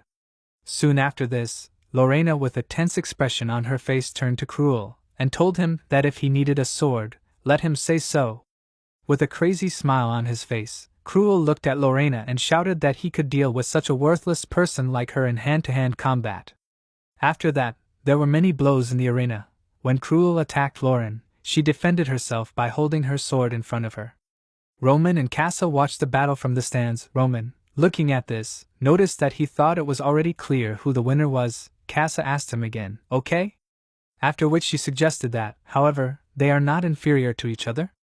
Roman noticed that Lauren was slightly ahead and after the 30th blow, Cruel would have a hard time keeping up with her. Casa, looking intently ahead, noticed that she was glad about this. However, after that, Casa said that Cruel periodically emitted strange energy. She said that the members of the Dwight family never used the secret dark technique of the special squad and if Cruel decided to use it. Then Casa noted that, in addition, Cruel, unlike Lauren, fights for real. Roman looked at Cass in surprise and asked her what she could know being in 5th place. After that, Roman put his hand on Cass's head and started running his palm through her hair. Cass asked him loudly in confusion, "What?" Roman explained to her that Cruel had been in 3rd place for the past couple of years. After that he asked her if she didn't know that the 3 leaders were called the Heavenly Three.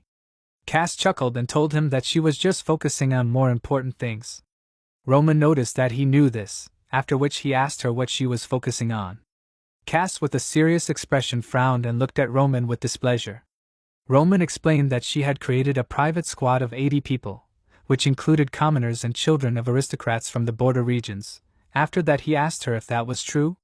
Roman noticed that her private squad looked more like an idol fan club than a military squad and it seemed to him that she was busy recruiting aristocrats. Casa in response suggested that however he was also busy, then turning to Roman Casa asked him, "Isn't that so?" From this question Roman's face distorted and he also frowned and looked at Casa who began to speak out loud about how he also created a squad of slaves and cadets from other cities and this squad consists of 56 people who are divided into 7 groups of 8 people. Casa began to reason that they could be carrying out some kind of task right now. Then Casa suggested that for example they could be carrying out such a task as organizing an escape. Roman brought his wary and serious face closer to Casa, addressed her by name, and noticed that she was too interested in other people. Casa defiantly looking at Roman answered him that he seemed to be too interested in her. Then she asked him, "Is that so?" A sudden loud painful hoarse scream made Roman and Casa stop their verbal squabble. It was Cruel's hoarse voice as the blade of Lauren's family ice sword was presented to his neck. Looking at this, Roman said that as he thought, it looked like the fight was over. Casa rejoiced at this news. Cruel, with a tense expression on his face, kneeling with the blade of the sword pressed to his neck, addressed Lauren by name. Lorena, looking down at Cruel, asked him, "Is it over?" After that, she suggested that perhaps he wanted to fight again. With a confident expression on her face, looking at the defeated Cruel, Lorena told him that if he continues to rely only on his own strength, then he should expect defeat. Lorena advised him to learn to be humble and noted that this is necessary so that he will not disgrace himself again. And then Lorena asked him if he understood this? With a tense expression on his face, Cruel looked at the blade pressed to his neck and made frightened sounds. Suddenly a dark figure appeared in Cruel's mind and turned to him, and asked if he would tolerate this again. When this dark figure appeared in Cruel's mind, his face distorted. The dark figure called Cruel poor and began to tell him that he always loses and that what belongs to him is always taken away from him. He is always at the bottom and constantly gives away his own and nothing will change in the future. The dark figure was behind Cruel and affected his mind, saying that if he had fought and killed then this would not have happened. After that the dark figure ordered Cruel to remember, and stated that it was his. Then it began to list the mansion, the place of the heir, the love of the father. The dark figure affecting Cruel's mind said that he is incredibly pathetic, and if he fights and kills then he will have everything, and the mansion, and the place of the heir, and the love of the father. Then the dark figure shouted that all this could be his. With bloodshot eyes Cruel looked ahead and said that it was true, and if he killed then all of this. His gaze finally changed and his pupils became completely red. The crazy Cruel said that all of this could be his. With a crazy smile on his face, Cruel looked at Lorena standing in front of him and asked her if she was so self-confident. Lorena asked him what he was talking about. Cruel answered her by explaining that he was talking about. After that Cruel looked closely at the blade of the sword and began to bring his neck closer to this blade, screaming that she could kill him. When the blade of the sword began to enter the soft skin of the neck, abundant bloody splashes began to fly in different directions. Lorena looked at this in bewilderment and loudly asked Cruel. Then she cursed and asked him what he was doing. With a wild smile on his face, Cruel impaled his neck on the sword deeper and deeper, at the same time saying that he would rather die than lose. In genuine bewilderment, Lorena stepped back and pulled the blade of her sword out of Cruel's neck, loudly calling him crazy.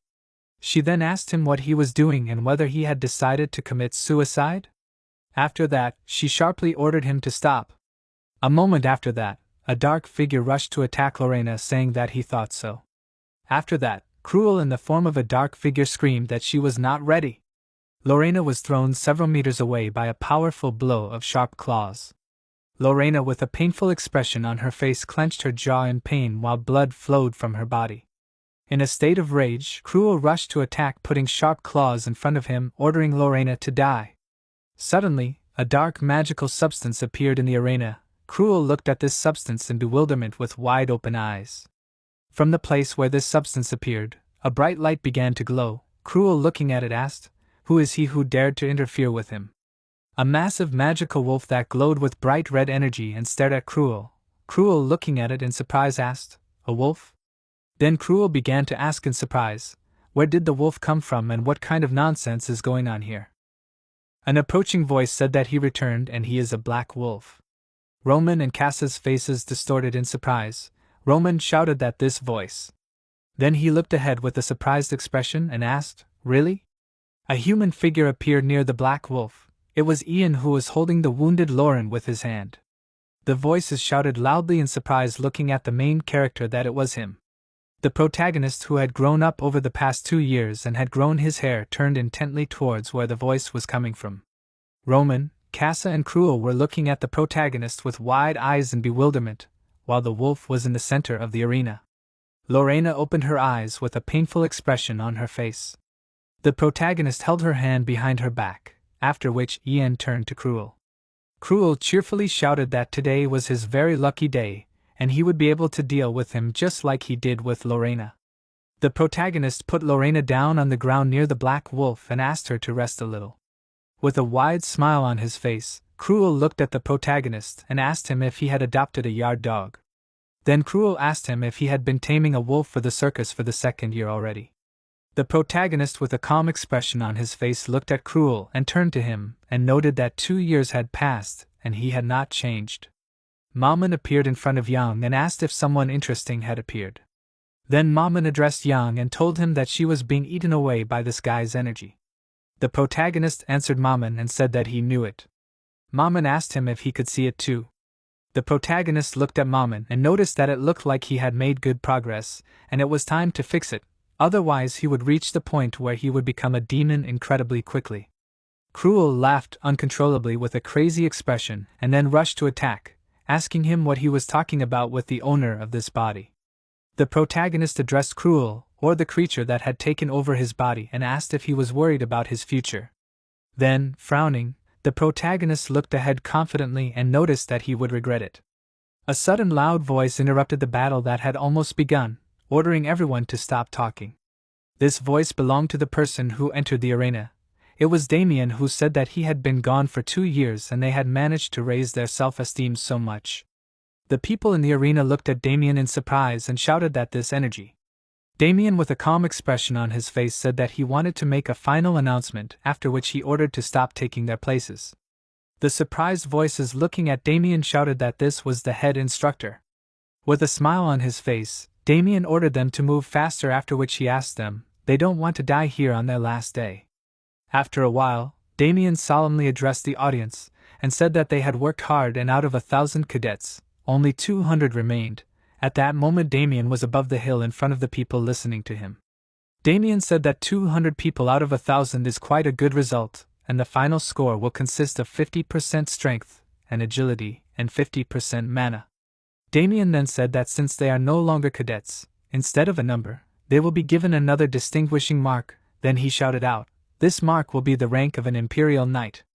The guys who stood in front of Damien thought with trepidation about the rank of an Imperial Knight. When it comes to an Imperial Knight, these are not the guys who fight on horses, but those who use mana, and there are a total of 10 ranks that determine the strength of a knight.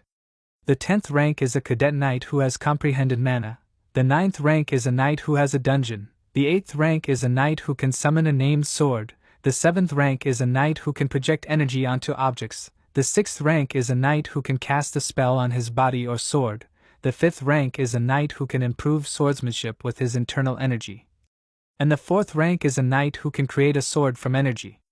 With a tired expression, Damien said that it was time to finish the speech and the scores would be announced starting from first place, after which Damien announced that Ian had taken the leading place and was being assigned a rank. Some time after this event, in the dormitory building for the best cadets of the special squad. In a long, spacious corridor, the main character walked forward saying that he had not slept on a normal bed for 2 years. Maman, who was levitating next to him, asked what kind of qualifications are knights. Then Maman asked him what a rank is and what does it all mean. The protagonist turned to Maman and asked her if she had never heard of the qualifications of Imperial Knights. The protagonist then remarked that it seemed like there was no such thing 1,000 years ago. After that, he began to explain to Maman, telling her that in simple terms, knights are divided into categories that are similar to magic circles. The protagonist told Maman that most knights receive rank 7 or 8, and it may seem low, but it is enough to single-handedly deal with most types of monsters, and the Elite 4 receive rank 6, and no one among the cadets could defeat these 4. The protagonist then remarked that having rank 6 at their age and possessing such abilities makes them the highest elites. Lorena, who approached Yang from behind and noticed that he had changed a lot in 2 years. Approaching him, she said with a serious expression that they had not seen each other for a long time, after which she noticed that his hair had grown a lot. The main character addressed Lorena by name, after which he said that she looked like she had grown a little. With a gloomy expression, Lorena said what happened to Cruel. The main character immediately asked her not to worry about it, after which he asked her if she had gotten better already. Then the main character told her that he had an ointment. Lorena began to ask Yang why he did something that no one asked for, and did he think that she would lose to him? The main character looked at Lorena in sincere surprise and asked her again, after which the embittered Lorena, clenching her jaw and frowning her eyebrows, sharply ordered the main character not to think about the fact that he won simply because he had the 5th rank. Then the angry Lorena shouted that it was just a number. The protagonist understood that a 5th rank Imperial Knight was something that many knights could only dream of, because 5th rank knights had the highest level of mastery of internal energy. But there were other 5th rank representatives in the Empire, but the Crown Prince was the only one who had achieved this level at the age of 17. As Lorena was leaving, she told the protagonist that this hairstyle did not suit him. As Lorena was leaving, she realized that she had done a shameless act, however. A memory of being laughed at and asked to look at this appeared in her mind. It was a young guy who said that he was also a 5th-rank knight, and because of the prince, he did not become the youngest knight of the entire category. Then this guy remarked that he was sorry. Lorena looked ahead with a serious expression and thought that she did not want to admit that he had surpassed her older brother. Then she thought that this was very childish behavior. Maman, levitating near the protagonist, said that she did not think that the 5th rank was so outstanding.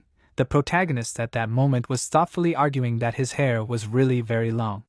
And then Maman turned to the protagonist and asked him why he was hiding his strength. She told him that he could rise even higher. The protagonist answered her by saying that it would be better if no one saw his power now. After that, a sly smile appeared on the protagonist's face. He explained to her that she needed to show exactly as much as could attract the attention of this moth. Sometime after these events, Damien walked forward on a high staircase laughing and saying that he heard that the protagonist intimidated other people. After that, Damien shouted out that he did not expect this. Damien shouted admiringly that that black wolf was special. Damien said out loud that he was not taught this and therefore it is very interesting. Then Damien asked out loud, did the protagonist use the dark dragon sword technique? The man with the mask on his face walking behind Damien turned to him and apologized, then expressed his opinion, saying that he thought he had gotten too attached to this cadet. Then the man remarked that allowing such a technique to be used was a violation of the training center's rules. Damien stopped and turned around, addressing the man as senior instructor Jacques. Jacques also stopped and asked Damien again. Damien looked at Jacques with a serious expression, and remarked that he thought he had completely lost his fear. Then he asked him how long ago he had been promoted to senior instructor. Damien then asked since when he was allowed to express his opinion. Confused, Jacques immediately apologized. Damien said that it was time for him to go, then he ordered him to clean up the place. Jacques followed this order in confusion. When Damien left, Jacques exhaled heavily from his lungs and said that everything happened as he thought. Many other instructors had already appeared behind him, after which Jacques said that the head instructor's judgment could no longer be relied upon. A group of instructors behind him supported his statement, saying that it seemed to be true. Jacques, looking intently ahead, said the name of the protagonist and made an assumption that he thought they should get rid of him right now. After these events, at night, inside the luxurious room that belonged to the protagonist, he was sleeping on his large bed. Suddenly a shadow appeared over his face. It was Maman, who laughed evilly while staring at the protagonist. Looking at him, Maman said that the body now belonged to her. She said out loud that for the past 2 years they had taken advantage of every opportunity and gradually gained strength. Turning to the sleeping protagonist, she asked him if he thought that she had given up.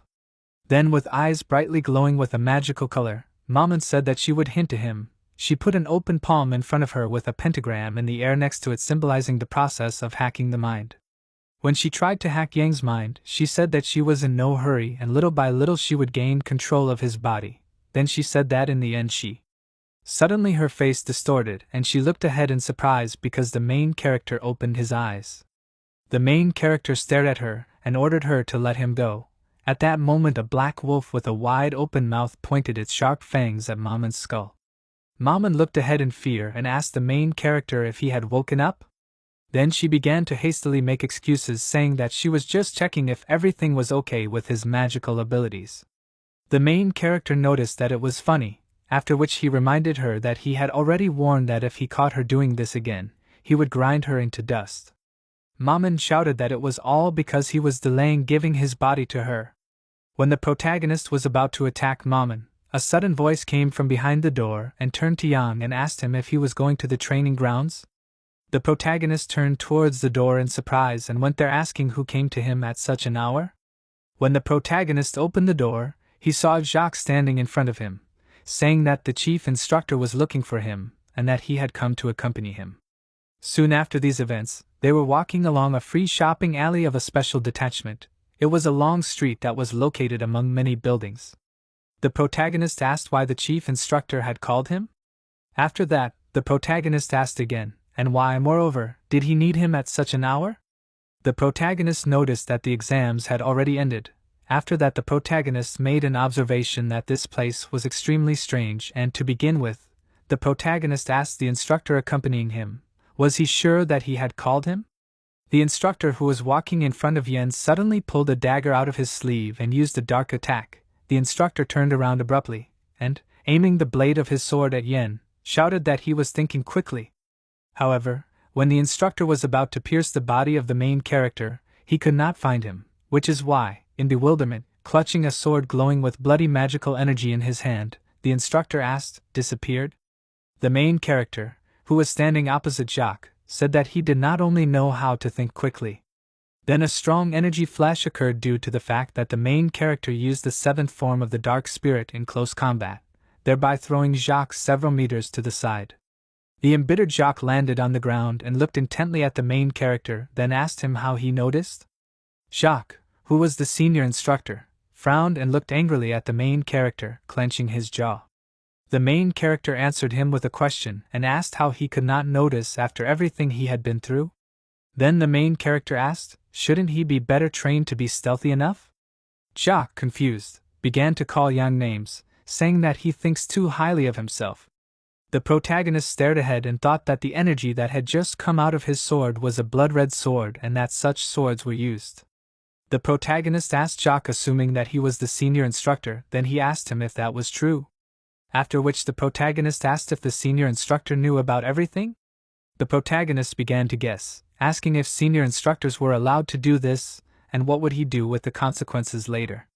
Confused, Jacques with wide-open eyes insulted Yen, calling him a worthless person, then shouted that he thought too highly of himself because he had received the 5th rank, and this always happens because they are lucky in the exam, and then they become impudent.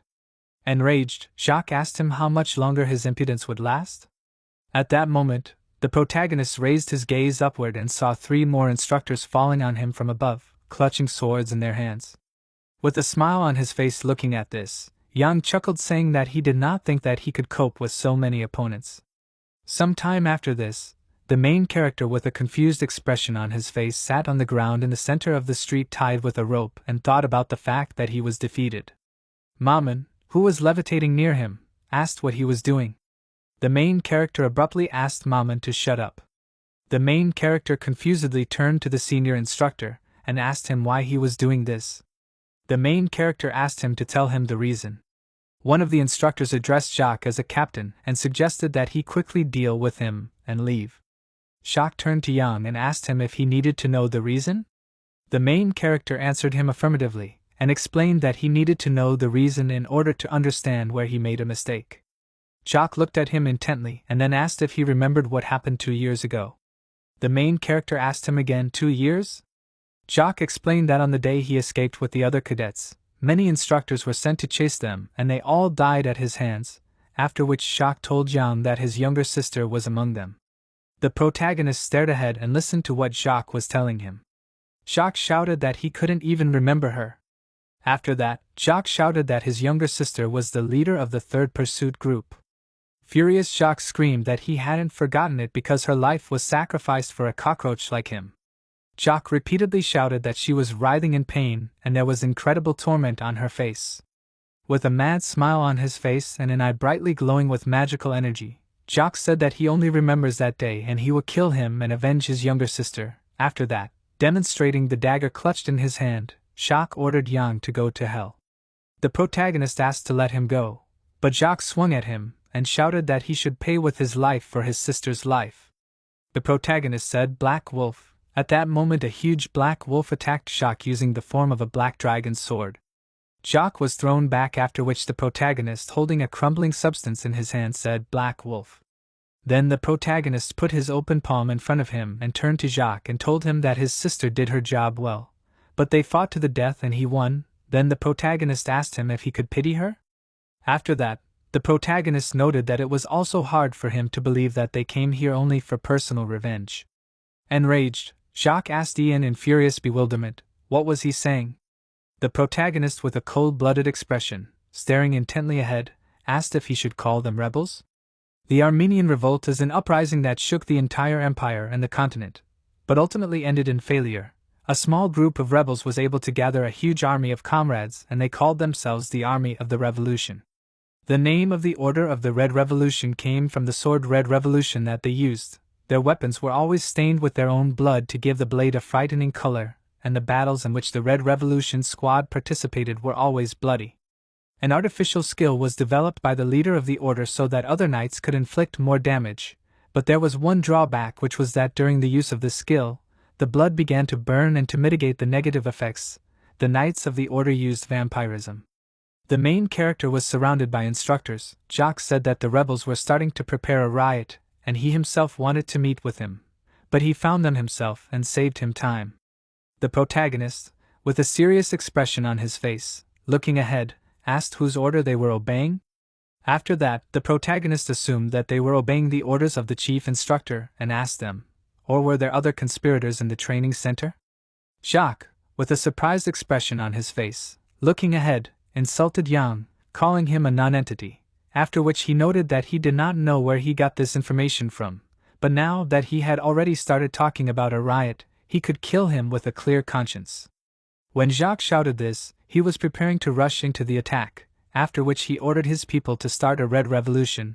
The instructors, clutching swords in their hands, obeyed the command. The protagonist, with a serious expression on his face, looking ahead, said that he thought so. Soon after, a blade that glowed with bright red energy cutting through the space in front of him. One of the instructors who rushed to the attack addressed Yang as number 974 and ordered him to die. At that moment, 3 instructors from different sides, holding bloody swords in their hands, began to approach Yang. Yang said that 3 people used a skill against a 5th-rank knight, and he would have to use force against them too. Then the protagonist turned to the black wolf and ordered it to appear. A moment later the black wolf began to wrap around the protagonist's hand, soon after which the protagonist formed a dark dragon sword called a blade from his hand. Jacques, with his eyes wide open in surprise, looked at this and shouted that this couldn't be. After that, a memory of Damien holding a similar sword in his hand appeared in Jacques' mind. Jacques shouted that this was the chief instructor's attack. Then the surprised Jacques loudly asked, "Is he so strong at such a young age?" The protagonist, with a gloomy expression on his face, held the dark dragon sword in front of him, then raised it up and made one powerful cut. The sweeping movement with which Yang dealt damage affected a large amount of space at once, cutting through everything that surrounded him. A powerful dark magic stream was of enormous height. Jacques, sitting near a stone wall in shabby clothes, looked ahead in surprise and asked what was that. Jacques looked at the tortured bodies of his comrades, where body parts were more separated from each other. Watching this bloody picture, Jacques said that he struck the sword once, after which he cried out in bewilderment, "How is this possible?" Jacques loudly asked how he could defeat them all. Frightened Jacques, looking at Ian standing in front of him, over whose head was the head of a dark wolf, Jacques cried out that he was a monster. Then, swearing in fear, Jacques asked him who he really was. He assumed that he was a spy from the Empire. After that, Jacques, with an angry expression on his face, straining his jaw, asked in confusion, how did he know who they were? Then Jacques suggested that perhaps the chief instructor had turned them in. The protagonist, stepping on the stump of Jacques' leg with his foot, pressed it with force into the ground, which made Jacques scream in pain and told him that he was asking questions here. Then the protagonist put his hand under his jacket and asked Jacques not to worry. He promised him that if he answered well he would not touch him. Then the protagonist showed him the object that he took from the inside pocket of his coat and ordered him to look closely. When Jacques raised his face up, the protagonist asked him if he had seen the drawing depicted on this medallion before. Jacques' face distorted in surprise and his eyes widened. Looking at the symbol that was in the protagonist's hand, Jacques shouted, "This symbol." Then in bewilderment Jacques asked, however, "Why is this here?" The protagonist abruptly grabbed Jacques by his robe and raised him to the level of his face, shouting that he had finally found it. The protagonist, with a tense expression on his face, looking intently into Jacques' eyes, began to ask him what this symbol meant. Then the protagonist began to suggest that perhaps this was a family crest or perhaps a guild crest. Then the protagonist asked another question and began to demand an answer from Jacques, asking him how the chief instructor was connected with this symbol and whether other people had such a symbol. Jacques looked at the protagonist in surprise and asked him why he was asking him about this. At that moment, massive blisters began to appear on Jacques' face, and his complexion began to change rapidly. The protagonist asked him with a furious expression what was wrong with his face. Jacques tried to answer him what this symbol was, but he did not have time. A few moments later his entire face was covered in huge blisters, the same as his entire body. His eyes, forehead, cheeks and neck swelled to inadequate conditions, due to which Jacques could not utter a word, and a few moments later his body was torn to pieces, painting the building near which they were located with thick blood. The protagonist, looking at his torn head, asked Jacques, did he commit suicide? Maman, who was behind the main character, answered him negatively and crossing her arms over her chest said that a magical taboo had been imposed on him, after which she suggested that he himself did not know it. The main character asked her again, a taboo? Maman answered him that magic that when a certain word is pronounced or when a certain action is performed from the dungeon begins to pump out energy and blood, which leads to an explosion of the body, but she does not know what kind of people they are, but these people are strict with safety. After which, with a wide smile on her face, Maman shouted that she hinted at this to him. The main character sharply asked her to stop her bullying, after which, lowering his gaze down, the main character began to reason that although a weak hint, he still received, and this symbol is associated with the main instructor and the rebellion, and his parents also have an attitude to all this, which is why he had a bad feeling. Turning to Maman, Yen said that he would have to tell the head instructor about what happened. Maman looked at him in surprise and asked, now? After that, Maman began to question him. Did he decide to kill all of his subordinates and then him? Then Maman asked him, but weren't these fighters sent by the instructor himself? The protagonist answered her by saying that most likely this was the case, but he didn't think that he ordered him to be killed. With a serious expression on his face, looking ahead, the protagonist suggested that perhaps he sent them to kill them. After that the protagonist turned to his mentor and asked him, is he right?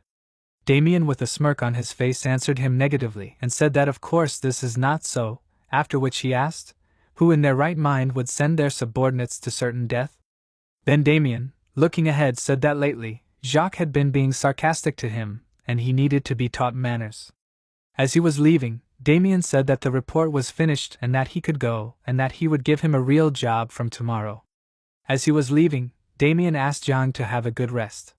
Without looking back at the protagonist, Damien also said that with his current skill level, the job would seem difficult. Some time after these events, a large train was traveling at high speed. It was a transcontinental train in the northern domains of the Wolf family, moving along the rails and heading forward. There was luggage inside this train, and the man who was working as a conductor for this train was passing by the passengers and informing them that they were currently checking tickets. Approaching Yang, the male conductor put his open palm in front of him and apologized to Yang and asked him to show him the ticket.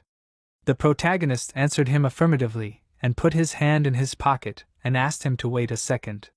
By this time, Yang was a 5th-rank special squad knight.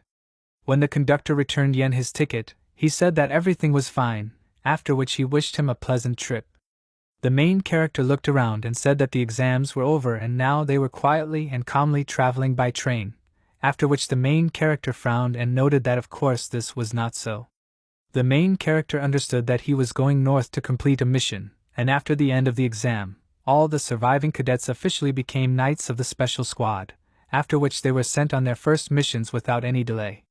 The protagonist understood that the fighters were sent in 4 directions, that is, to the east, west, north and south of the empire across the continent, and each path had its own tasks such as the undead, the east of death, adjacent to the lands of the dead, and there was sent Casa and 80 soldiers under her leadership.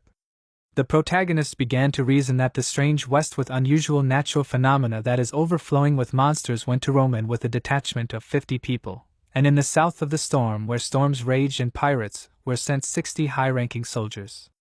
Then the protagonist with a serious expression began to think that in the frosty north that borders the icy lands and the territory of the barbarians went to him, that is, the first in the ranking and 3 more soldiers, and only a few people expressed a desire to go to the north.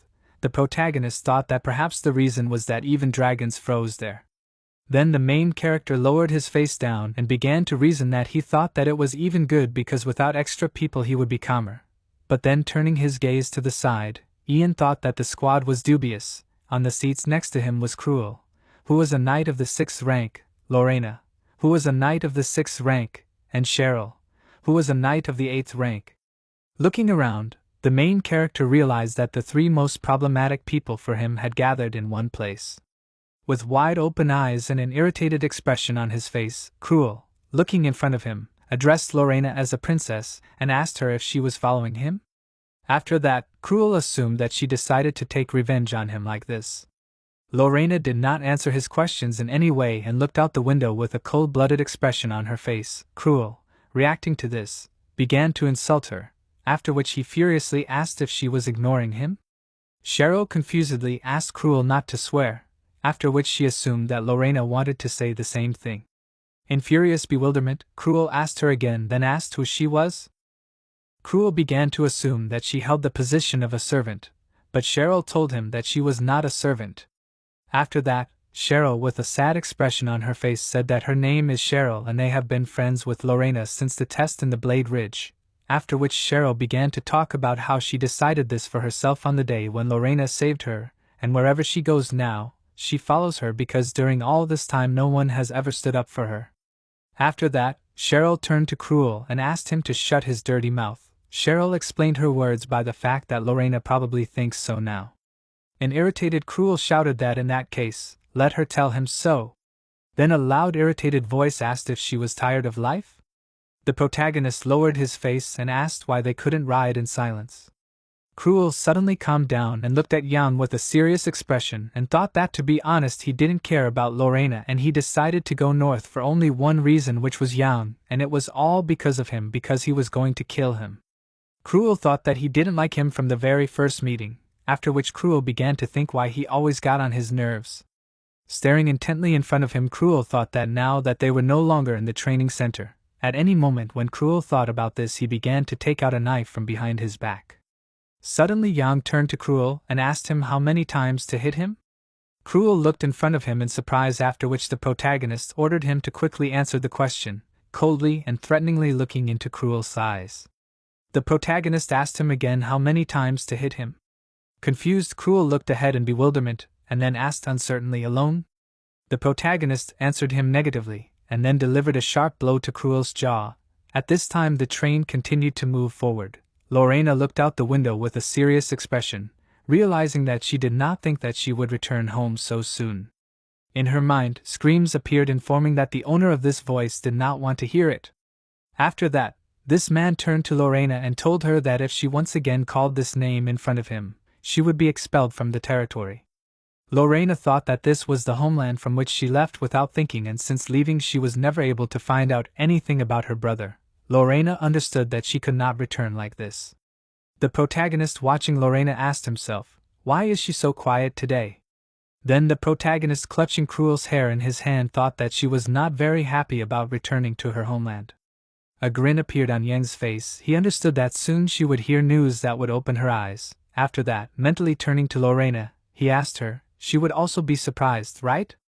The voice of people in the carriage was heard behind the main character. One of the people said that they would soon arrive in Avalon. Another voice repeated, they would soon arrive in Avalon. The main character turned his head towards the voices, soon after which he heard a man hesitantly ask, would he really do this? The old man sitting on the seat listened to the man, who noticed that Avalon was not far away. After that, the man, turning to the old man, asked him, would he really not stop there? Then the man suggested that maybe something was bothering him. This man shouted that he could not just pass by because the crown prince would be disappointed. The old man said that he would never do this because the prince's training was over, and he had nothing more to say to him, after which he asked, so why was he asking him to come? Ian realized that this was the reason why he chose the north, because at first glance it may seem that this is a harmful old man with a bad character, but this is the elder Uyghur, who is the teacher of the emperor and the crown prince, and is considered the main sage of the empire. And he came here to meet him. The protagonist understood that although he came from commoners and had no knowledge of magic and did not master martial arts, he became an outstanding person and received incredible respect for his knowledge and philosophical teachings, for which the emperor awarded him, a commoner, the title of count, and in his past life he also lived solemnly as befits a person with his title. In the memories of the protagonist, the voice of Uyghur appeared, which screamed uncontrollably, addressing the emperor, and asked him how their world differs from hell if the ruler cannot comprehend the suffering of the people.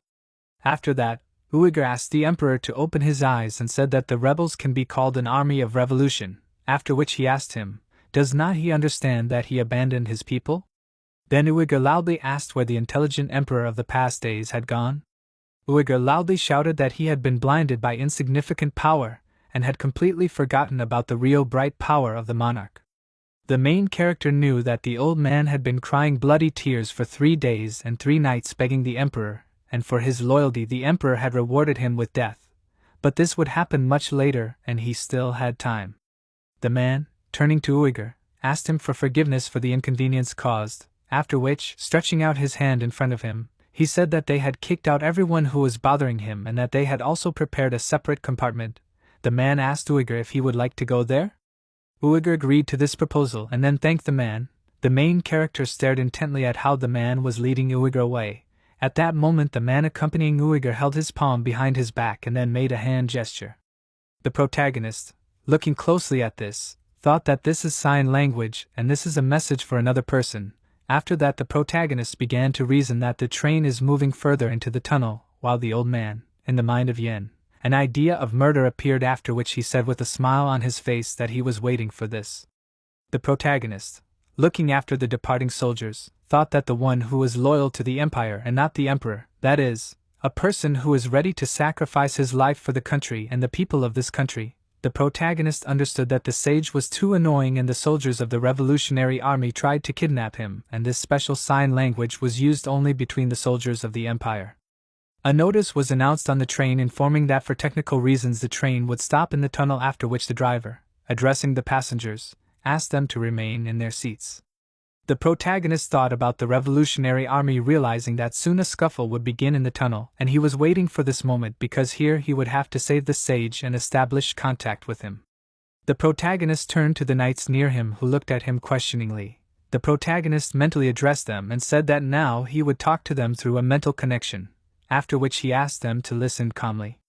The protagonist began to tell them that their enemy had seized control of the train, and an hour after the accomplices entered the tunnel they would try to kidnap an important person who was on this train, after which the protagonist said that the enemy was disguised as a conductor, and quite possibly as passengers too, which meant that from now on. With a cheeky smile on his face, Cruel turned to Yang and noticed that they had not even received the task yet, after which Cruel asked him why he would listen to him. Suddenly Cruel's face distorted from the damage inflicted on him, after which the protagonist asked if anyone else had any questions. Lorena turned to Yang and asked him to wait, after which she noticed that it was difficult for her to understand what exactly was happening now. Then she asked him how he knew about this. The protagonist answered her by saying that this was a secret mission from the chief instructor, and that was why he chose the north. Lorena noticed that she now understood. After that she asked him if he knew anything else besides this. Lorena asked who their enemy was. The protagonist answered her by saying that he did not know the exact number of enemies, but he knew who he was after. That he said that it was the army of the revolution. When Lorena heard this she looked at him with a surprised expression on her face, her eyes wide open, while the protagonist continued to explain that they were the ones involved in the kidnapping of this important person. It was snowing heavily outside while the train was actively moving forward. Several soldiers disguised as conductors were in the carriage. One of them asked if they had put all the other passengers to sleep. One of the soldiers answered him affirmatively, saying that he had sprayed sleeping gas. After that one of the soldiers said that they would transfer them to the freight car. But then this soldier noticed that there were members of a special squad among the passengers. A sudden voice addressed the soldier holding a sword and asked him why the guides needed weapons. The soldier turned around with a surprised expression, and saw that at that moment Lorena was standing in front of him, and was about to attack. The soldier looked at her in bewilderment, and asked who she was. After that, Lorena struck with her sword, thereby cutting the soldier's sword into 2 pieces. The soldiers looked at this in bewilderment with surprised expressions, after which the guy Lorena was attacking shouted that she had wounded him with ice. The soldiers looked at the sword that Lorena was holding in her hands and shouted that it was an ice sword, which meant that she was from the wolf family. At that moment, Lorena looked ahead with a confident expression, clutching an ice sword in her hand. While snow was falling heavily outside the train, Lorena addressed the soldiers and said that it seemed that Ian was right. One soldier who stood in front of the others said, "Wow." After that he began to say that he knew that there were members of a special squad on the train, but he had no idea that a lion cub from the wolf clan would also be here. The soldiers' faces began to smile slyly. One of them said that he was very sorry that such a small child like her had gotten in their way. Another soldier noted that perhaps they would now be promoted, after which the first soldier said that perhaps they would even be paid a ransom for her, after which the soldier began to laugh. Lorena, looking at them with a gloomy expression, said that they were from the army of the revolution. Then she asked them if they knew what her family would do to them. Lorena began to tell that she left her home and joined a special squad to find them, that is, the reason for the disappearance of her brother, and therefore she is very grateful to them. At that moment she was surrounded by ice shards provoked by magic and looked gloomily in front of herself, saying that she was grateful to them for the fact that they themselves fell into her hands. The soldier holding a bloody blade in his hands remarked through laughter that it was funny, after which he asked if this meant that she knew what her family had done. Then the guy began to shout in a state of rage that while they were content with luxury, their families were forced to survive by eating only rot. And then the evil soldier asked her who she thought was the cause of all this. Lorena, clutching an ice sword in her hand, noticed that Wolf was on the path of protecting the Empire and the North, and she would not let them win, after which, preparing to strike, she explained this by shouting that she was doing this because they were threatening the Empire and the North, and they were the product of evil. At that moment, the furious Lorena rushed to attack. From the power of this attack, the glass was knocked out of the windows of the carriage. A soldier who was in another carriage ran forward loudly asking what was happening in the neighboring carriage, and why did they suddenly stop communicating. Suddenly, the guy stopped with a surprised expression on his face, looking ahead, and said he. Opposite him and another soldier was Cruel, who laughed loudly, saying that all this time he was looking for someone to vent his anger on, and they were perfect. Some time after these events, the train continued to move forward. The floor of the carriage was painted with thick blood while soldiers were lying on the floor. Cruel, holding a sword with many teeth in his hands, said that this was a sword from the Imperial Treasury. After that he asked, "Isn't it wonderful?" With a wide smile on his face, exhaling air from his lungs, Cruel said that he really missed the sight of blood. Then Cruel raised his head up and looking ahead turned to Yang and advised him to get ready since he would be next. Maman turned to Yang and told him that she felt magic in the first car. Then crossing her arms over her chest, Maman asked Yang to stop calling her for every little thing. The protagonist responded by noting that she still needed to earn her keep. Then standing on the roof of one of the moving cars, he asked her if they were going. The protagonist explained that they needed to save the sage. Then the protagonist began to tell his plan, which was that Lorena would take the front cars and Cruel the cars at the end of the train, and he would enter the front of the train through the roof. Maman responded by saying that he was cunning, after which she noticed that Lorena was more talented than she thought. The protagonist asked her if it was good that she didn't kill her then. Then he noticed that she was like a time bomb, however. Maman turned to the protagonist and asked him if they really needed that old man that much. She asked him if he was part of his plan. The protagonist explained to her that in the future they would encounter the revolutionary army even more often, and there was no one more useful than this sage, because if he was on their side it would be much easier. After that the protagonist ran forward offering Maman to join him. Maman answered him by saying that wherever she looked there were very calculating people. A female voice addressing Uyghur said that she still could not believe it. Then she laughed and offered to look at it. Uyghur was on the floor of a small carriage tied with a thick rope. The girl turned to him and said that she would ask him again. After that she, in a relaxed pose sitting on a chair, asked him a question: "Is he really the Emperor's teacher?" This girl was the commander of the 7th Corps of the Revolutionary Army, and the 3rd student of the Holy Sword Erectus named Hela. And then Hela noticed that if he was so smart, he should know ancient languages and dialects. Uyghur answered her by saying that he knew something. Then Hela asked him, "So he can bark like a dog?"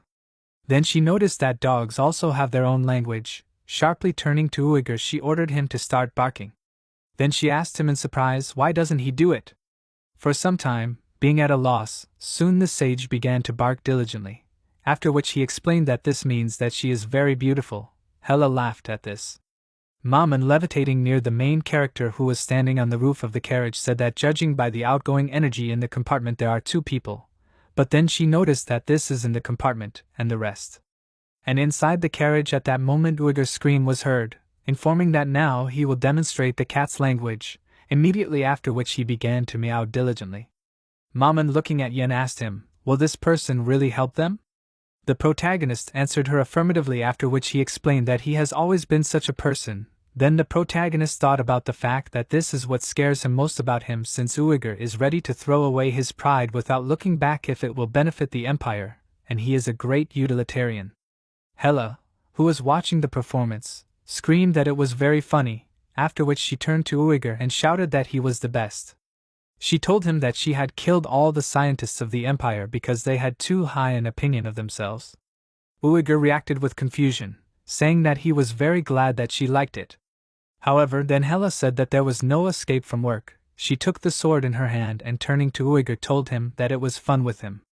Uyghur looked at her with confusion and questioning and turned to her, but she, squeezing the sword in her hand and straining the instantly growing muscles on her arms, shouted that now it was time to catch these rats.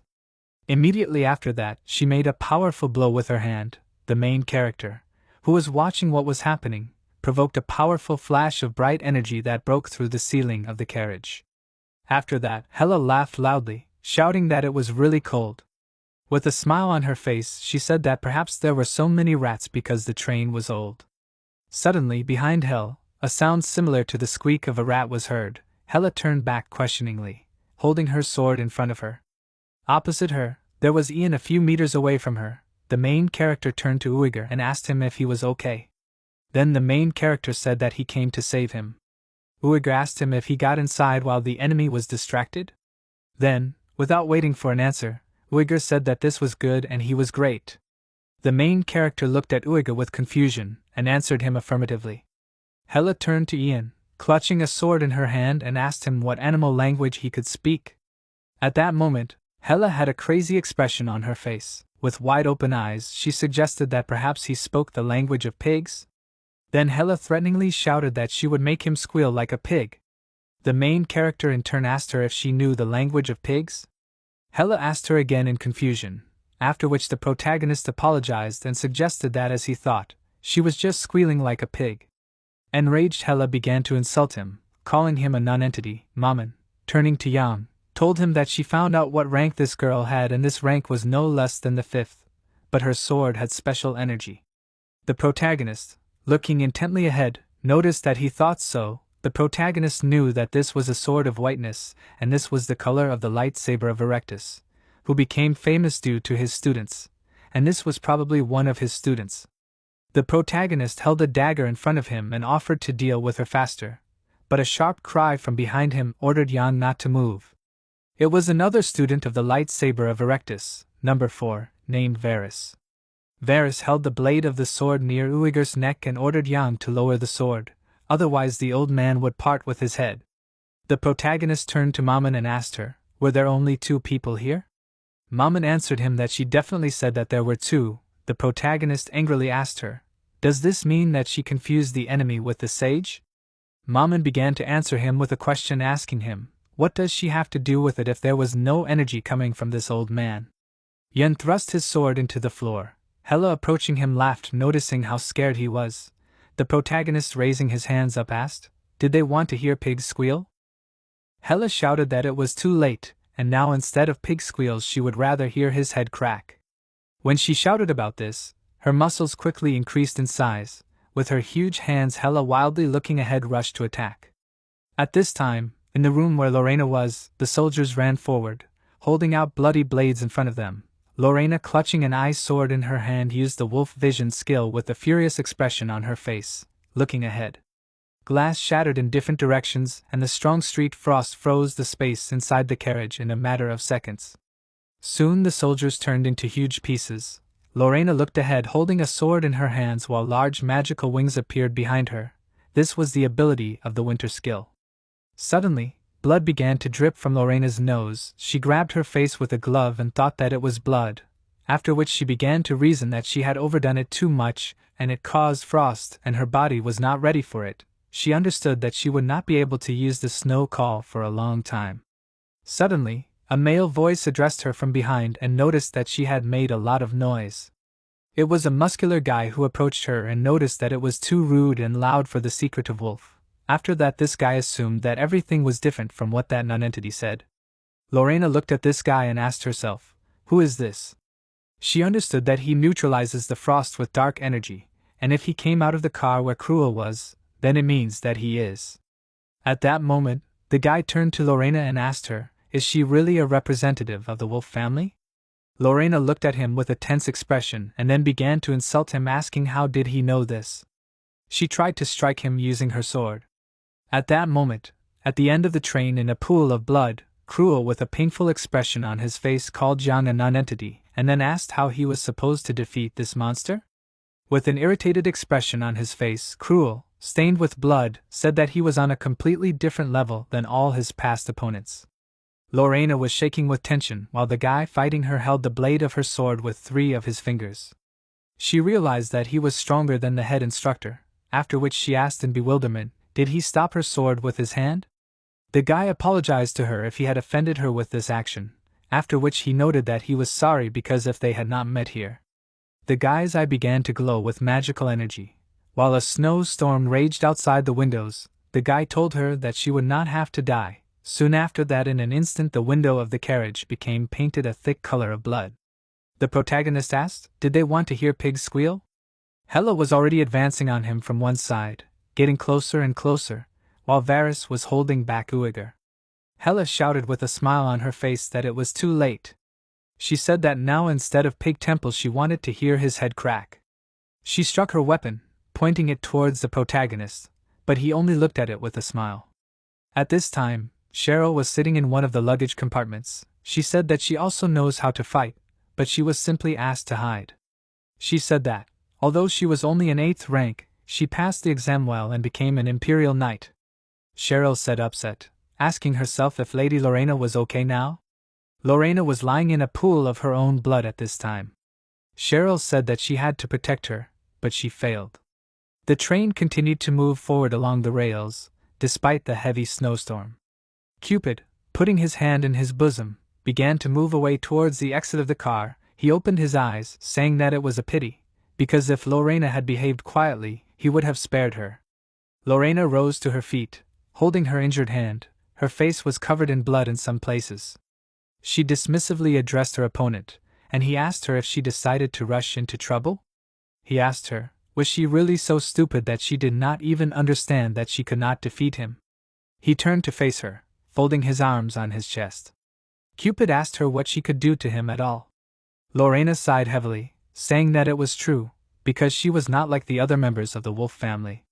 Lorena said that she was not good with a sword, and was also guided by emotions, and could not even use her vision properly. But even so, she was not going to give up.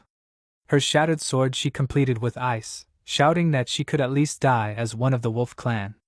Her gaze became serious, and Lorena said that she could not defeat him, but she would fight him until her last breath. Cupid closed his eyes, listening to her, and then opened them again, saying that any battle was not for life, but for death.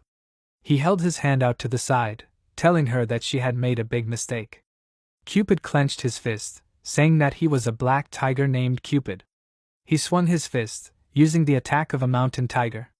He said that he was going to show her what he was capable of. The carriage that the protagonist was in was now completely destroyed. Varys, who was fighting him, said that this simply could not be.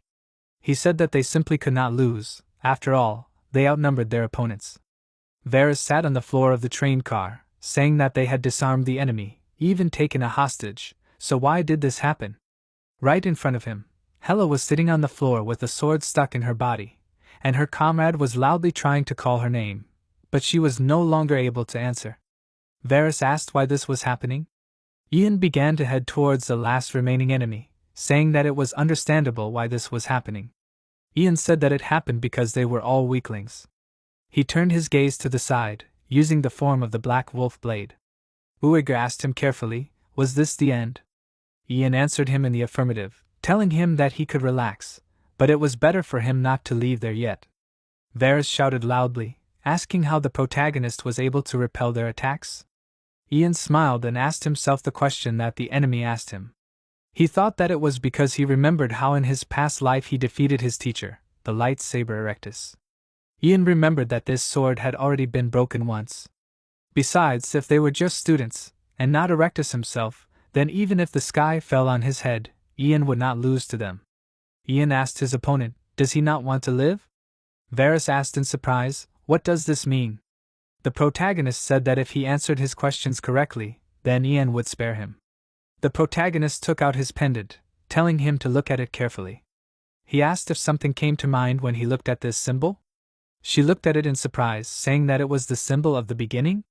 Solution looked at him in surprise, asking, "The symbol of the beginning?" Varys asked him to wait, but suddenly his body, like the bodies of others who tried to say something about it, began to be covered with huge blisters, and Varys realized that he could not say anything. Ian realized in disappointment that this man also had it. He asked himself, did this mean that even the disciples of Erectus were forbidden to talk about it? Ian realized that it was really very important. After that, his opponent also exploded. They were able to answer him the questions that were interesting to him, which tormented him. Ian said that more than one word could not be heard from them, standing right in front of the corpse of his enemy. However, he also thought that despite this, he had a new clue. He thought about the meaning of the word symbol of the beginning. Ian thought that he should have figured this out first. Now that the sage Uiga was with them, they only needed to get off the train. However, suddenly, an explosion was heard in the front car of the train. Ian looked there in surprise, asking, was that really an explosion? He did not understand what could have exploded there. Suddenly, Hela, who was unconscious all this time, laughed, attracting the protagonist's attention. She smiled and said that the engine room was blown up, saying that now he would not be able to stop this train. She also said that the overheated magic stone would prevent this train from stopping at Avalon Station, so the train would just crash into it. Hela screamed excitedly, imagining how loud the explosion would be. She said that she only wished she could see it. Right after she finished speaking, Hela died right in front of the protagonist's eyes. Ian knew very well that this had never happened in his past life. He wondered why this was happening. Maman asked, was that really an explosion? She screamed that it was time for them to go to operations from there. She put her arm around the protagonist's neck, and he looked at her in surprise. Maman continued screaming that they should have survived this disaster. She asked how they could stop the pile of metal. Mom said that it was moving due to the magic stone, so the explosion would be incredible. The protagonist looked at her with a calm expression, telling her not to panic. He said that he did not expect such a turn of events, but the monster that appeared right in front of the train should have dealt with this problem. Indeed, a knight appeared on the tracks of the crazy train, calmly looking at the train approaching him. It was a royal knight of the 7th rank, a knight named Kyle. The crazy train continued to fly along the rails, accelerating more and more. The driver's cabin had been burning for a long time, and in the snowstorm, this fire looked even brighter. But right in front of this locomotive rushing in the darkness, the figure of a man appeared, who fearlessly stood on the rails, waiting for the approach of this iron monster. The man said barely audibly that the emperor ordered him to save the sage, but he understood that he could not ignore this uncontrollable train. The train was approaching closer and closer. This man was an imperial knight of the 7th rank, whose name was Kyle. Kyle stood wrapped in a white cloak, looking at the train from under his brows. They say that it will not be easy for him. The Imperial Knight is part of the greatest knightly order of the Empire, protecting the Emperor and the capital. It is said that the order consists only of transcendents of the 3rd rank and above. Kyle's gaze narrowed. He pulled out his sword, preparing to attack.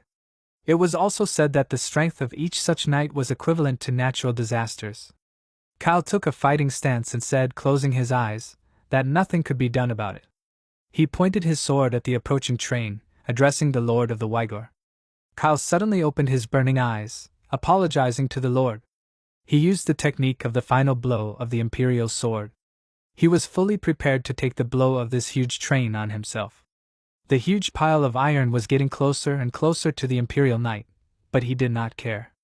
As soon as the train approached the required distance, he created a huge magic circle, then another one, and this huge force of his blow fell on the crazy train, which was getting closer and closer to him. This huge flash of light seemed to erase all the cars that were in the path of this one.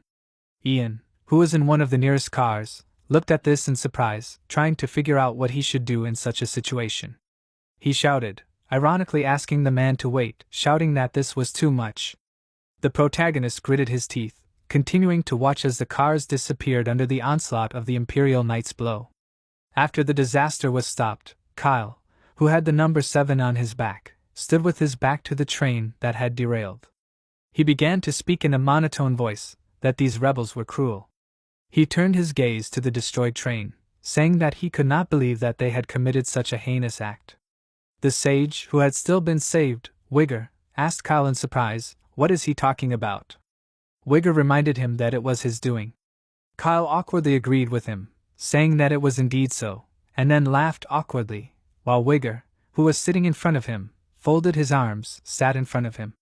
Kyle turned to the sage, saying that he was very glad that he was safe, and then he asked him if he was hurt. Wigger told him that he was not hurt, saying that it was a miracle that he was able to survive. He said that he was almost destroyed along with the train. Indeed, the train continued to burn in front of them, as if to confirm Wigger's words. Kyle smiled awkwardly and stuttered that the sage had misunderstood him.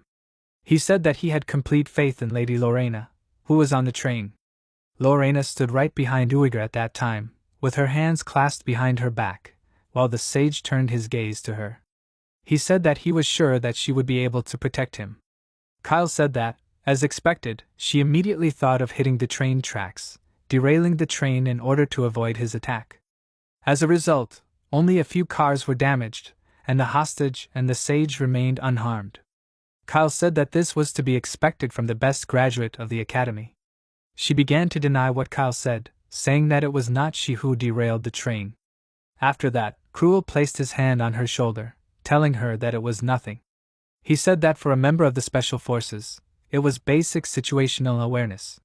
Cruel smiled, walking closer to Kyle. He, Lorena, and Cheryl stood in front of him, while he said in surprise that meant that there were others besides Lady Lorena.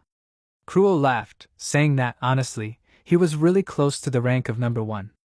Then, Cheryl looked at him with an uncertain gaze, wanting to object, but Cruel asked her with an evil look, what did she want to say? Lorena then turned to Kyle, saying that among those who attacked the sage, there was him, the Black Tiger Cupid. Kyle's gaze immediately took on a tinge of surprise. His eyes widened as soon as he heard this.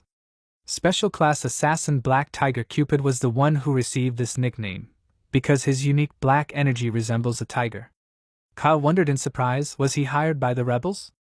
That man had already reached the 3rd rank 10 years ago. If so, his level should be even higher now. Lorena said that she had fought him, but that man was far from her equal. He disappeared after sensing Kyle's approach after the train derailed. Then Cupid said goodbye to Lorena, saying that they would meet again soon. Kyle thoughtfully said that the Black Tiger must have joined the rebels. He said that he was still impressed that Loretto was able to withstand the Black Tiger himself.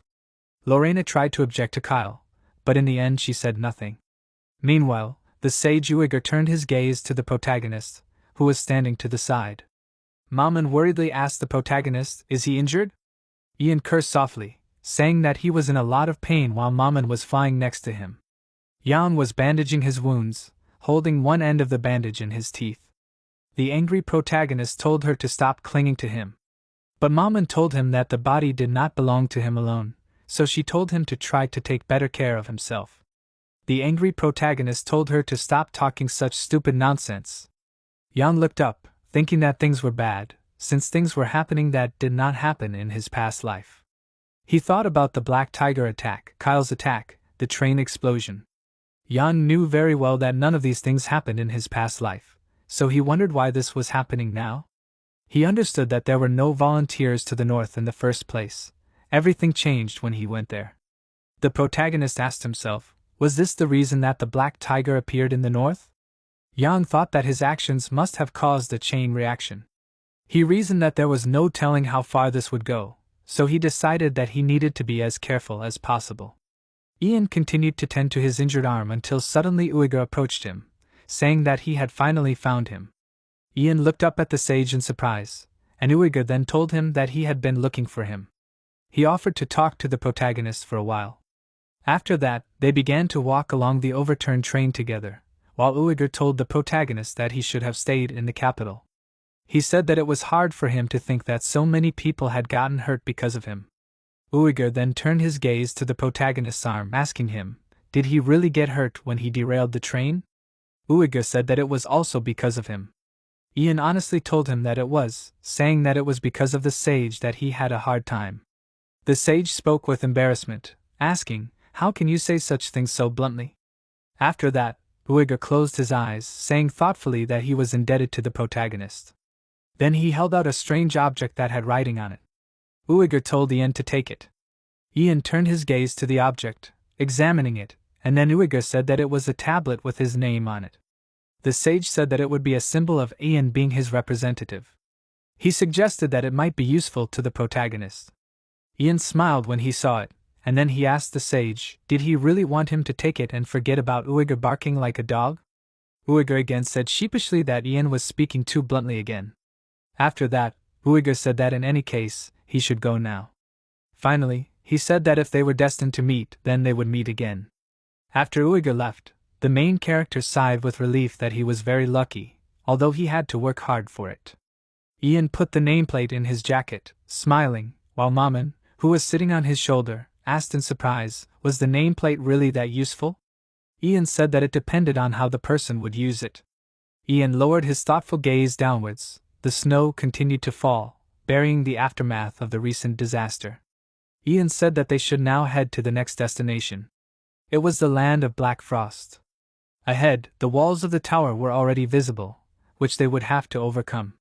The sun was gradually appearing behind the horizon, and it was getting lighter between the houses of the city. Ian stuck his sword into the table in the forge where they repair weapons, and the owner of the forge with a grin and a menacing expression said loudly that the main character definitely needed this sword. He put his hands together, and said that if Ian paid 500 gil and the repair fee, he could have it. Ian said that the price was too high. The blacksmith asked in surprise, "What do you mean expensive?" He asked the protagonist how he managed to damage the ink iron weapon like that. The protagonist put his weapon back, saying that he was rather rough with it. The black sword made of ink iron that the head instructor gave him must have made the head instructor think that he wouldn't be able to use a normal blade with the dark dragon sword technique, but even the ink iron couldn't withstand it. The blacksmith asked the protagonist if he needed anything else. Ian then replied that he didn't need anything. The blacksmith, with a happy expression, told Ian to come back next time, because he would serve him properly. The blacksmith said that he was the epitome of politeness. The protagonist then thought that his face was the complete opposite of politeness. The city that was located near the territory of the wolf family was called Villain. It was a small city, but still, the population was enough to concentrate important magic routes in it. Due to the bad weather that was outside, it was decided to go through the Villain Gate. It was still snowing outside at times, so visibility in the area was poor. The inspector on the street, looking at his watch, said that, judging by how long it took to recharge the mana in the magic circle, the gate would be closed until noon tomorrow. Still, Villain was a small city, so it did not take much time to recharge the mana. Locals were walking around everywhere, hurrying about their business, and the team that arrived with the protagonist decided that they themselves also needed time to rest. Jan walked down the street, and said that this was the first time he had been in a place where there were so many commoners since he had reincarnated. After all, the moment he opened his eyes, he found himself in the abyss of the training center. Maman, who was chasing the protagonist as always, said that as she thought, this was strange. She turned her eyes to another one, saying that this was also strange. Maman was sitting on the protagonist's head as he walked down the street, and he asked her, "What is she mumbling about?" Maman's gaze became more serious as she said that that royal knight, referring to Kyle, was strange. She asked the protagonist if he felt the energy of the yellow dragon emanating from him. Kyle's powers that he demonstrated when they first met on the train were truly terrifying. Yang asked Maman in surprise, "What is a yellow dragon?" Maman loudly cursed, calling the protagonist a fool, asking him if he didn't know what kind of power he himself possessed. Maman began to explain to Yang that the mana heart could store 6 powers, namely, the black, red, blue, green, gold, and earth powers. Maman said that the yellow dragon dominates the gold power. The protagonist asked her if that power wasn't enough even without the mana heart. He said that it was one of the many elements. Maman's gaze literally cracked in irritation, and she began to yell at the protagonist with fury, saying that he was stupid. Maman said that if it were that simple, anyone could found an empire. Maman said that the dragon's energy could only be summoned by the breath of a divine dragon and a mana heart. She continued to yell at him furiously, asking how he could be so superficial about it. She bit Yang's head, asking if there was nothing at all in his skull. Yang just chuckled thoughtfully, saying that it was certainly true. The protagonist began to reason that the only ones from whom Maman sensed the dragon energy were the head instructor and the crown prince. This was to be expected, after all, they were both descendants of the Bahamut. Then Yang wondered, well, what was the royal knight's connection with them? He thought with a serious expression that he should have found out more about this. Suddenly, someone called the protagonist by his old number, calling him by number 974. Then that person called him by name, making him turn around, remembering his old number. Behind him stood Lorena and Cheryl, holding shopping bags in their hands. Cheryl said with a happy smile that they were very lucky. She asked the protagonist, "Is Jan returning to the lodging?" He told her that he was coming from the forge, where he ordered the repair of weapons, because they needed to prepare for the mission in advance. Cheryl answered that they were also preparing for the mission. Ian asked if that was true. He asked them why this preparation was more like shopping. In response to this, Cheryl laughed, and Lorena, hearing the ironic tone of the protagonist, immediately tried to answer him that they only bought essential things, because these bags mainly contained food. Then the main character asked her, "Are they really going to eat it all in one day?" Lorena answered him uncertainly, while Cheryl watched them with a smirk. Then she turned to the protagonist, offering him to go shopping with them. She said that in such an outfit he would not last long in wolf territory. The protagonist refused her, saying that he would do it himself, but suddenly Cheryl with a threatening expression told him to go with them, and Ian, noticing this with surprise, said that people do change after all. Cheryl said loudly that they would have individual service, and they would even pick out clothes specifically for him. The protagonist after this nevertheless agreed, telling her to behave more quietly. Cruel, standing in the next alley, was watching this dialogue, silently watching them. After some time, the protagonist and the girls found themselves in one of the clothing stores, where a pleasant atmosphere reigned. There were mannequins everywhere, and there were also special fitting rooms where people could change into new clothes. Ian put warm gloves on his hands, saying that he would just take this, because if the clothes were too heavy, it would be an unnecessary hindrance to him. He was wearing a warmer suit consisting of a cold weather coat, cold weather gloves, and winter boots. Maman, who was hovering next to him, said that Yang was being very boring as always. He looked at Maman with annoyance, saying that she was not the one to tell him that. Cheryl, surprised, asked the protagonist, "Is he really going to take all of this?" In that case, she asked if he could look at Lauren's outfits. Jan, surprised, asked why he should do that. But no one listened to him, and then Cheryl said that they should start a fashion show. She opened the curtain where Lorena was standing, saying that someone in a new city could wear this. First, Lorena came out in a dress that hugged her figure, and Lorena sheepishly said that it was too tight. Then she put on another suit that looked like a maid's outfit. It was a timeless classic, black and white. Next came a more revealing outfit, which Cheryl called Killer. Light armor. Lorena covered her with her hands in embarrassment, asking why she had to wear a swimsuit in such cold lands. She wanted to look at her idol in new clothes a little longer, but Lorena interrupted her fun, saying that this was enough. She left the fitting room, saying that she was tired of it, because, as she thought, nothing suited her. Cheryl tried to object, saying that it was not so. After all, each of these outfits was very cute. Then Cheryl tried to turn to the main character for help, asking him if this was true. Ian, with a calm expression on his face, answered that everything suited her. He told her that she just did not wear things like this often, so she was not used to it. Cheryl supported him, saying that, of course, it was so. Then she asked Ian what, in his opinion, suited her the most. He said that he thought that what she was wearing at the moment suited her the best. It was her usual uniform. Ian explained his answer by saying that all the outfits suited her, but her swordsmanship and her strength were best emphasized by this outfit. Lorena looked down at him, surprised, asking what he meant. But she stopped herself mid-sentence and fell silent, then turned around, saying that she would go to their lodgings for the night. Cheryl extended her hand, trying to stop Lorena by calling her name. Cheryl then turned around and angrily asked the protagonist, calling his name and former number, "What did he just say?" Ian only tried to justify himself, but Cheryl quickly shouted that she would go with Lorena. After that, the two girls left the clothing store. Maman, who was watching this, said in surprise that she didn't understand what just happened, but she thought it was like a madhouse.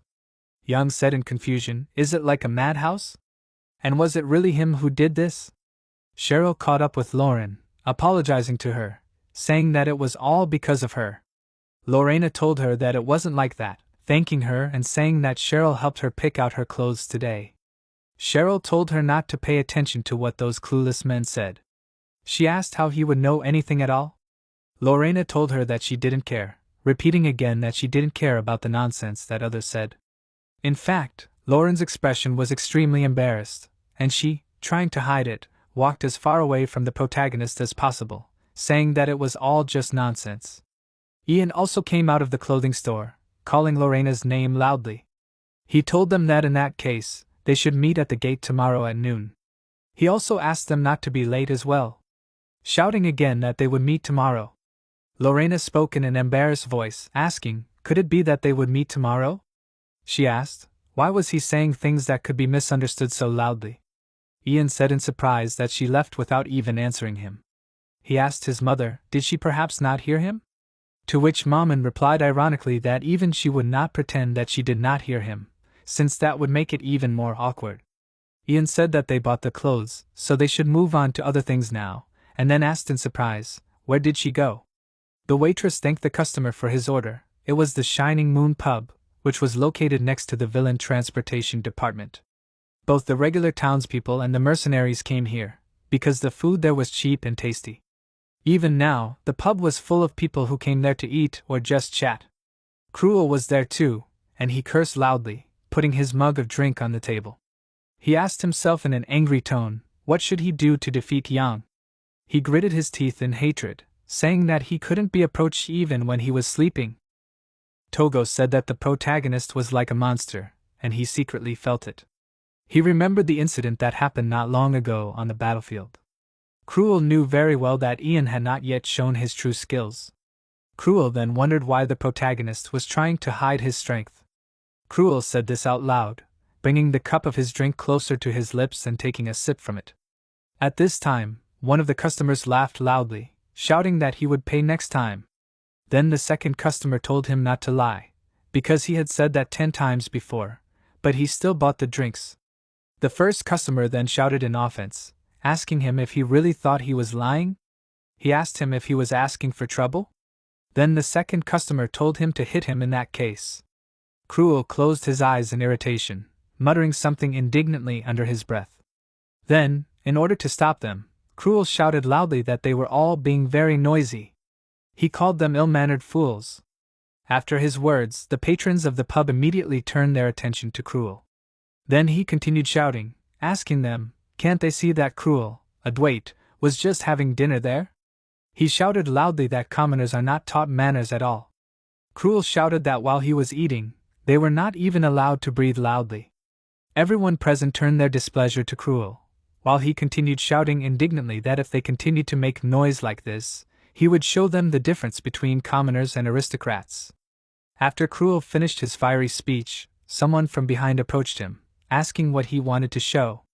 Did he want to emphasize the difference in their status? Cruel turned his gaze to the one who approached him, with a grin on his face, asking how dare he say such a thing? And only then did Cruel notice that it was the protagonist, who with a completely calm expression told him to show him how noble aristocrats dine. Cruel even choked in horror when he saw Ian, asking him since when had he been there? Cruel tried to justify himself, saying that those fools did not even know the basic rules of conduct, and were very noisy there.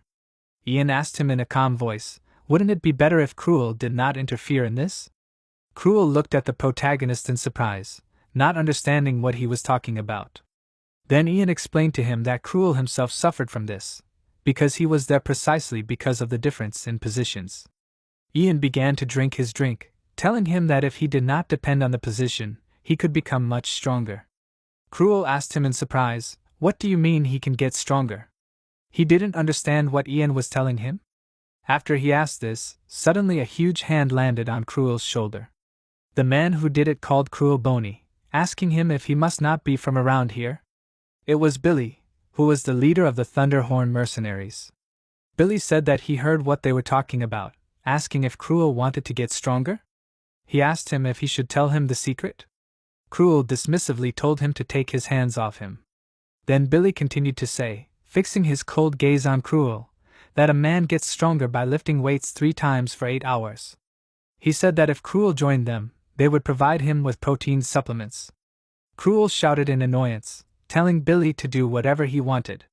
Then he suddenly kicked him right in the jaw of Billy, telling him to eat it himself. Billy was unable to resist his enemy from surprise. He threw his head back, and when Billy fell to the floor, Cruel, getting up from his chair, chuckled, saying that it seemed that he did not have muscles, but just inflatable balloons. The visitors immediately began to talk among themselves, surprised that Cruel was able to lay down their leader with just one blow. Those who were Billy's subordinates immediately came to him, asking how he dared to humiliate their leader like that. They hung over Cruel like huge rocks, and Cruel ironically asked what kind of mountain of muscles this was. He also added that they smelled very strongly of sweat. Cruel glared at those guys, saying that it was even better this way and he would take them all out in one go. But suddenly those who were his enemies started calling him a great bony friend. They started praising his innate strength, saying that he was someone who was born to control muscles.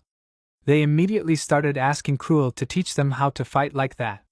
The hair of those guys' bodies, listening to them laughing enthusiastically and talking about how he was the first one to take out their leader with one blow. They also talked about how Cruel was an aristocrat, so it was immediately obvious that he was on another level. Someone even mentioned that Cruel was a real handsome guy. At this time, he, who was caught in the middle of all this, didn't know how to react. He looked around the crowd in confusion, saying that he didn't know why they were doing this, and then smiled cheekily, shouting that he liked it.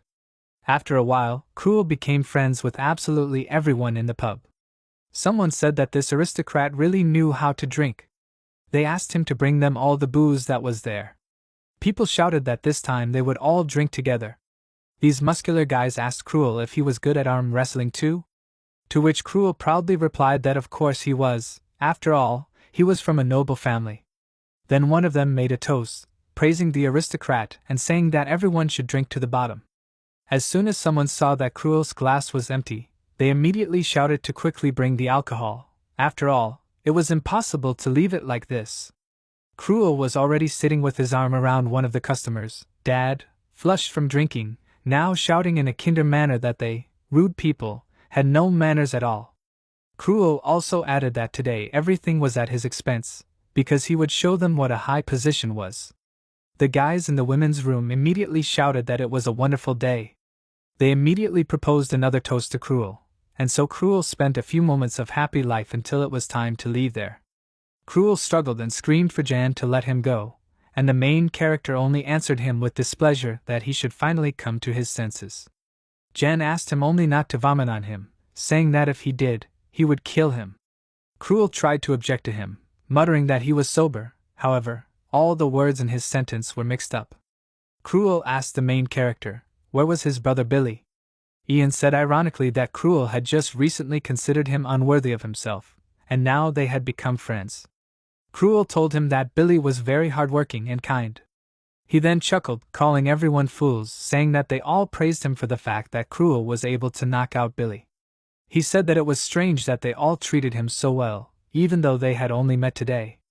Ian glanced at Cruel, while Cruel continued to say that it was indeed strange.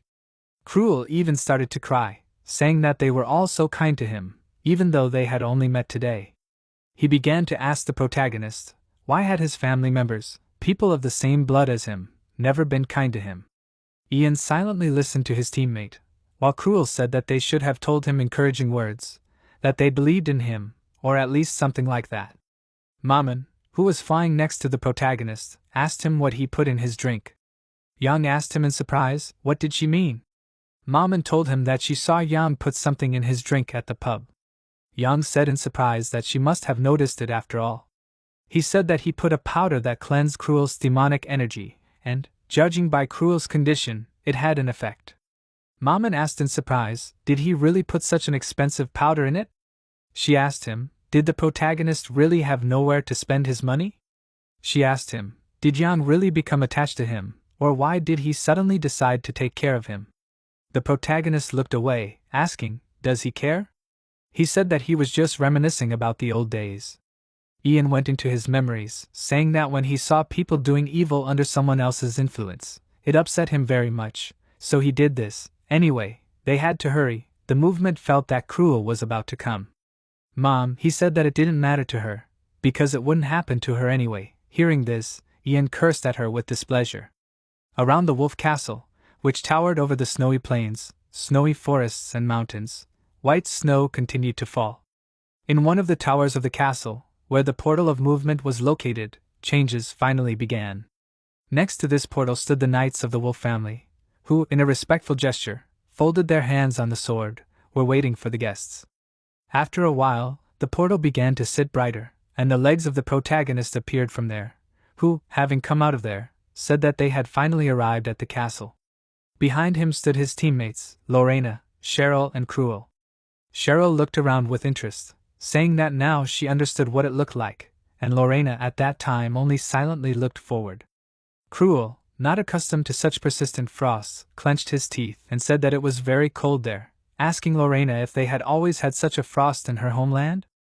At this time, he silently looked at the knights, thinking that the mission for which they came was to defeat the barbarians together with the wolf knights. These strong people opposed the wolf family in the northern borders, so there were constant skirmishes for fertile lands, which were extremely few in these harsh places, so the wolf knights were constantly short of warriors for battles. Yang looked at him with the eyes of those present, knowing full well that the big problem would be whether the proud northern knights would accept help from outside. Lorena stopped her team members, saying that she had something to tell them. Yang looked at her in surprise, and then Lorena continued saying that they might see something they didn't expect up ahead, so they should prepare for it. One of those standing among the knights spoke up, asking them, "Is this really the reinforcements sent by the special squad?" The man greeted them and said that he was the butler of the Wolf Manor, so he asked them to be polite. He put his hand on his chest in a respectful gesture, saying that they should return from where they came, calling the special squad members who had arrived uninvited guests. It was the butler of the Wolf family, named Hans Maringo. Hans said that he had asked for help from the north, and had not said that he was ready to receive guests. He asked them, "Do they understand this?" Count Hans Maringo was the former commander of the Wolf Knights. After retiring, he remained to work as a butler in the manor. No matter what his physical condition was now, to lead the knights, he had to be at least a third-rank knight. Jan looked at Hans with a serious expression, thinking that it was incredible that such a warrior worked as a butler. After these words, Lorena came forward, saying that they had not seen each other for a long time. He did not answer her, and then Lorena continued to say that she came there to fulfill the mission entrusted to him as a representative of a special squad. She told him to watch his words and show respect. Hans pressed his lips, saying that Lorena left there without permission and now returned after several years. His voice seemed stern at first, but then the butler literally burst into tears, saying that this was too much. Hans said that they had not seen each other for several years, and she was speaking to him so rudely. He continued to cry, saying that she joined the special squad without even telling anyone. Did she really choose the special squad instead of them? He asked her in an offended tone. Did she even imagine how worried they were? Ian, Cruel, and Cheryl watched in surprise, and then the protagonist said that he really didn't expect that. Meanwhile, Hans continued to scold, telling Lorena that she had a scratch on her cheek. He was indignant, asking her how dare the captain allow such a thing? Lorena looked away, saying that that was why she didn't want to come there. Hans yelled again that she was saying very hurtful words. He said that they were all waiting for the day when she would return, and that was the only thing that gave them the strength to live. Seeing that the knights raised flags with her expression, Lorena yelled at them to stop it. Lorena finally admitted that she was too rude to him, and then the butler Hans calmed down. Lorena smiled and said that Hans had gone gray since they had last seen each other. She asked him if he was feeling well. Hans, with a surprised and touched expression, said that she had been worried about him, and then began to cry again, feeling grateful, while Lorena, shouted at him to be quiet. Varana said that it was cold out there, so she suggested that they all go inside first. Han said that their cook would be able to demonstrate his skills for the first time in a long time. He then turned to Jan, Cruel and Cheryl, telling them to come in as well. Hans then turned to Lorena again, telling her that the head of the wolf clan would soon return from hunting. He told her that they could dine together, but Lorena remained silent in response to this, and then, turning to Hans, said that she did not want to hear anything about him, asking him not to mention her father. Lorena informed Hans that they would finish the mission before he returned. Hans tried to tell her something, trying to convince Lorena that she had misunderstood him, but she did not want to listen to anything. The snowstorm continued to blow around Wolf Castle, and a disgruntled Cruel, who was sitting at the table, asked, "Is this really a joke?" He was indignant. Are they really going to wait there until Lorena comes? There was already a plate of food in front of them, so Cruel mockingly asked if that was really the order, to wait without touching the food that was right in front of them. Cruel was indignant, saying that they were being trained as if some kind of barbarian, so he nervously asked why Lorena was not in a hurry there. Cruel folded his arms over his chest, this looking away. Cheryl told him to be quiet, saying that otherwise they would treat him even worse than a mongrel. Cruel angrily clenched his teeth, asking, "Did he say something wrong?" He asked indignantly, "Did he insult anyone?" One of the maids who was next to them asked him to mind his manners, saying that he was even worse than a mongrel. Cruel became even angrier, asking her what she said. He asked her if she knew that he was the son of Count White. The maid looked up at her, saying that she knew about it. After all, she was the maid of the Wolf Manor. Cruel asked her, "Why is a maid usually so knowledgeable about everything?" Cheryl again asked him to calm down, saying that Ian still hadn't arrived either, and then Cruel became angry again, asking why he wasn't there yet. Cheryl said that Ian conveyed that he had some business. He told her that from what she understood, there were things that could only be obtained there. Ian walked through the corridors of the Wolf Manor, and after a while, he came to the armory of the duchy. There were many racks of weapons everywhere, and Jan began to remember that in his past life, the Emperor traveled all over the continent to find a sword. The only dragon of the beginning, the dragon slayer who defeated the only one, divided the body of this one and made 2 swords. Legend said that after Bahamut killed the dragon, one of the swords passed to him. The Emperor did everything possible to find the other sword that the founding Emperor could not find. He paid a lot of money to a special squad, spread the search across the continent. However, he was still unable to find the location of the sword, and he was about to give up, but less in the end, it was found. Jan directed his gaze to one of the swords in this room, saying that it was the very sword that even the founding emperor himself could not find, the sword whose location they could not find. Jan said that he would never have thought that this sword was stored so carelessly in the armory in the north. It was the dragon sword Astalin. This sword was the brother of the emperor's Neolin sword, which he was pierced through with in his previous life. Jan smiled and said that it was indeed so. This was the same sword. The protagonist said that even the emperor could not kill him. The protagonist reached out his hand towards this sword, feeling a pleasant feeling in his chest. No one needs to have, which stands in the corner of the armory. Who would have thought that one of the 2 blades left by the dragon slayer, the dragon sword Astalin, this is the elder brother of the Neolin sword that belonged to the emperor. The protagonist was sure of this. Jan said that even the emperor could not kill him. And reaching out for the sword, he suddenly heard a strange voice. This voice called him, and Jan looked at the sword in surprise, saying that it was the voice of the sword. Jan grabbed the hilt, and then the sword began to glow. The protagonist clenched his teeth, feeling a strong flow of energy, and then the voice of the sword said in a confident tone, "The protagonist has no right." After that, Jan had to let go of the hilt of the sword. This flow of energy was so strong that the glove on his hand was badly damaged. Jan called the sword by name, asking, "Did the sword reject him?" The protagonist cursed the sword, calling it junk, thinking about how he was sure that he heard a voice when he picked up the sword. The sword told him that he has no right. At this time, Mammon came out from behind the protagonist, saying that it was very interesting. Jan turned his gaze to her, asking her if she knew anything about this. Mammon told him that she did not think that the sword could have such an ego. She folded her arms across her chest, approaching that sword, saying that it looked like the weapon was choosing its owner. Jan asked in surprise, "What does that mean?" Then Maman explained to him that sometimes a weapon has its own divinity. In that case, the sword itself chooses its owner. Maman smiled and said that, to put it briefly, it was the protagonist. Yan was not on the same level as Yang. Then Maman called him a kid, starting to laugh at the protagonist with irony.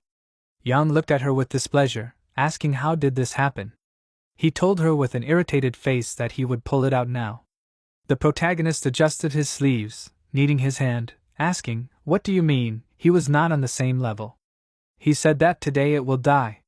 The protagonist used dark energy on his hand.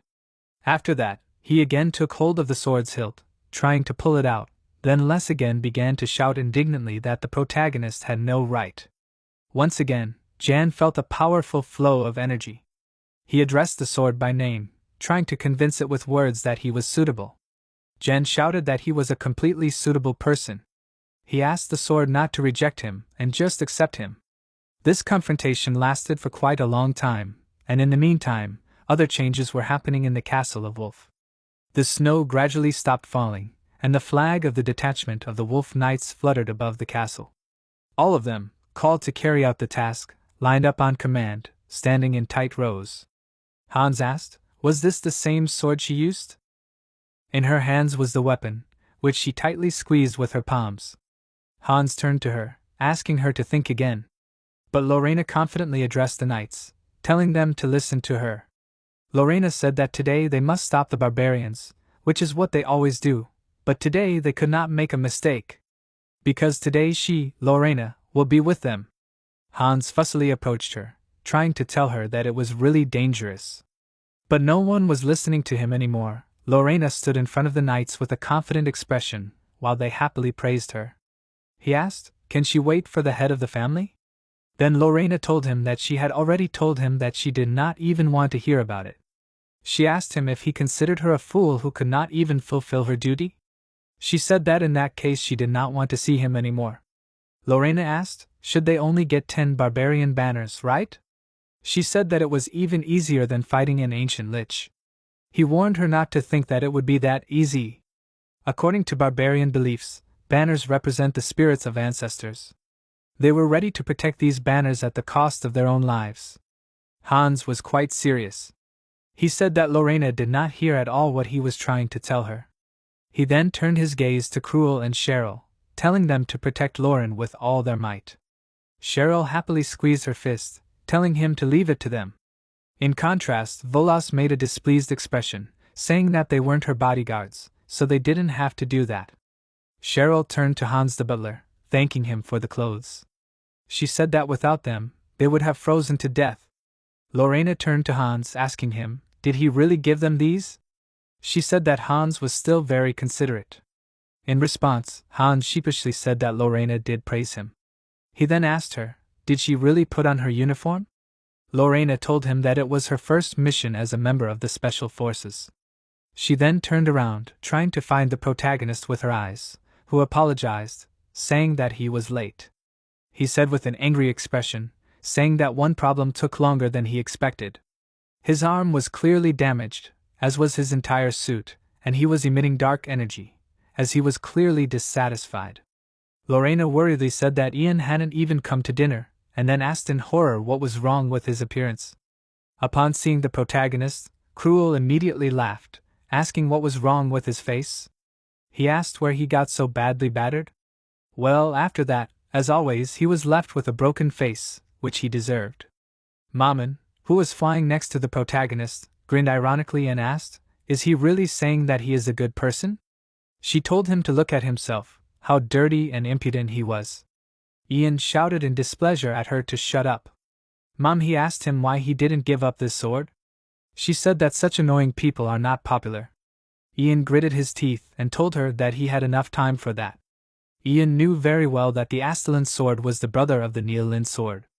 The sword did not accept him, so he could not pick it up, but he did not think that this was the end. Lorena turned to the protagonist, saying that he might misunderstand everything, so she asked him to let him explain something. Ian turned his gaze to her, and then she began to say that this was her first mission as a member of a special squad, so she wore this uniform. Lorena began to justify herself that the uniform was very durable and comfortable, And although it was not very warm, you could wear a coat on top. So she wanted to clear up the misunderstanding. Ian looked at her in surprise, saying that he did not understand at all what she was talking about, and then to her surprise said that of course this uniform suits her very well. Hearing the compliment, Lorena immediately blushed again, and was about to be indignant, but then abruptly turned away, turning to the knights and telling them to prepare to leave. After that, the knights agreed with her, and Ian just looked at her back in surprise. Lorena ordered the gates to be opened, saying that they were moving out. The inspiring knight shouted that they should not go up in price today, because today she, Lorena, would be with them. Everyone immediately began to shout joyfully, heading towards the gates, and Cruel, seeing this, said with a smile that they were ordinary commoners. After all, they made so much noise because of some barbarians. Ian asked himself with irony, what else could one expect from the aristocrats of the capital?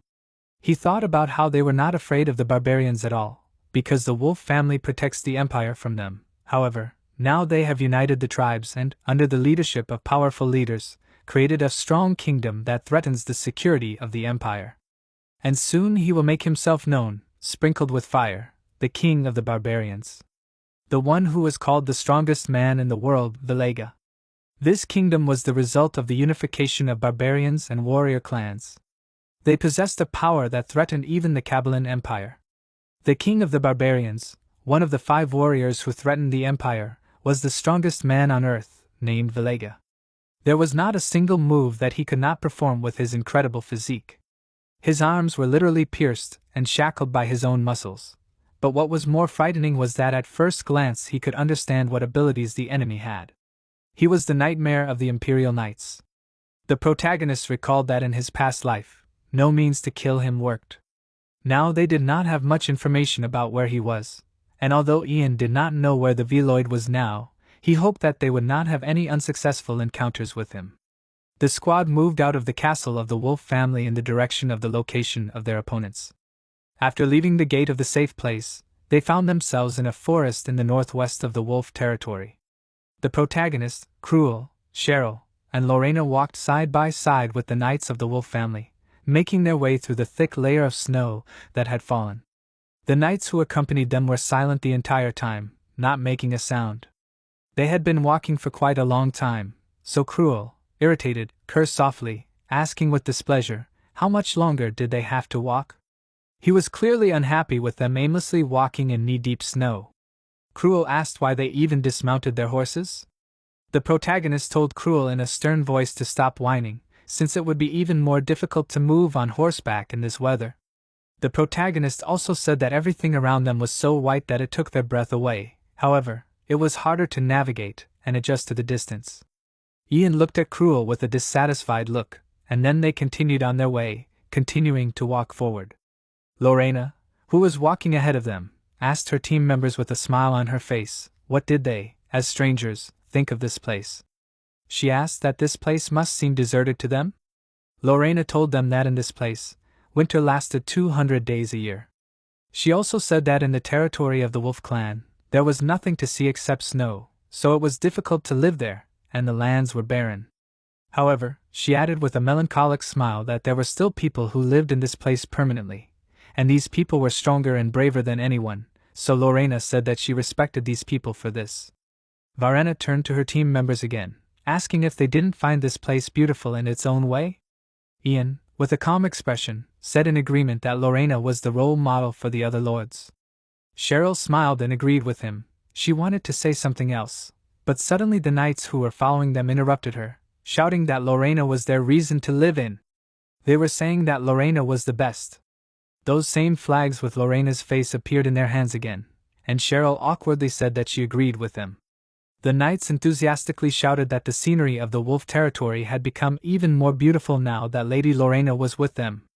They said with a sense of loyalty that they would lay down their lives for the territory of the Wolf family, and for Lady Lorena. In response, Lorena, whom they praised, shouted that they were too noisy. As they began to approach their destination, one of the knights shouted that the troops were ready.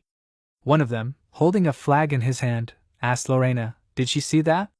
She asked in surprise, "Is that a red signal fire?" Indeed, on the horizon, among the white forest, There was a red smoke that was very different in color from the snow-white covering. The knight explained to her that this was the signal given by the scouts when they spotted barbarians. Lorena thoughtfully said that this meant that they would encounter barbarians if they went that way. Unlike the others, Cruel said with joy on his face that something fun was finally about to begin. He was clearly inspired by what lay ahead of them on this path. The knight standing next to him told him that he was too self-confident. The knight lifted his helmet visor, telling Cruel that he would have to take heart, for he was about to witness a very cruel scene. It was the leader of the night squad named Sabo. Cruel mockingly asked what he meant by a cruel scene. He thought it was too funny to say. Cruel asked the knight if he knew what they had to deal with. Cruel then proceeded to tell him that from the goblin and the griffin cockatoo, to the ancient lich. Compared to these monsters, the barbarians were child's play, in Cruel's opinion. The Sabo knight chuckled thoughtfully, saying that he now understood what he was talking about, then saying that in that case, they should go. They were members of a special squad that had fought numerous monsters and had put their lives in danger more than once. Therefore, they were confident that they could deal with any monster, no matter how cruel it was. Left in the snow, the trail continued to be snow-white, because there was nothing but snow in the area. However, what they would see would be very different from their imagination. Blood, tears, battles, and a lot of injustice against ordinary residents. All their imaginations were on a completely different level. A small village, which is shameful to even call a military base. The settlement was fenced off with an extra fence that could save them. There was a real massacre there. The barbarians faced trained knights, so they could not oppose them. Their bodies were quickly pierced by powerful spears. This was not a battle, but a simple massacre. Screams of children and mothers were heard everywhere. One of them begged to save and spare her child. Cruel, Cheryl, and Lorena stood to the side, watching this. Cheryl with a shocked face asked, "What is this?" Her eyes were empty, but at the same time full of misunderstanding. And she started talking about how the knights were supposed to protect the weak, so she asked if they hadn't sworn to dedicate their sword to their master. Cheryl said that their silhouette was like that of a demon. It was still unknown which of them were barbarians. Cruel cursed and told her not to look, covering Cheryl's eyes with his hand so that she would no longer see the horror that was happening right in front of their faces. Cruel told her that there was nothing to look at. He himself knew that it was terrible. The protagonist, who was leaning on the fence with his shoulder, looked at Cruel, thinking that he was unwavering even at the sight of blood. Ian thought that this was good, because it meant that he had now learned to control the demonic energy inside him. The protagonist watched Cruel, occasionally casting his glances at him. Ian thought that they were all shocked, but international wars were really always like this. There were no wars where armies simply stood on the territory of their states. The slaughter continued until one of the sides disappeared, so they killed everyone, both children and adults. Lorena, the daughter of the lord of the territory Wolf, could not help but know about it. But hearing and seeing something with your own eyes are two different things. This time Lorena would be forced to bear in the future, so the question arose, will she be able to endure it? Suddenly, the protagonist's thoughts were interrupted by a loud scream, which was very close to him. Ian turned around, seeing a mother with a child in her arms, who fell into the snow. The child desperately called for her mother, and she could no longer properly answer, because her throat. In an uncertain, hesitant voice, that maybe they were good. She told Cruel that they should have come, but Cruel cursed, saying that they could not decide to come. The woman's child continued to lie next to her, crying hysterically, trying to call out for her dead mother. But suddenly a knight approached the baby, saying that this child was lucky. Suddenly the knight raised a large halberd, pointing the blade of the weapon straight at the little baby. The knight said that he would die there, and not live on, like a vicious barbarian. Cheryl tried to stop the knight, shouting for him to wait. Well, the halberd continued to fall. Cheryl stretched her hand forward, trying to stop the knight, but it was too late. Cheryl and Cruel froze in place, as did the protagonist. Suddenly, the halberd, which was rushing at great speed towards the baby, was stopped. This was done by Lorena, putting her sword under it. She looked at the knight with a heavy look, who called her name in surprise, noticing her. Lorena said in a serious and harsh voice that this was enough. The knight looked at her in surprise as she continued to say that it was enough. After all, they had killed everyone who was armed. Lorena said that they should replenish their supplies and move on. Then she also gave the order that this child could not be killed. After all, it was her decision. Ian looked at Lorena with a hard look, thinking that it really was her decision. However, the knights who heard what was said suddenly began to laugh. One of them asked the other, "Did she just tell them not to kill the barbarian?" The second knight answered with a laugh, "That was what Lady Lorena told them." Then their gazes turned back to their mistress, asking her, "This was a joke, wasn't it?" They began to feel a great desire to kill. Lorena was determined. In Wolf's territory, she had been trained in swordsmanship since she was a child. She knows what it means to fight the barbarians, and she was ready to bear this burden on herself. However, when a person sees it live, then the feeling appears completely different, in contrast to what people imagine when they just talk about it. In front of her lay an innocent murdered woman and her child, who was crying heartbreakingly, and caused the life of an orphan. Lorena pressed her lips, looking at this child with sympathy. Although this barbarian was dressed too lightly to withstand the northern frosts, but the child was wrapped in magnificent furs. She was a real mother who could not let her child freeze, although she was freezing herself. Just from the sight of this sight, Lorena could not resist putting the hilt of her sword. Something changed in Lorena. She resisted her own knight, not letting him touch the child. Then the knight asked her, turning to Lady Lorena, "Why is she doing this?" And Lorena told him not to kill the child, because she was going to take responsibility for it. The knights were indignant, because their lady of the clan sided with the barbarians, which was even more savage than being a barbarian herself. One of the knights, stepping forward, asked her, "What is she doing?" The child continued to sob, tearing herself apart, and not being able to calm down. The knight continued to say that even one surviving barbarian could seriously harm their state, and the inhabitants of this one. What were the beliefs of the knights of the Wolf clan? The knight also said that even if she was the daughter of a lord, she did not have the authority to do such a thing. Fareda put her hand to the side, blocking Cheryl, who held the child in her arms, saying that this was too much. Lorena said that even if this child was a barbarian, it was still a baby who had not yet committed any crimes. Cruel also looked at the knights with an unkind gaze, but said nothing. Lauren asked the knights in front of her if they, as the knights who serve her, doubted her decisions. The knights told her all in the same firm tone, so that she would send the guests away, asking her, "Is she really disturbing the Wolf Knights on their own territory now?" Cheryl chuckled with displeasure, saying that these knights were not very good. Cheryl translated her distrustful look full of disappointment, saying that she did not know that their duty was to kill the owners. She asked them, were they not ashamed? Cruel said that if he allowed this baby to be killed, then his reputation. He asked how he would sleep at night after that. The knight lifted the visor of his helmet, looking at Lauren with eyes full of incomprehension. He told her to be careful with her jokes, saying that right in front of their noses she was protecting barbarians. His gaze became serious, and he asked, "Does she understand what this means?"